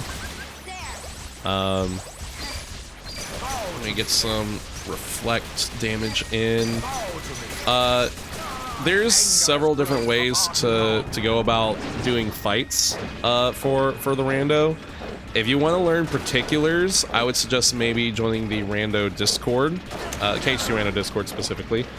Try to find someone to help you out, practice those fights or whatever, if you so desire. Scar is stinky, this is true. Decent enough strat is just use Simba's limit. Oops, come on. There we go. The purposes of this stream is just to show you like where all the chests are, what pathing looks like, try to get you to think about your next couple plays, etc, etc. Just basic stuff.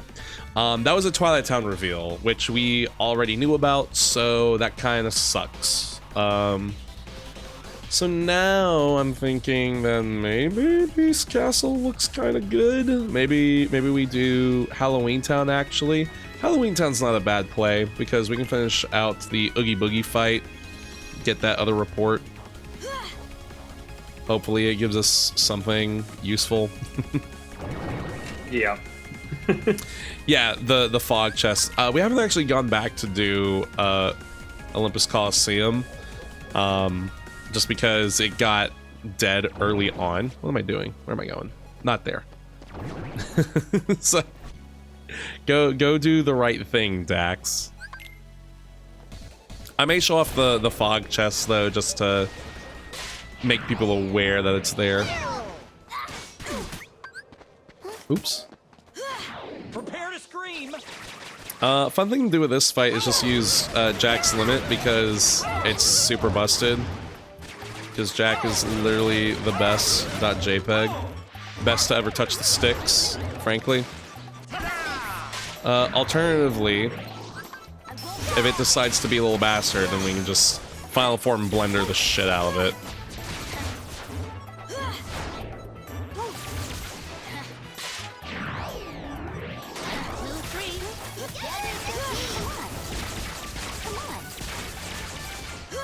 Your use of Valor form here is the reason you made it into top 16 in the very first fresh phase. True, and there's our Royal Summons.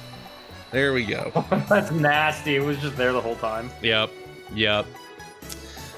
Unfortunate. Well, let me go ahead and show you guys the fog chest real quick since Jesus brought it up. Gotta go enjoy the rest of the stream. No worries, take care. Enjoy the rest of your night. Yep. So Royal Summons gives us the Timeless River access we need to get the Promise Charm, make our way over the final fights. Again, I'm going to show you guys the fog chest real quick in Olympus Coliseum, just because it's one of those chests that's like super tricky to miss, and a lot of people do. And while I'm at it, I might as well show you the rest of the path for the first visit of Olympus Coliseum. So we're gonna do what we call Hades Chase. This is one of those fights where we can't actually hurt Hades, but he can hurt us, and that really sucks. That's it. There we go. Do we start with the Olympus Stone in these settings, Roro? That's it. Should. Okay. I didn't know if that was something I found along the way. So typically in this world, you need the Olympus Stone before you're able to use drive forms. But theoretically, in these settings, you will start with the Olympus Stone, so you can actually use drive forms here, where previously in vanilla Kingdom Hearts 2, you shouldn't be able to. Which is very cool, very thoughtful of the KH2 random community. Alright, and then we're gonna make our way over to Cerberus. Whee! Okay. Cerberus fight, a pretty straightforward, just whack him until he dies, pretty much. If you have Reflect, you can try and do something cute at the beginning of his fight, where you kind of like go a bit forward when he does his jump attack, and then you activate Reflect. He'll hit you, and then you might be able to get a couple hits in on the heads. Have you beat the data battles? Yes. We're not focused on the data battles today, though. Yeah, so we're gonna try this. Also, if you're like me, Cerberus is actually Pluto. Don't worry about it. It's 3 Master of Masters in 1. It's kind of crazy. Alternatively, you have Limit Form. Literally, just do that, and it's super easy. Excuse me. Excuse me again.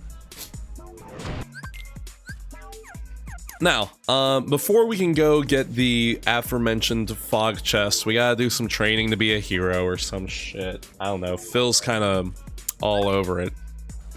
He's really big on training. Thank you, thank you. Hey, Folsey, how's it going, dude? What's up, goat? Mom cubed, exactly. Mom. So, talk to Phil. We gotta do some practice. We gotta be big and strong for the games. Now, awesome thing here too with Rando, another quality of life, is you actually don't have to get all of the orbs. They've replaced all of the orbs with like the big orbs that are worth 10 each. So when we go into Maniac mode, Roro Maniac mode, if you want to be fancy with it, instead of getting 100 small orbs, we can just collect 10 of the big orbs, which we have a draw, so we get those like insanely quickly. Then we gotta go talk to Herc, just to get this cutscene to go through. We go out the Coliseum gates, back to the underworld. Phil's passed out, he's taking a little nap, and we're gonna grab this chest here. Whilst we're at it, we are going to grab the fog chest. Now over here, there's this pit of fog, right? And people will often miss this. You're supposed to go through here to continue the world. We're not going to do that, though. We're actually going to turn around. We're going to grab this chest, which a lot of people miss. Do not forget about that chest. Also, if you have enough movement, again, enough glide or whatever, you can grab these 2 chests up here, which you would otherwise need to circle around, go through another loading zone, etc. You're going to hang the right wall. You're gonna hang the right wall, skip that open spot, grab this chest. You would go through here if you couldn't get those other 2 chests that we got previously. Hang along the wall. Don't go into that room quite yet. We gotta grab this chest first. Turn around, make a right. Bang, boom, bop. There you go. We're then gonna grab this chest over here. And then we're gonna make our way over here as well. To grab this chest, and then we will go and fight Demix. However, this is another case of if you have movement, you might be able to do this. You can grab this chest, and you can just like do that, and then you can just skip that a little bit. It saves you a couple seconds. Okay. Demix. Thankfully, this is just a water clone fight. We don't actually have to fight Demix. Just do the RC, or if you happen to have it, I forgot to shortcut fire. You can just spam fire to get rid of most of these clones. Just kind of stand around them. This is the quote-unquote fast strat, if you will. There. It's over. Get rid of this one. There we go.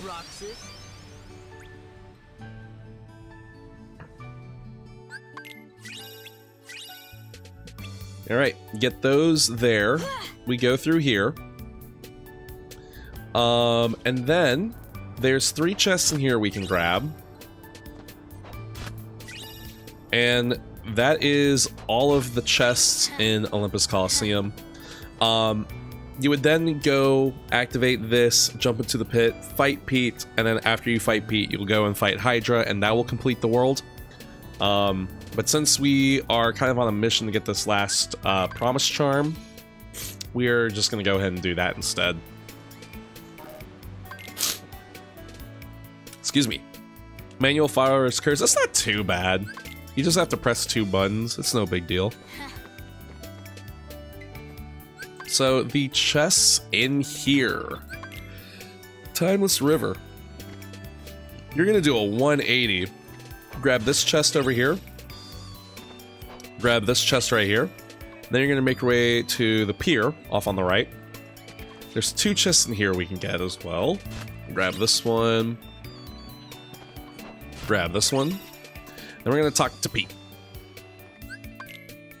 And then we're going to promptly bully Pete. Because he's a punk-ass bitch. He's a good guy. He's a punk, though. Alright. And then before going into the screens, we can actually get 2 or 3 chests here in the waterway. We can grab this one right here. There's this over here, and then there's this one in the far back over here. Ooh, this might be, we might have to push all the way through Timeless River for this one, which is interesting. Alright, so then we're gonna go do, windows. Do them whatever order you want, I don't care. Use the tools available to you to clear these super quick. Magnet is always a good idea, especially if you have 3 of them.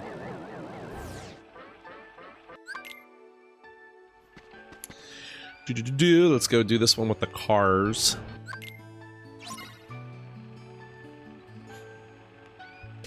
Why not? Why not? There we go. Super duper easy. See, this is what having tools is like. When you have so many tools, you can just clear shit super quick. You go right to left, yes. It's just easier in my small brain. It's easier for my small 9th place brain to understand. Disgusting. Yeah, I do it Japanese manga style, right to left, and then I also go back into the same fucking window I already did. That's crazy. Anyway.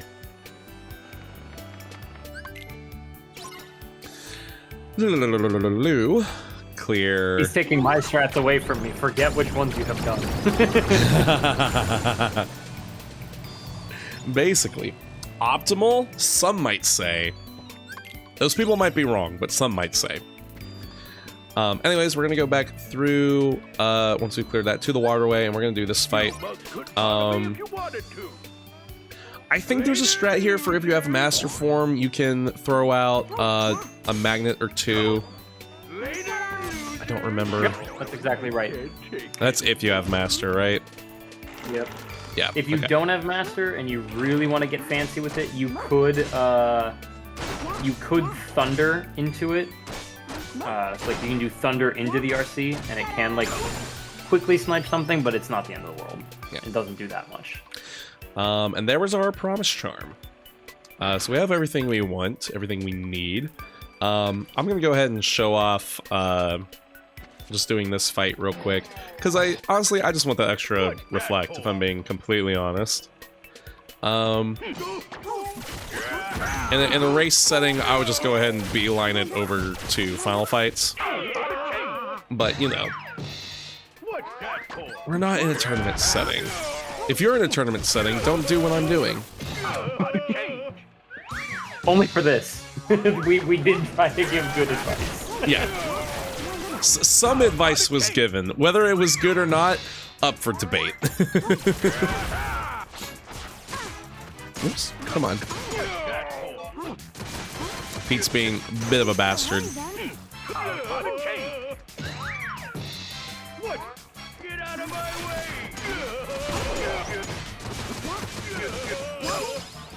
There we go. Ooh, explosion? That's a disgusting place to put that. Rather silly. But yeah, that's Timeless River.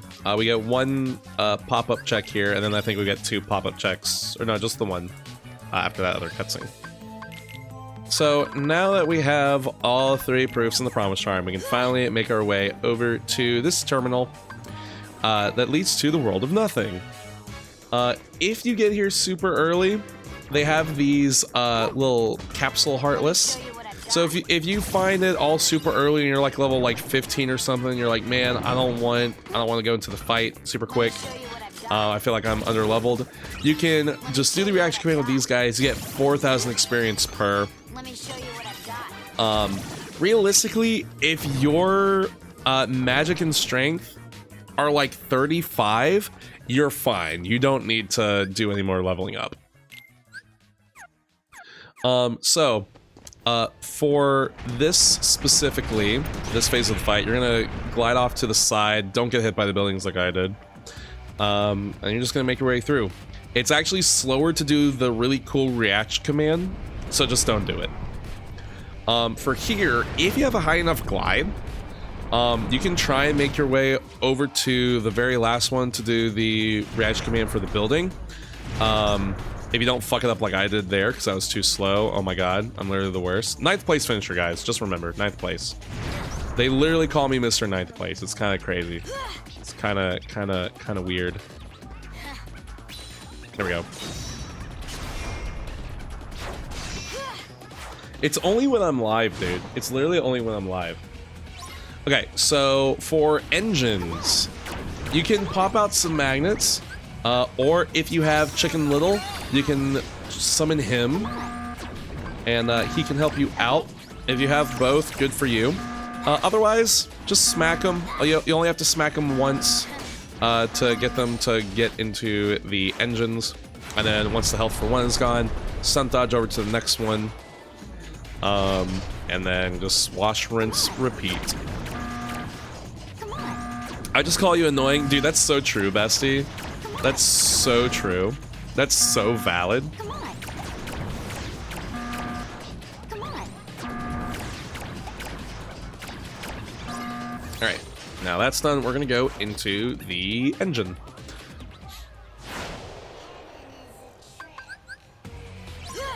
Oops. This is another fight where it's nice to have Magnet or Chicken Little. Because there's gonna be a bunch of enemies that spawn, especially these assassins that like to hide out in the ground. So I personally like to just pop out some magnets. Hopefully they scoop them up. I have Magnet 3, so that shouldn't be an issue at all. I'm just gonna keep hitting the engine core, fire off these magnets, just get rid of everything. There might be 1 or 2 stragglers. It'll be all right. This guy in particular is going to be a little fucky-wucky. And we're just gonna finish this up. Perfect. I'm out of ethers, which is very unfortunate. I probably should have bought some before I went into this, but whatever. It happens. Stock up on ethers, kids. Stock up on ethers. Because you probably want reflects here. Reflect makes this super quick. Otherwise, just, I guess, wail on them, question mark. So that's Armor's Nemesis 1. He's nothing to worry about. Go crazy, go stupid.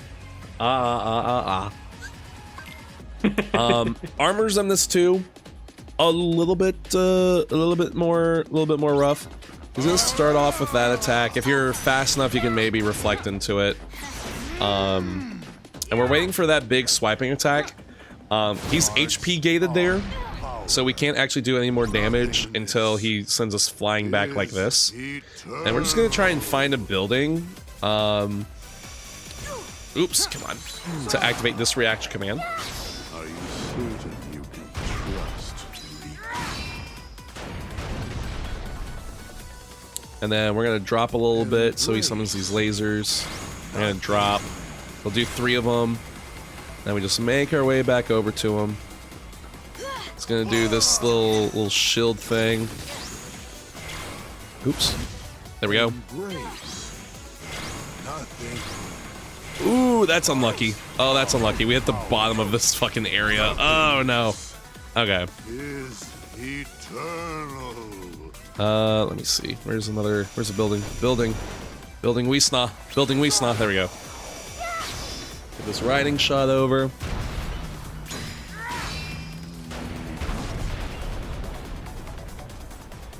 Embrace nothing. And then just fly back over to him. Come on. And then just finish out the fight. And now we're on the final Xemnas fight. Now, final Xemnas is a fight that you are probably going to practice a lot.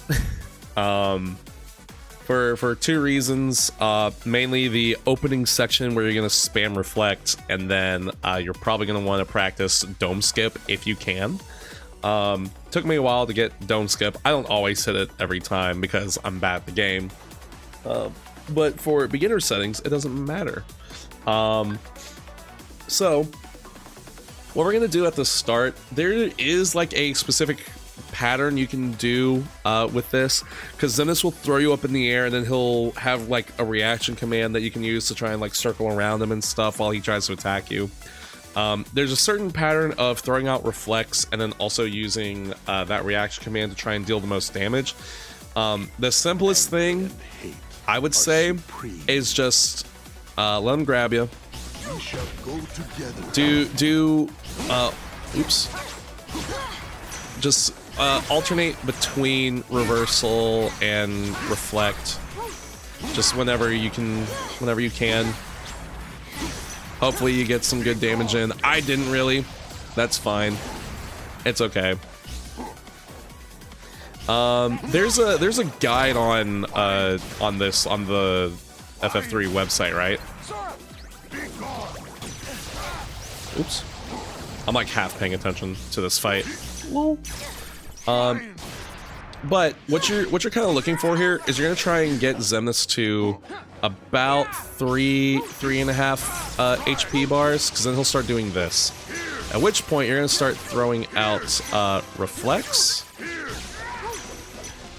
And what you want to do for dome skip, it's a little technical. You want to try and get him down to about like 1 and a smidge of a health bar, or maybe just like a little bit under 1 health bar during this. Why don't you vanish? So I'm actually gonna not even pay attention to this part.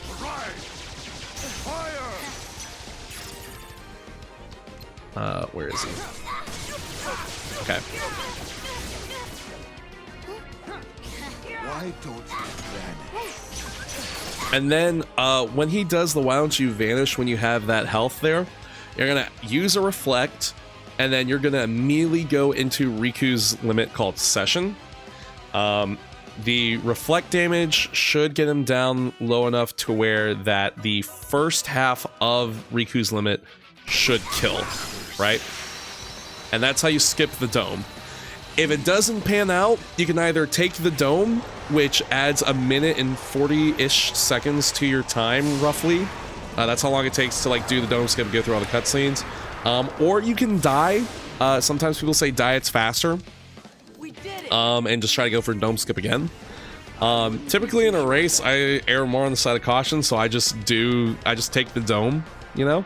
But it's entirely up to you. Dome skip is one of those things that if you practice it and you master it, it might actually help you win a very close race in the end. But that is the basics of Rando, unless there's something that I forgot. Roro, please feel free to say. but that's. I think you did a that's the wonderful gist. job. You covered all the bases. The only thing that I might add is pay attention to those reports. You know where 12 of them are. Yeah. For the first time, doing your shotguns is still important, but pushing a first visit, especially one that's like relatively early, is proven to be like a very, very good strategy. Your Baileys, your mouse pushes, if they hint a proof very early, that saves you a lot of time. So, other than that, no, Dax, thank you for doing this. I think that was actually helpful even for me, just so I know like what people remember, what people don't. It was good to sit in. Yeah, excellent. If you want to try and relearn shotguns, you want to try and get those patted down, replay this VOD. Otherwise, the KH Rando Discord is more than open to help, I promise. As far as like teaching you stuff, you might even be able to find a coach in there. I didn't have a coach for Fresh Faces. Apparently other people did. I didn't know that that was an option. So maybe try and do that. Don't ask me, I won't do it. I say that as I am gonna coach a couple of friends that I already said I would, but I'm just gonna coach them, no one else. Yeah, that's basically KH2 Fresh Faces 3 settings. I hope that looked appealing. I hope you all enjoyed watching it. I hope you are interested in trying it out for yourself, because if you do so and you RSVP, you participate in the qualifier, guess what? It literally helps charity. Just for you taking an interest and trying it out for yourself. I don't really have anything else to say. Are there any last little bits that you want to include, Roro?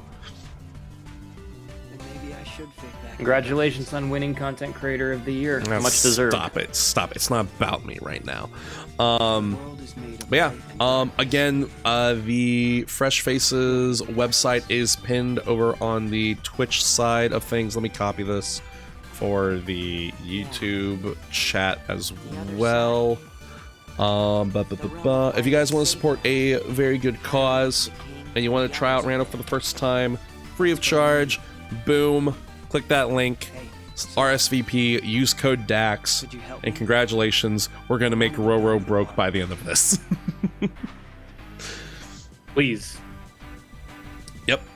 But anyway, that is going to do it for me tonight, guys. I super appreciate you. If you're over on YouTube, we're going to be back on Saturday for some more Nobody May Cry, which just won an MDA for Best Mods. So if you're over on YouTube, I will see you on